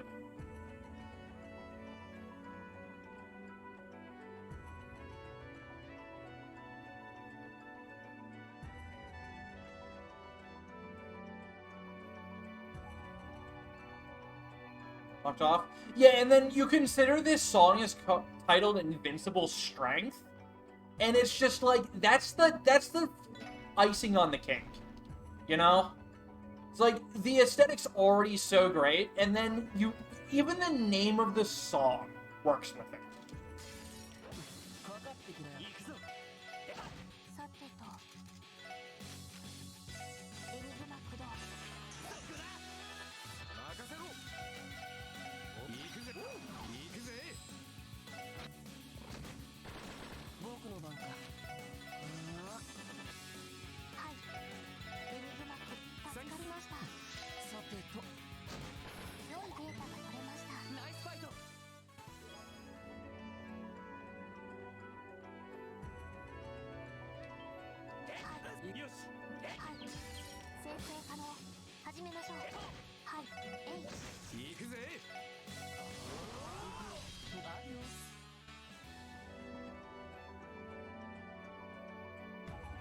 Starting to get my war cry off in the battle, so I had to do it there.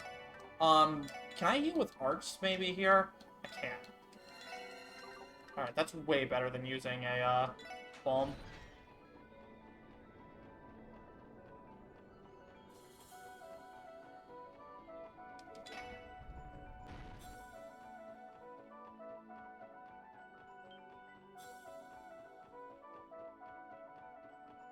Very worried about Crow. It's way too far off from leveling. I don't think I'm going to get that much EXP off Arios, which means I'm going to somehow have to try to level it.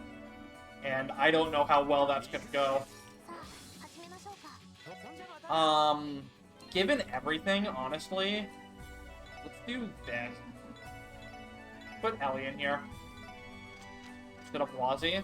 That way Crow will get more EXP here. Because Wazzy's should be at max level? Yes. Okay. And I don't need the Impassion, so, like, doing this is totally acceptable. Shouldn't affect turn order at all.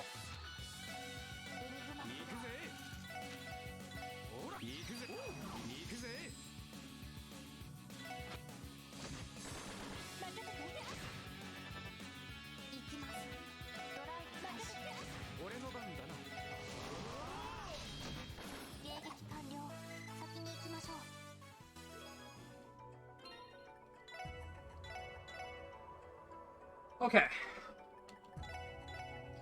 Zero Breakers, Mission Cap Holy Chain, Randy, Grail Lock, or Grail Locket to Silence Blue. Okay.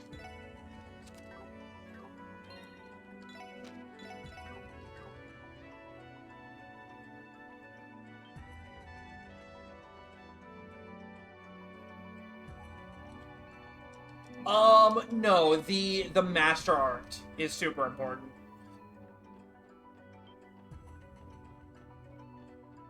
And also the amount of time steppeth on it is very important as well.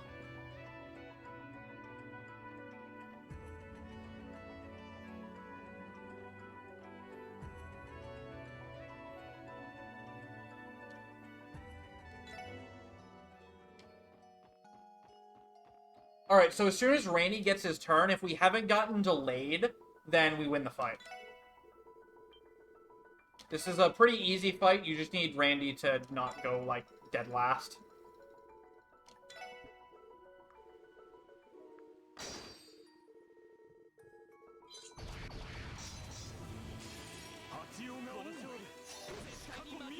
Alright, cool. We win the fight.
Alright, easy. Crow is not even close to leveling. What the hell? Oh, this is so bad. Crow is not even close. 534. What the heck happened here, dude? Okay. So, we're gonna just load this save here, because this is way too bad of a situation for me to be able to recover in this run. So we're gonna skip the final menu here, unfortunately, but I would have to grind for a long time in order to, fix that situation. Let me just confirm everybody has everything. I should be good.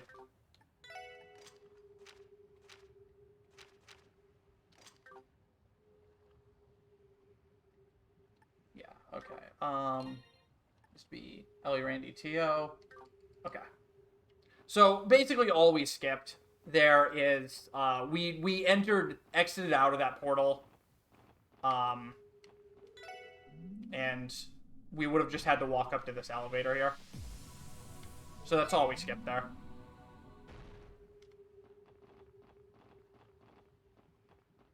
The Brufffish. Unfortunately, it doesn't.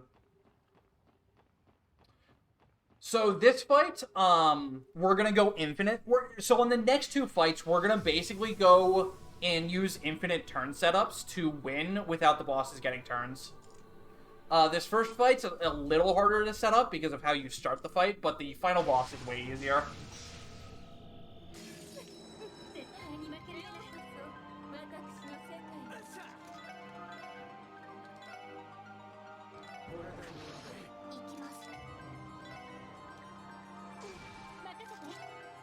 So we're going to group up over in this corner here.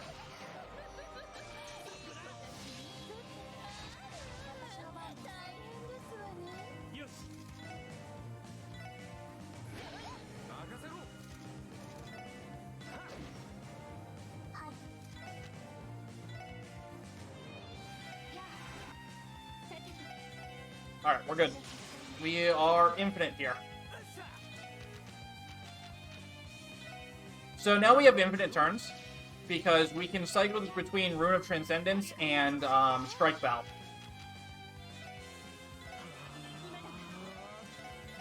To just continually get turns with Randy and Lloyd. And these two, despite me crapping on physical this entire time, these two are going to solo this entire fight for us.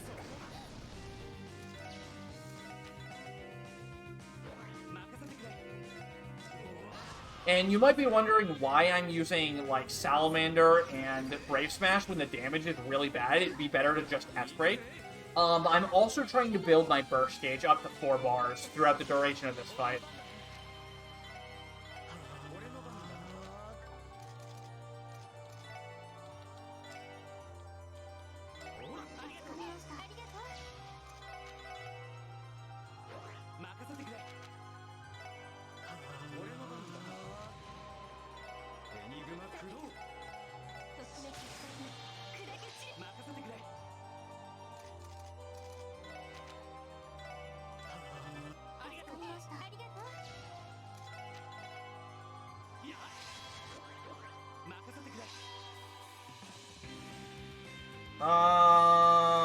Okay. I know what I'm gonna do here. I'm gonna break, attack, break, break, and that gets me the most amount of,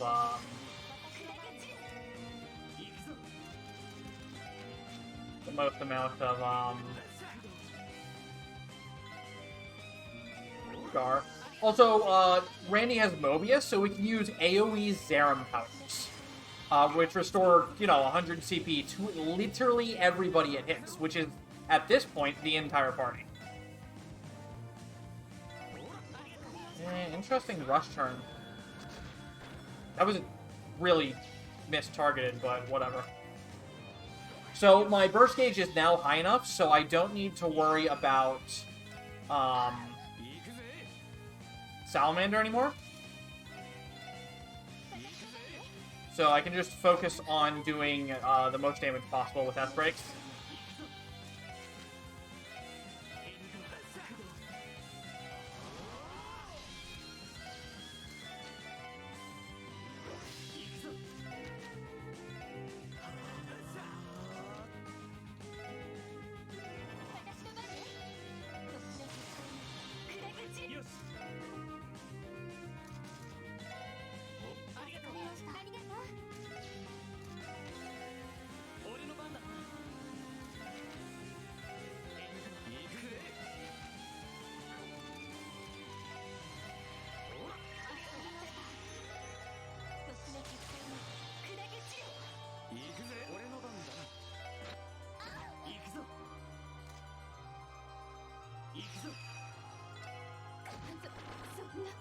Alright. And now we just finish off the fight. So here we're going to go infinite in a different way with multiple Master Arts. But this fight is really hard, so I'm going to have to shut up here to focus on what I actually need to do.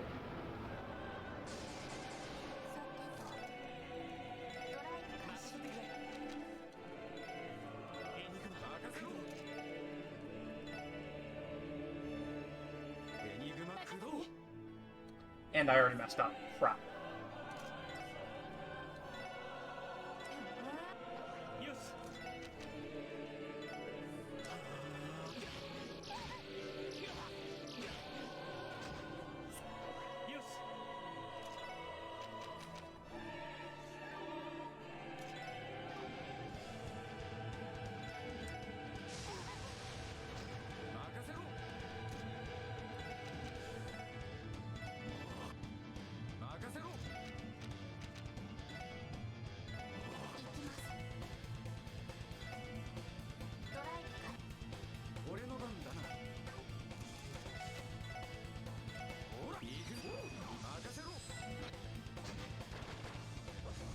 Oh, crap.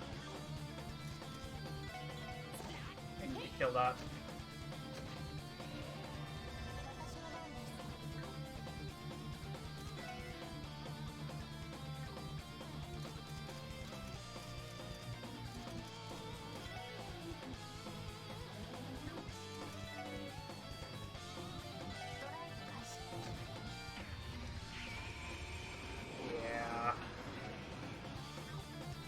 That's what I thought was going to happen.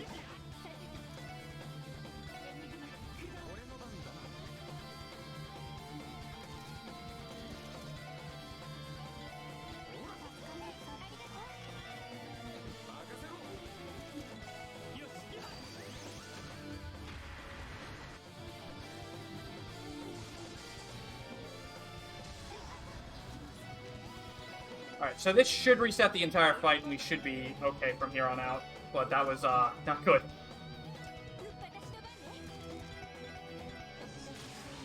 Hopefully nothing carries over from that, first phase.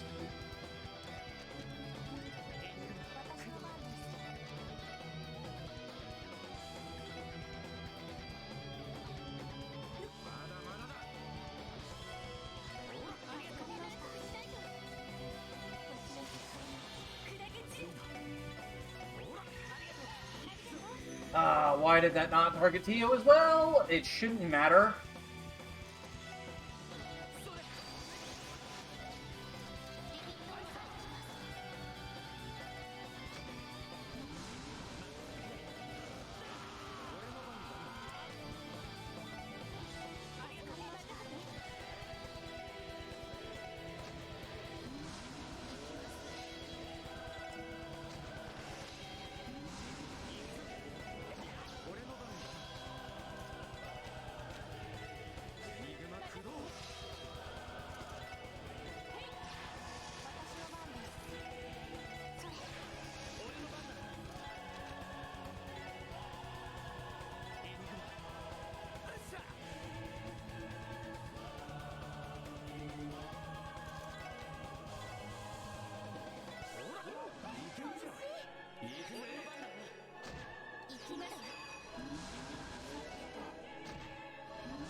Excuse me, sir. It's still my turn. Do you know that? Did you know it's still my turn? I don't think this guy knew that it's still my turn.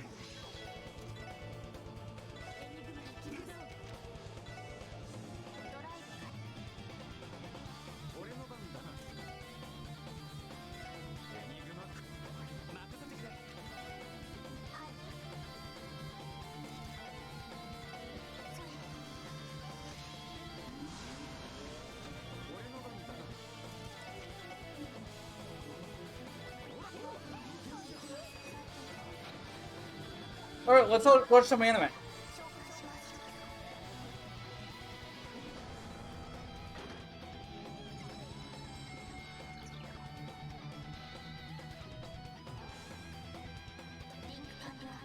And yeah, this boss punishes you if you do 10,000 or more damage. However, Lloyd with Burning Heart and Grail Locket and Keeper is completely immune to the punish.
And Meteor Breaker for the kill.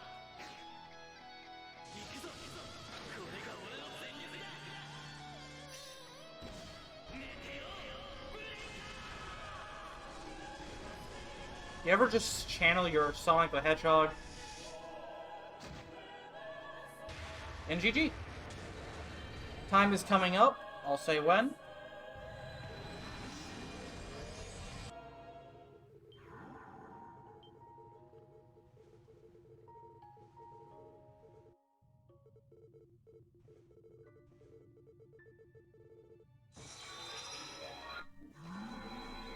Alright. And time.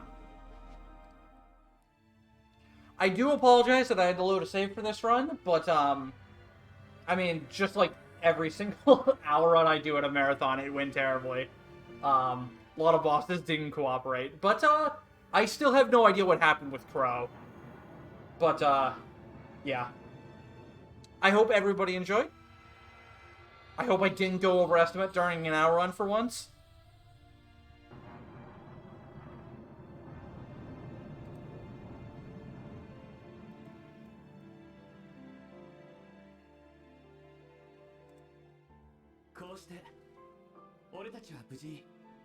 For 11-11. Alright, so not overestimate. Let's go.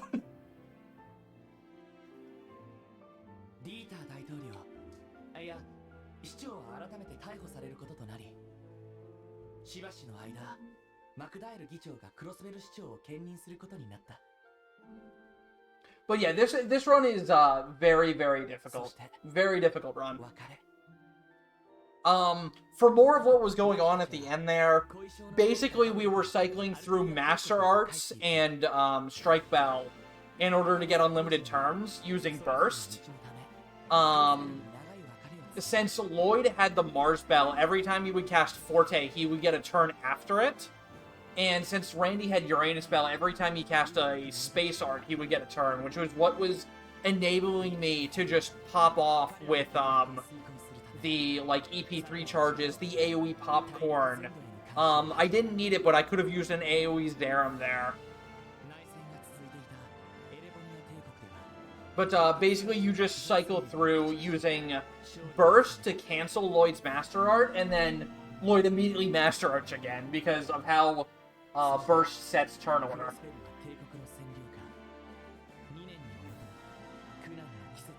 Alright, so I believe there's Ys up after this? I'm not actually 100% sure. But, thank you guys for having me. I hope you all enjoyed the run. And I'll leave it to Schult whenever you